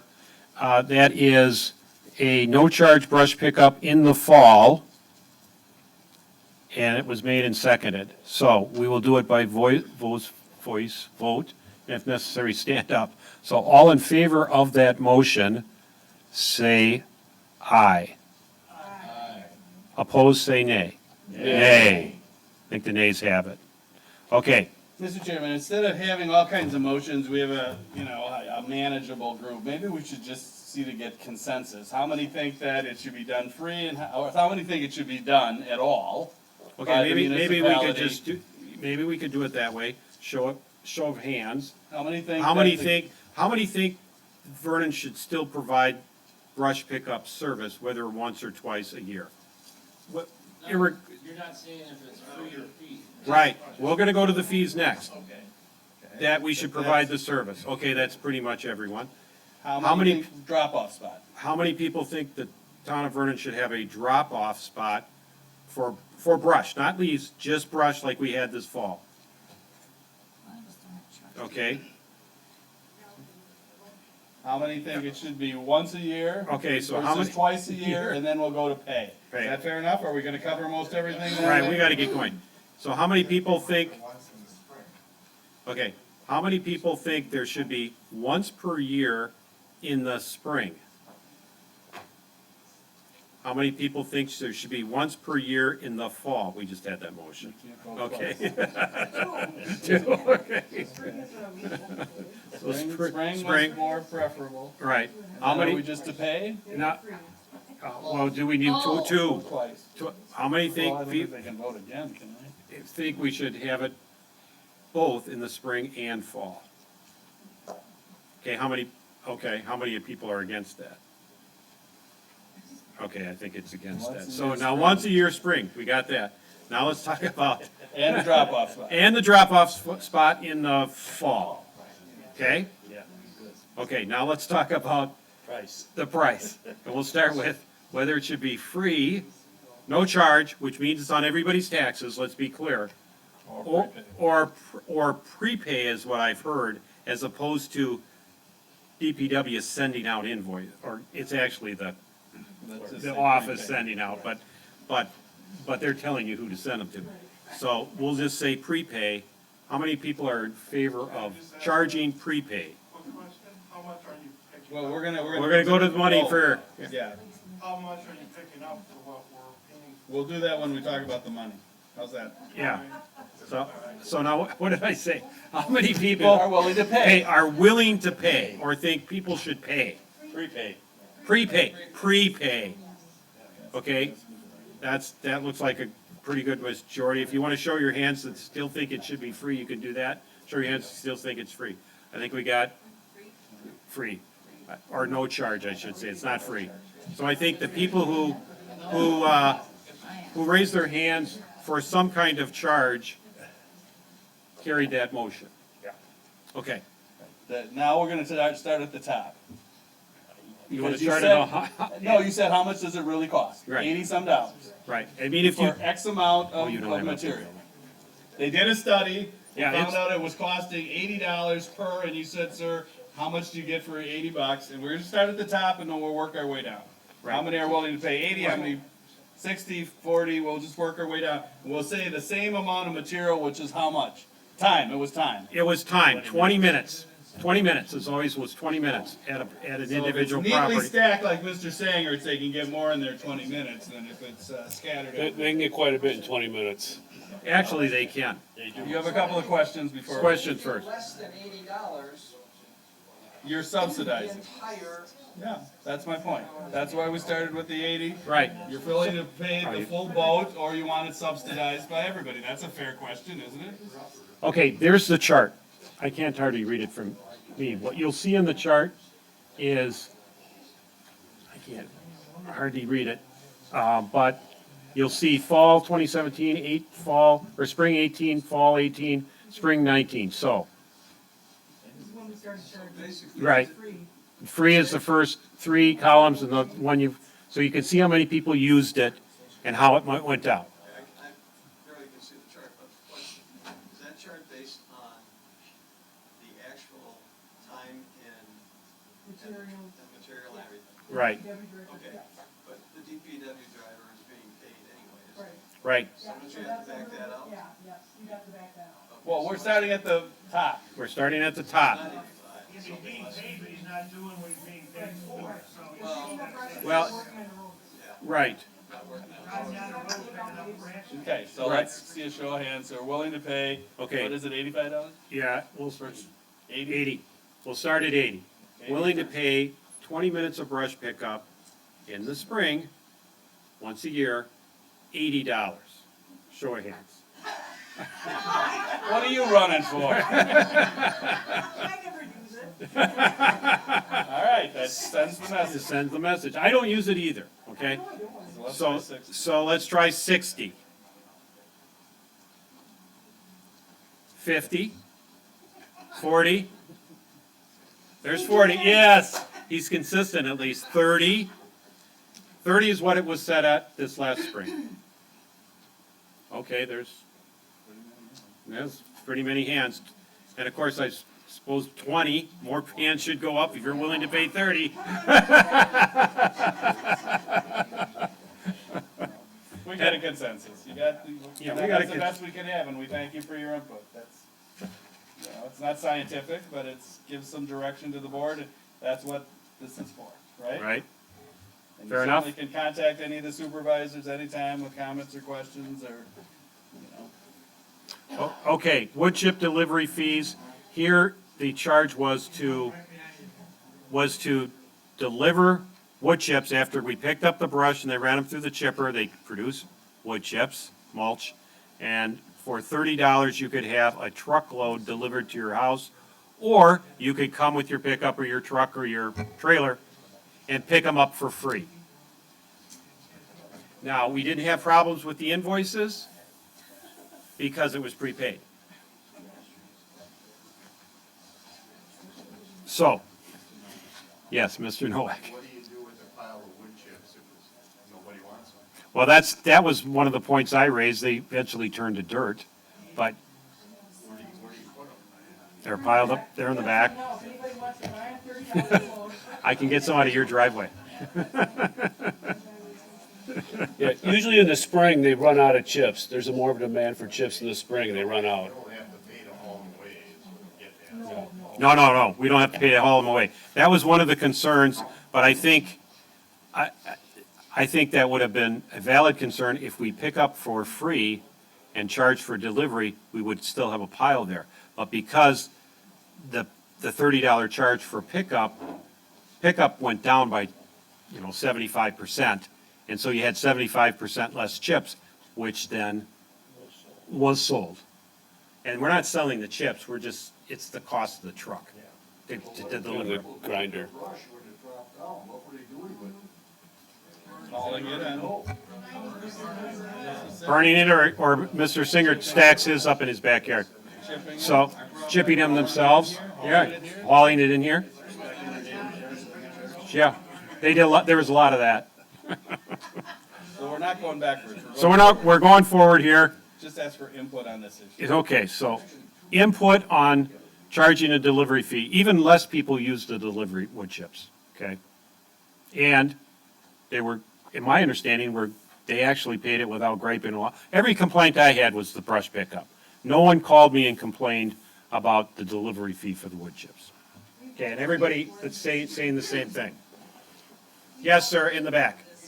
You have your wood chips here and you come on a trailer, do we have to shovel them or? If the guys are here, they'll put it in the front end loader is handy. They'll scoop it up and dump them in. I can't say they're gonna be here all the time, but. And don't ask your lawyer if we should be doing that. Ask your insurance company. Right, yes, sir.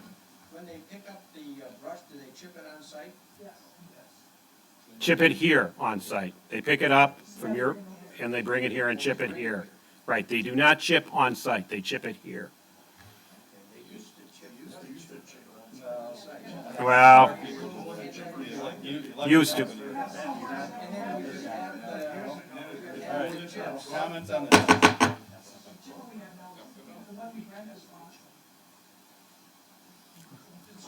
I was gonna say, they used to chip on site, and we could have the chips dumped if we wanted them. That's not how it works now. The chipper's here because they rent the chipper.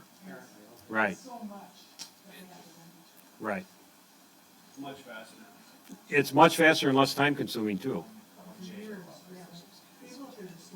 All right, let's. Well, if that's a storm. I got lots of. Okay, yes, Mr. I Dan. make a motion, we leave the delivery fee at $30. Is there a second? Second. Dan. Dan made the motion.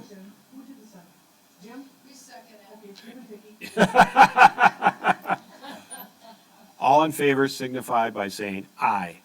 Aye. Opposed signify by saying nay. Okay, it's pretty much passed. Okay, moving on. Franchise fee on cable TV and video services. Okay, this is a long story here, but I'll put it in a nutshell. The, a prior town board, and maybe someone could correct me on what year this was, voted to establish a 3% franchise fee on cable TV and video service through our cable TV providers. And typically what happened to us, Spectrum, cable TV companies would then bill the customers the extra 3%. So, and so $60 is $1.80 a month or whatever it was. And then that fee was then sent to the town as a franchise fee. So the town made revenue on it. What happened in actuality is the cable company sent us the fee, but didn't put it on anybody's bill yet. They've discovered their error, and no, I think it was because of internal audit and they found it. The state audited them and they found it. So the cable TV company is not going to go back and back bill anybody with, cable TV. They're eating the money they paid the town. But going forward, they're going to start billing. So as part of the fees in this discussion, that's a fee. Now, but the problem is nobody's been paying it, but they will be in the future. Supervisor Dashik. It is a selective tax on just people who have cable coming into their homes. Right, the people that don't subscribe to cable, cut the cord or never had it, don't pay the fee. The people with the cable do pay the fee. And we just got done talking about, okay, did the town provide a service? They delivered the wood chips, yes, charge them $30. Did the town pick up your brush? Yes, charge them $30 because not everybody gets their brush pickup. So what did the town service provide the residents for the 3% franchise fee? I scratch my head and say, there's a long history of the law, and it's supposed to be paying for that. yes, that and the use of our right of way. No, it's supposed to be, you were supposed to take all the money and use it for technology. It was originally when the communities had their own cable, programs and did their own shows, and they had, every cable company gave you a TV and a VCR in the old days. In the old and days. you were supposed to be, now a lot of that's gone passé, but theoretically it's to communicate with your residents. Right, but the only people who are paying it Right. are those I subscribing. don't disagree with Right. that, but That's it what I'm wasn't saying. supposed, you were supposed to take it and have a party. No, It had an original intent it did. to educate people and to communicate. Right, and they provided a public access Channel 25 as part of that fee. And the only people who would get Channel 25 are those subscribers to Roadrunner. Spectrum. Right, right. So now. I just want to tell the whole story. Right, so now we have the equipment. Probably needs to be replaced at some point. So there's that, but our meetings are not just exclusive to Channel 25, they're on the internet, on YouTube, so everybody can watch them, wherever they are in the world. And how much money were we talking about? And how much did we collect since? Since 2017, they started in a mid-year, so they started collecting this franchise fee in 2017, and so far they've collected $148,316.21. So mid-17, all of 18. But they never collected. But they've never charged you. They paid us. They But paid they us, paid. the cable TV companies paid us, the town. Plus, the state of Wisconsin, anytime you do have a franchise fee, you do an audit, and based on that audit, if you're not charging the full 5%, you get a kickback. So the town of Vernon will get an additional $11,000 this year for a franchise fee that we never paid. Right, on a new, further complicates it, but what I was gonna say first is, the cumulative amount, she gave $148,000. Had the town not received that money, it would have gone to the tax levy or debt, okay? Just so everybody knows the budget impact of it. This year, it's further complicated because the state of Wisconsin, under a new program, actually is paid us $11,000 this year Right. because we charge A franchise a fee. franchise fee. So if we didn't charge the franchise fee, we wouldn't be getting from the cable company, of course, it wouldn't be on your bills, it's not on your bills right now. And in addition, we The wouldn't kickback be- from the state. we wouldn't get the 11,000 from the state. Who's only if you're on the spectrum? No, we collect from Spectrum and Wisconsin Bell. So both those entities pay. Celeste knew nothing about Wisconsin Bell. She doesn't work for Wisconsin Yeah, Bell, she she works just- for Spectrum. Right, she's a Spectrum. If they put this on YouTube, who's gonna pay for that? Nobody pays for it. Wisconsin Bell, I mean, AT&T. No, the check comes from Wisconsin Bell, honest to God. $5,000. I don't have them either, so. Well, that's like your DirecTV, that's an affiliation of, we only have two providers, yeah. That's Yep. U-verse. Right. You have the dish, because you don't have U-verse in your area. Only cable. Am I still gonna pay that? No. For what, I'd have to check. Dish, I don't think so. Cable, Celeste told me only cable. Satellite, When you don't pay that. Right. video services are coming into your home by way of cable, those No. are the people who are gonna pay. Wisconsin Bill pays. Trust Well, me. that's U-verse, isn't it? Yeah, yeah. Yeah, well, that's cable. I know. Yeah. By cable, yeah. Yes, sir. So if that money is gonna go into the general fund, Yes, it does. so then the people that have cable, they're gonna wind up paying an extra tax that goes into the general fund for everybody to use, correct? Right. An extra 3% tax on their cable bill that is gonna be used to pick up somebody else's wood chips or do whatever, is gonna get paid by the guy that has cable TV. Well, you So- could not take cable and take your $30 a year and buy wood chips. Just kidding, just kidding.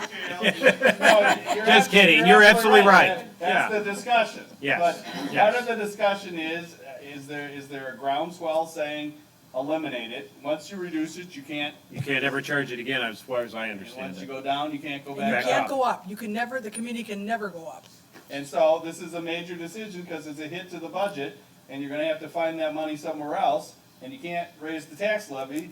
So if you can't, you may have, I'm just saying worst case is you have to cut services. And that's just, you gotta know all the facts. That's 100 and, well, we said it's Well, about 60,000 a year. It's a 60,000 a year, Yeah. approximately. Or as it goes down, as people cut cable out, but, You're getting it from a certain group What of percent? people, Right. Not from everybody, and the Right. It's money like a gets- 3.7 used for everybody, right. $3.7 million budget. It's Which is the flip side of the brush pickup. It's not a big hit, by a the couple way. pennies. But if they don't get it, everybody's gonna have to pay higher taxes anyway. So either way, you're. Well, we really can't raise Not taxes. really, the people that have cable. Well, we either have to cut services or borrow money. Yes, Ms. Bassett. How about the cable subscribers get They'll cut free services chips? for everybody. Boy, now I know it's really getting late. I'm correct in saying, Okay, you get this tax, and you use it for general purposes, whatever for the town. yes, A certain percentage of people are actually paying that tax. yes, To go what you're saying, like, Right. there's only certain people paying it.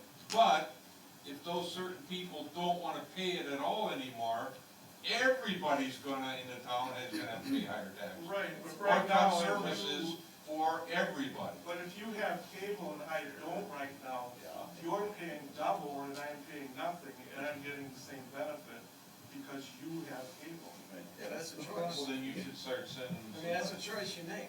All right, so I think if you Yeah. understand the facts, all we can do is say a show of hands, how many think the board should continue to direct the cable company to impose it, and how many think they should eliminate it? so how many people think we should impose it at where it is now, 3%? Okay, we're gonna have to count 1, these. 2, 3, 4, 5, 6, 7, 8. 8. How many people think we should eliminate it completely? 1, 2, 3, 4, 5, 6, 7, 8, 9, 10. I have 10. 10 to 8. Yeah, that's at least 7.5 cents per thousand, your taxes will go up. Right. Let's put it the other way. No, this is all set by the state. There's all these laws over the last few years. You can reduce the 3%, but, yeah. It's just simply wrong. Right. Tax certain Well, it's a close vote, 10 to 8. And Supervisor Millie did make if it's 60,000 a year, we have roughly $1 billion of equalized value now, so that's 6 cents on your property tax. So we can't raise your property tax rate by 6 cents because of the revenue freeze. So 6 cents per thousand. For 6 cents per thousand, yes, sorry. So that's the impact, if we could raise your mill rate, that's what it would be worth, 6 cents a thousand. That's 60,000 divided by $1 billion. Okay, but we got our direction, 10 to 8, not charge it. For what it's worth. Okay. Anything else for the good of the order? Are we done? Can we have a motion to adjourn? Is there a second? All in favor, signify by saying aye. Aye. Opposed? We're adjourned. Thank you, everyone, for coming. We will take a 5-minute break, and then we'll start the TIF public hearing, if we can stay awake. Done with that one.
Stand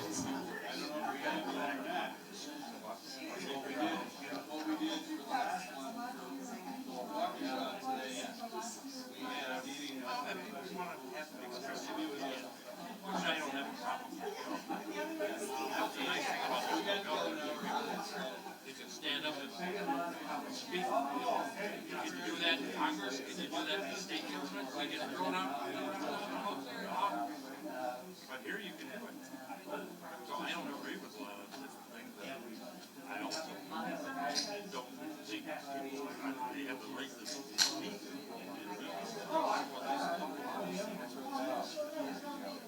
how I got involved.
We wouldn't be providing any more services, so we don't need a police department, we still be covered by the commission. And we have a fire department, right?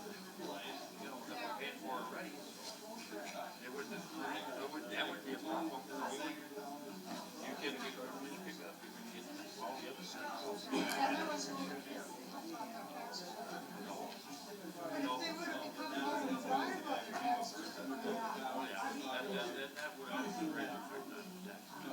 People that went into the land, annexed into their taxes.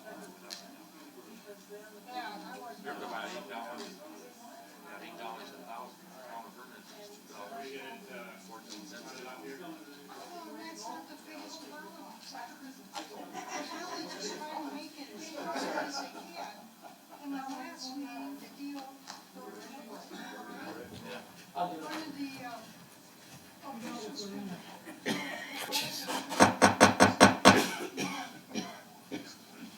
It's 11:18. We will call the Plan Commission meeting to order. This is the Plan Commission meeting for the Vernon Tax Increment Finance District Number 1 public hearing. Today is December 19th. We'll call the meeting to order with the Pledge of Allegiance and moment of silence. I pledge allegiance to the flag of the United States of America and to the republic for which it stands, one nation, under God, indivisible, with liberty and justice for all.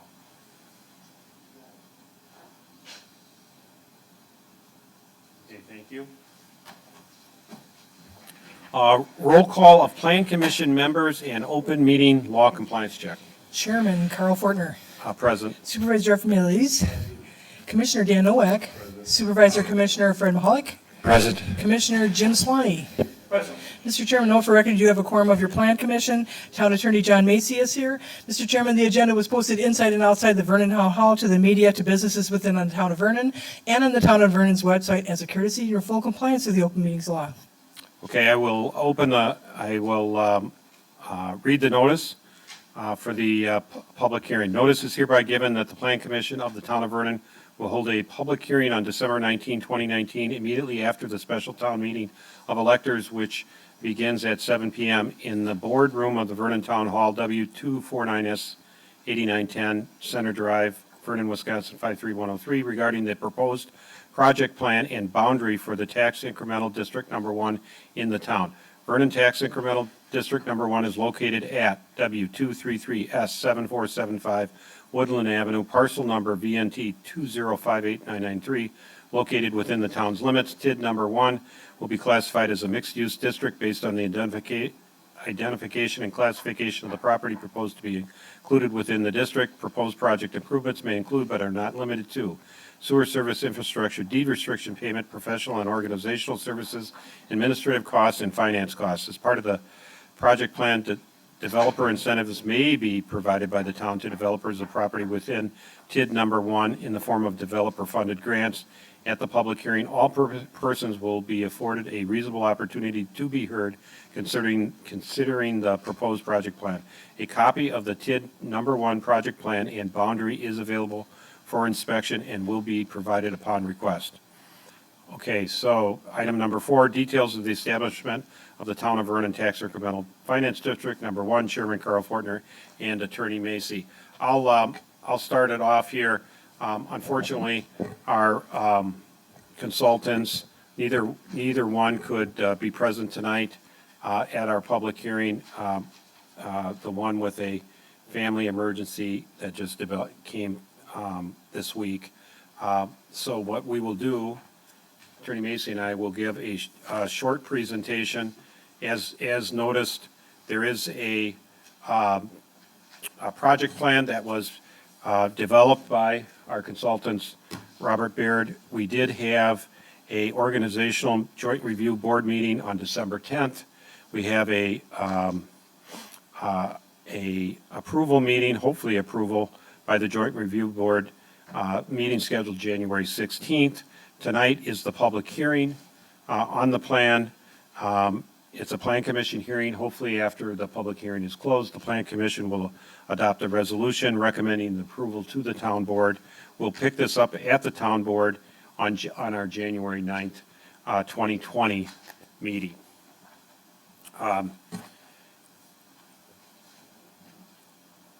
As has been discussed at prior meetings, including at tonight's special Town of Vernon elector meeting, Vernon is in the process of creating a tax incremental finance district, or TID.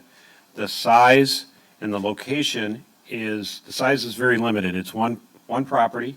The location is our fire station number 1, which is the same location as our town sanitary district. It's being created under the project plan as a mixed-use district with development with the primary focus to promote commercial development. The maximum life of the TID is 20 years with an additional 3 years extension with approval.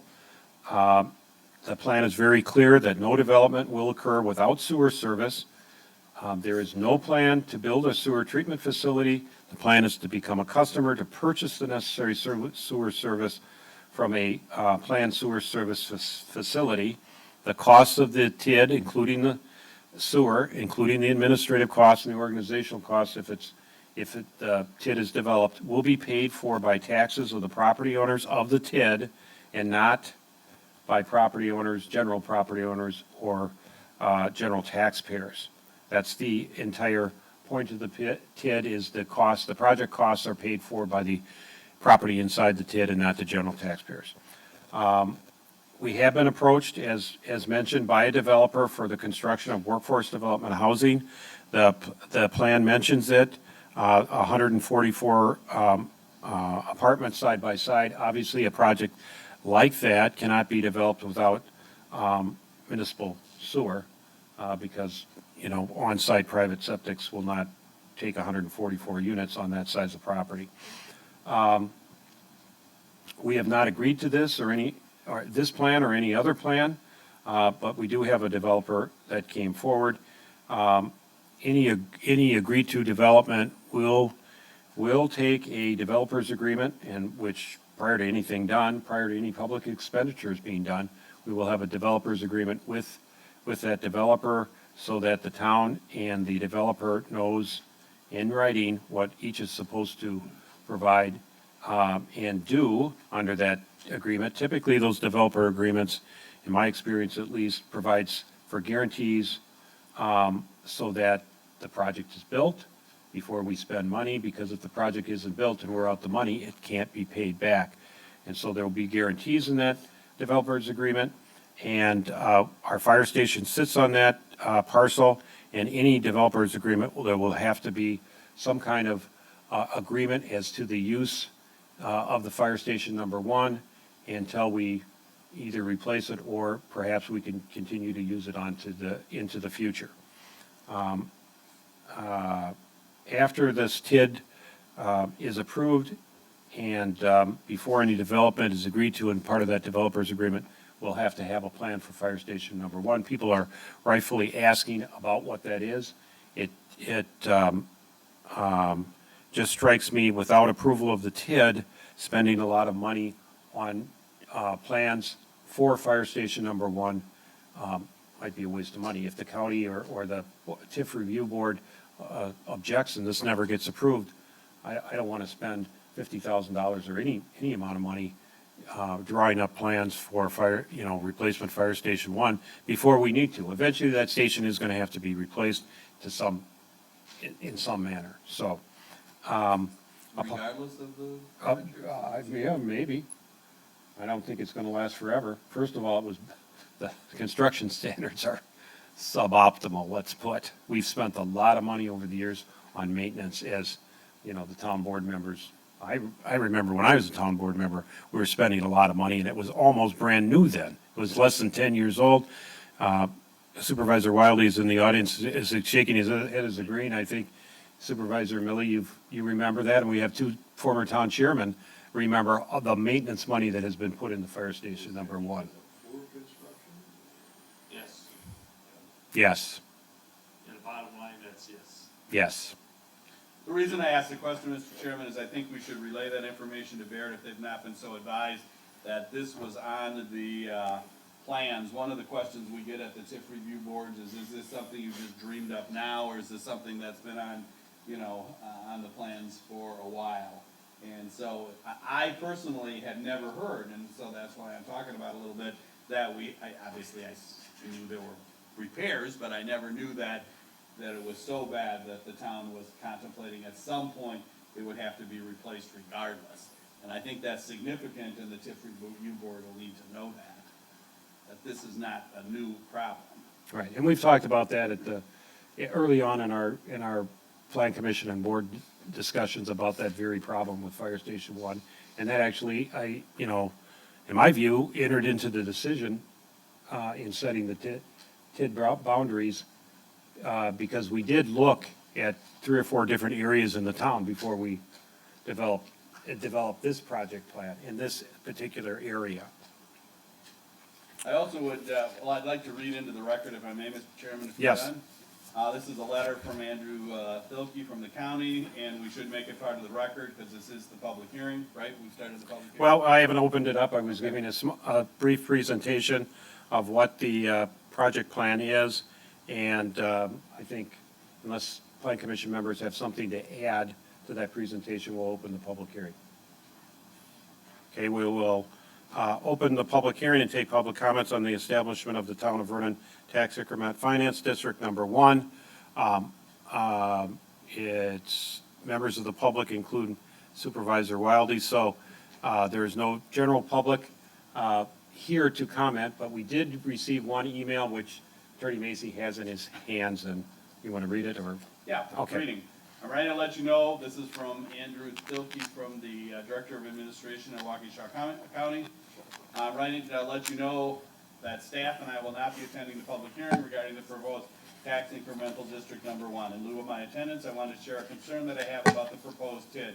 Development of the TID relies on the provision of sewer and service from the village of Big Bend. It's my understanding the village of Big Bend does not have immediate plans to provide water or sewer service to the area that you outlined. The TID's success will be completely dependent upon agreements executed with the village of Big Bend, as well as the village's ability to provide these services in the time frame outlined, village-approved capital project and financing plan. I've only reviewed the plan. The town may have other information from the JRB to consider, but based on the information I possess, I would suggest delaying construction of the proof of this TID until these agreements are in place and funded plan for the sewer provision is executed. My response is this needs to be shared with Baird. Baird needs to amend the plan to deal with these concerns. First, he starts by saying it relies on the provision of sewer service. That needs to be modified in the plan. For those of you who are familiar with development around the county, there was a huge complex built on the corner of 18 and 83. The sewer was not there. I was told that entire complex was handled by holding tanks until such time as the sewer got there. So to say that they can't build 144 units on holding tanks in the anticipation of sewer service is not true. The other thing that bothers me in this letter a little bit, and we'll point that Baird will have to deal with, he starts by saying it's to require a provision of sewer service, but then he goes on that you have to provide water and sewer. I don't know where he jumped to that, and I think that needs to be addressed, that he talks about we have to have sewer, but now we have to provide sewer and water. And I don't think this developer contemplates having municipal water at all. His last huge complex was built on septic and well. And so I don't think he, contemplated water, and I would question the county, and I think Baird should actually, work with the county to try to deal with some of this ahead of time. I know the county, based on comments today at the Waukesha TID review meeting, is going to want to see a draft developers agreement. That's just, I can get my notes to the chairman from that meeting and tell you the other things that they talked about or were requiring. So, obviously, the county is trying to, you read the article, if you didn't, we'll get it to you from the county exec, who doesn't think these incorporations should go ahead. And the county, in my opinion, is trying to do what they can to delay these. So don't be taking in that, let's just delay this, we'll be happy to approve this later. This is to try to make sure you don't incorporate. And I keep telling the TID review board, they shouldn't be dealing with the politics and they shouldn't be dealing with the incorporation. That's not part of their charge. But county has stuck, it's gotten into the politics. This is the first time I've seen the county get into the politics at this level, and I don't quite understand it, and I've been pushing back pretty hard. Right, so everybody is aware, Mr. Andrew Felke works for Waukesha County and the director is the director of administration. He is also on the Joint Review Board. He's a very powerful person at the county. He's a very bright person, very powerful, and he's the new Norm Cummings for those of you who worked with the county for years. And we need his vote, so we have to try to address his concerns. What parameters do they have for approving these TID districts? It's just up and down, it sounds like, Oh, yeah, it's up and down, but we went and met with him, the county exec for Waukesha, and we met with Mr. Thilke and the county exec and his chief of staff, and they said that when they get these, they meet with these, all of the department heads, and they have a subcommittee to review them and give their input, and then they, give direction to Mr. Thilke on how to vote. the state has no way to put on this. Well, that's an interesting question. Not really. There is a provision in the state law that the Joint Review Committee can send it to the state for input. And, but that's very narrow, and so it depends on what the concerns of the Joint Review Board are. And so there are limited instances, I don't know of any personally that they've done it, but the statute allows for you to send it, and the state then has to send their comments back within 10 days as to whether they feel it needs to be. Each county has their own TID board. Mr. Cummings has always been the representative until he retired, and he was well known as being very, we knew what he looked for in a TIF district and what he would approve and what he wouldn't approve based on his input from the county exec. We don't know as much about Mr. Filke's position or his, for instance, Mr. Cummings for a long time would not approve TIDs that had residential. I'm talking generality. If there was residential component, it was seldomly looked favorably by the county. That has changed recently, and they have a approve some TIFs. But the county always sits, WCTC always sits, and the school board never changes. We need 3 out of 5 votes.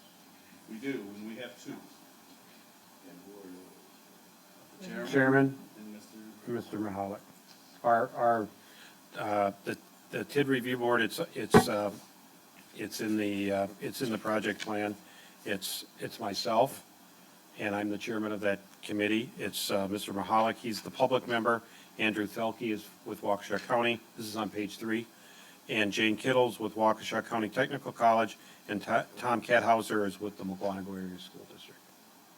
The woman from WCTC, the doctor, she was very, Jane? great questions. She had done her homework. I was very impressed. I'd met her a couple times at social functions, but never worked with her professionally. And I told her I thought she had some great questions. What objection does our school board member have? We don't know yet. Well, we had an organizational meeting as mentioned, and we did meet him. I did not know him before. I know his boss, obviously, but I had not met Mr. Cathauser before, and I think if I were on this representative from the school district, I would be looking at how quickly is this property going to get on the school tax rolls, and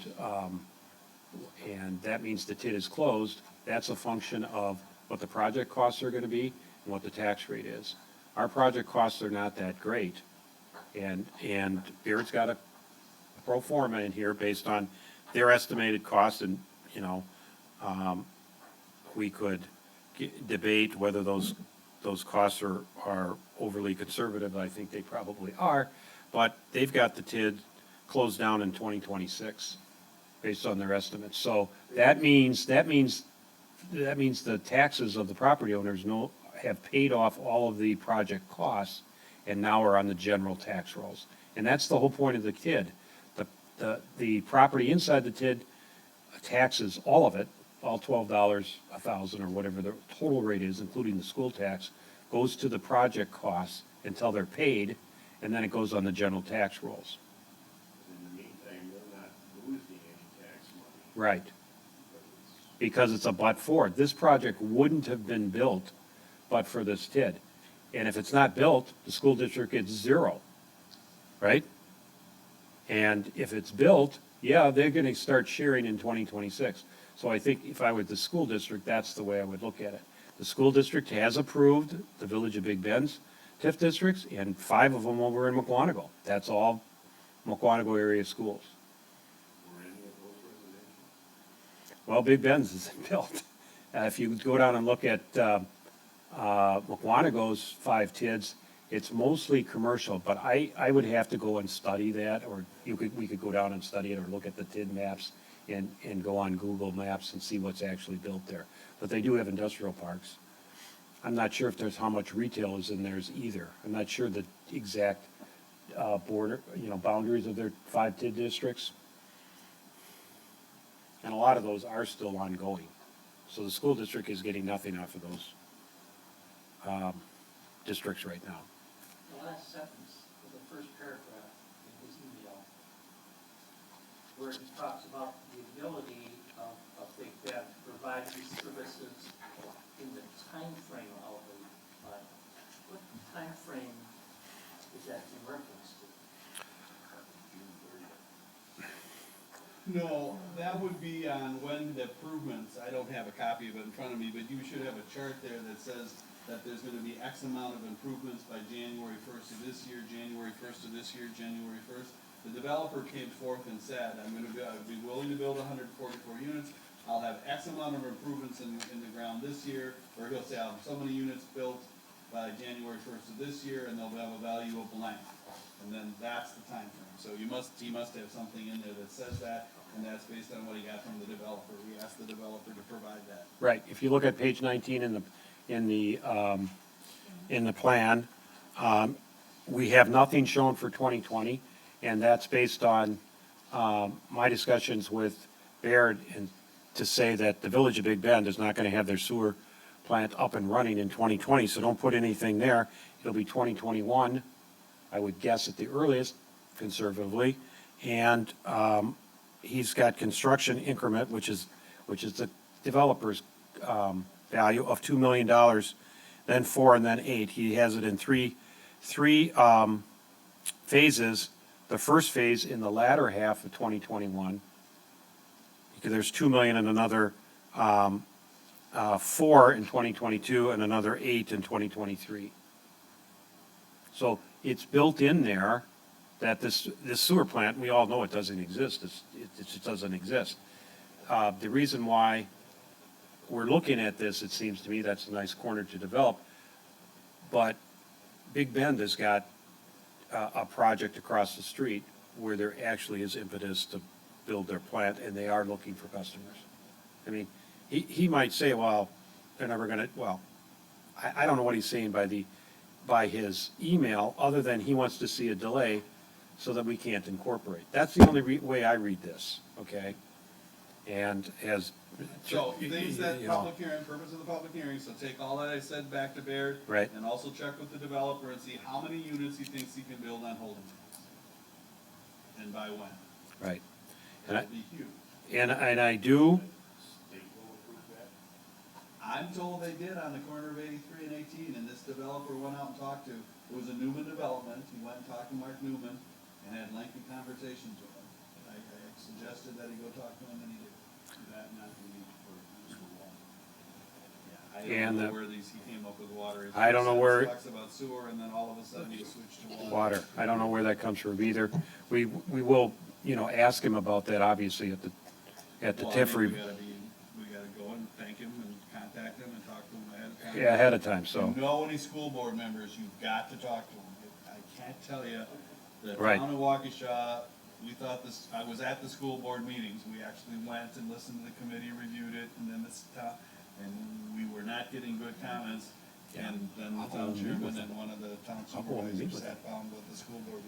Very See if he can, see what their schedules are. I Yeah, don't yeah, yeah. know the But procedure before and a while January ago. 16th. We really Yeah. should, Mr. Chairman, we should find out how this gentleman gets his direction. If it's from the superintendent, if it's from the school board members, if they put it on agendas. These are all things that we have to shepherd. Mhm. And so if we find out, yeah, he likes to hear from the school board members, then you can always talk to the school board members and tell them how important this is and why this is a great project for the county. And our Baird people will go with you if you have a friend, that's Right. part of their job is to go Right. help educate people. Right.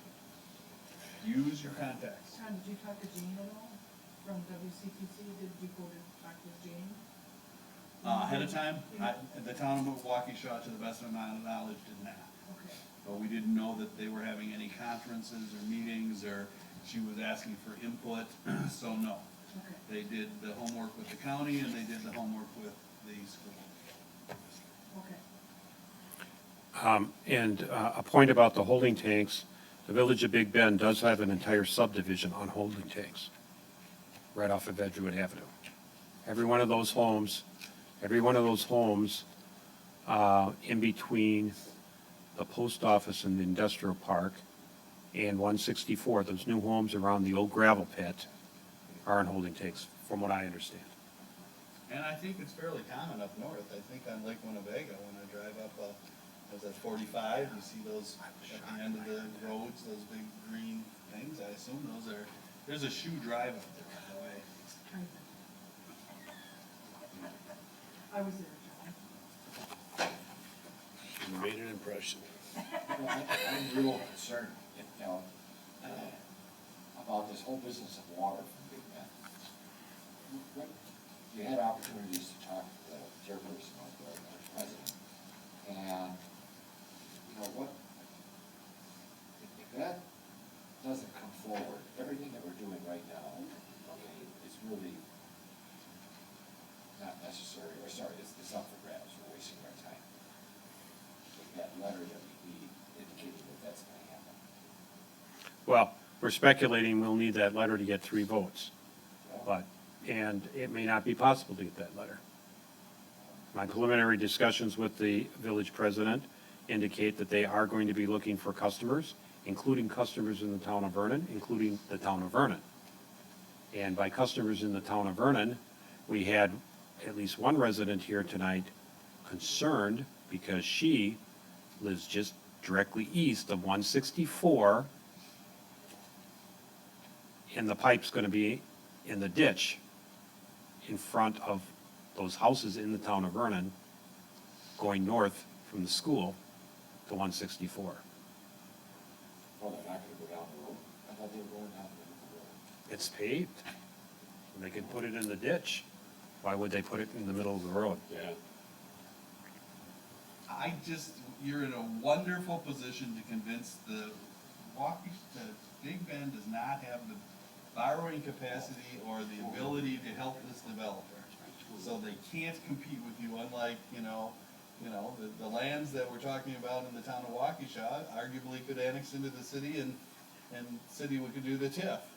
They can't annex this, first it's our land, so it's not getting annexed into Big Bend. And secondly, it's not gonna develop without TIF money, the but-for test is Right. clear. And so they just have to see this as an opportunity. Well, and I've also made it very clear that without a TIF, we're not gonna be a customer. We can't. Because we just can't. We're not gonna impose those costs on our general taxpayers. And we're not gonna sewer the whole town, and there's no plan to do it. And nor do we want it. Nor do we want to as a board, as far as I can tell, or the residents. None of them want it. So, So like what you just said, are you implying that there's a good chance we may not get any letter or commitment from Big Bend? it's difficult for me to, Or just speculate? difficult for me to speculate. 50-50 chance. I mean, it would be completely, I don't like to speculate when there's no rationale or basis for the speculation. But I'm being optimistic, there's every reason to go to them and for them to agree in concept. And we got to sell it, and we have to talk positively and sell it, so any contacts you have there also. With the village trustees, for example. Have we talked to Town Realty? See what their timetable is? Maybe they. Yeah, I have not. Push for it, too. I have not. I know that they're interested. They do have, from what I understand, they do have they don't build these buildings on spec. They have a customer that wants it built. And they won't build it unless it's basically pre-sold. And that particular customer, from what I understand, it's got to happen in the next 2 or 3 years or they're going elsewhere. So. Maybe they could help us convince Big Bend, though, that. That's why I'm encouraged that Big Bend is actually going to take steps going forward now, because they've had their TIF district and their sewer district for years. They're running out of time. And they're running out of time. These TIF districts, it's a 20-year life with a 3-year extension with approval. For towns, I think villages and cities get one another 4 or something. I don't quote me on that. But Big Bend is eating into their initial 20 big time. I mean, it's been sitting there for 6-7 years at least. And there are restrictions on when you can spend project costs and how quickly and how they're supposed to be recovered. So. During earlier discussions, somebody had mentioned about the cost for these 144 apartments, what the unit rental was. I made the comments and I don't know what his commitment is. $1.35 a square foot. Yeah, the developer told me he doesn't build these things unless he can get at least $1.35 a square foot per month. So 800 square feet is over $1,000 a month rent. So people like to throw around low-income housing. To me, that means HUD subsidized housing, and this is not that, so.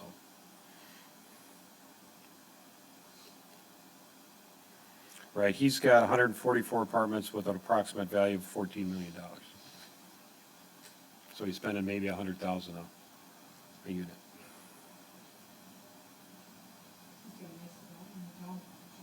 Right. Well, not to degrade the proposal, but I don't know if that's a good place for apartments. And I would argue it's a perfect place for the ingress and egress. And Does it's the- surrounded by wetlands, so it's not affecting your residents in any direct manner whatsoever. People nowadays, you know, if they want a conservation subdivision, they go there. If they want a place to sleep and get to work easy, you can't ask for a better place to get on and off to go to work. Right, it's 22 minutes downtown with no traffic. No traffic? I mean, I'm Well, not a with freeway salesman, speed, with freeway speed traffic, it's 22 minutes downtown. So it depends. You may never want to live in a complex like that, but you're not a millennial or a, you know, And there's a short. no offense. And John, you said, where did this developer build other units? Springdale and 50 Highway 59, you know where Neighbors Bar is, and yeah, on that road behind Enterprise Car Rental and the U-Haul place, the old Jewel Tea store. Keep going down that road, you hit Neighbors, and then on the other side of the street up on top of the hill. Springdale It's almost to Springdale, Highway 59, Arcadian, I think it's called there. We have reason to believe, although I've not seen it, that he built it for like $4 million and sold it for $10 million, like 2 years later. Very successful project. You know who he is. I mean, we're not hiding the fact. He's the former town chairman in the town of Waukesha, John Merritt. And he's the guy who's come forward and said he'd be interested in helping you out. Okay, so any further public comments? If not, we will close the public hearing. So we will close the public hearing and take up Plan Commission Resolution 2019-02, a recommendation to adopt the proposed boundaries and approving the project plan for the town of Vernon, incremental finance district number 1. It's the last item in your packet. It is a recommendation to the town board to approve the plan. And I didn't get a chance to review it. So maybe subject to attorney review, review with your motion. You know, I appreciate it. Obviously, should we, well, the town board is going to get approve it. And if the town board needs to make changes, they can make changes. So, I mean, some of the things that we talked about today in the public hearing part of the meeting, there may be some need to amend the plan in the meantime, but I think otherwise it's a solid project plan.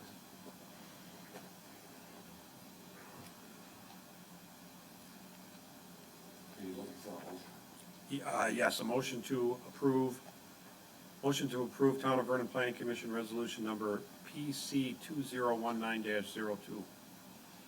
that motion. Is there a second? Second. Discussion. Doesn't number 10 satisfy the attorney review? Oh, that's a, It's up there. It's in the plan, What's page five? yes. yeah, well, you have a draft, Mr. Macy does have a draft letter, and so that it can be attached. When I asked our consultant Spirit about that, they said, we just need the letter on final approval of the project plan by the TIF review board. And we don't need it before that, so that's, And Waukesha reviewed it, or changed it so much I had to redo the letter, so it You isn't know. necessarily that you want a final letter yet. right, we don't want to pay John for a final letter until we're final. Okay, now your motion was not subject to attorney review of the resolution. Would you want to make a friendly amendment? Is there a friendly second? Is there a friendly second? Second. A friendly second. And no objection to the friendly amendment? No objections to the friendly amendment? Hearing none? Hearing none, we'll make the 6 minutes to midnight. Any further discussion? All in favor? Aye. Opposed? Motion carries unanimously. Make a motion to adjourn? I so move. All in favor? Aye. Opposed? Motion carries. We're adjourned. Yes. Thank you, gentlemen. 11:55. I hope the rest of the evening was interesting for you. Yeah, Beside myself. That's good. you know, I'm violating all kinds of my personal rules, but Here tomorrow. right. Town board meeting. So, John, don't let me forget to send this to you.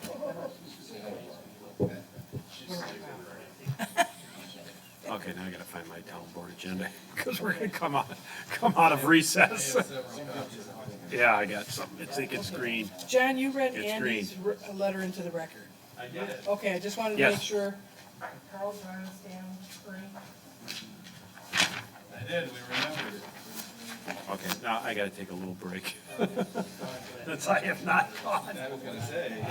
I have not gone. Bring the microphones down. I need a haircut too, but I thought I'd let it, wait till tomorrow, just,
per Wisconsin statutes 1985 1E, deliberating or negotiating the purchasing of public properties, the investing of public funds, or conducting other specified public business wherever competitive or bargaining reasons require a closed session.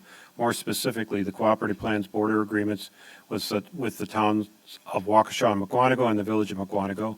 Wisconsin statutes 1985 1C, considering employment, promotion, compensation, or performance evaluation data of any public employee over which the governmental body has jurisdiction or exercises responsibilities, specifically the employment review and compensation of the clerk treasurer, DPW director, fire chief, and recreational director, and Wisconsin statutes 19.85 1G, conferring with legal counsel for the governmental body who is rendering oral or written advice concerning strategy to be adopted by the body with respect to litigation in which it is likely to become involved. More specifically, the DPW insurance claim included in closed session will be the town board, clerk treasurer, and town attorney. Motion will require a roll call vote, so I will make that motion. Is there a second? Second. Yes. Supervisor Jeff Miller. Yes. Supervisor Gary Wiley. Yes. Supervisor Fred Mahalik. Yes. Supervisor Louis Dashick. Yes. Chairman, note for the record that your town board has unanimously voted to go into closed session. Okay, and before we go in, just to inform the public, we expect to reconvene in open session and take action on resolutions adopting the Town of Waukesha border agreement, the Town of Mukwonago border agreement. We will discuss the fact sheet for the sanitary district and TIF district. And perhaps if we get to it, the resolution for the salaries and contracts of the employees. I hope. Well, shouldn't we get that done, though? But, pardon me? Shouldn't we get those done? Yes, I would hope so. Yeah. Plan to. The end of the year. Right, plan to. So with that, we will go into closed session.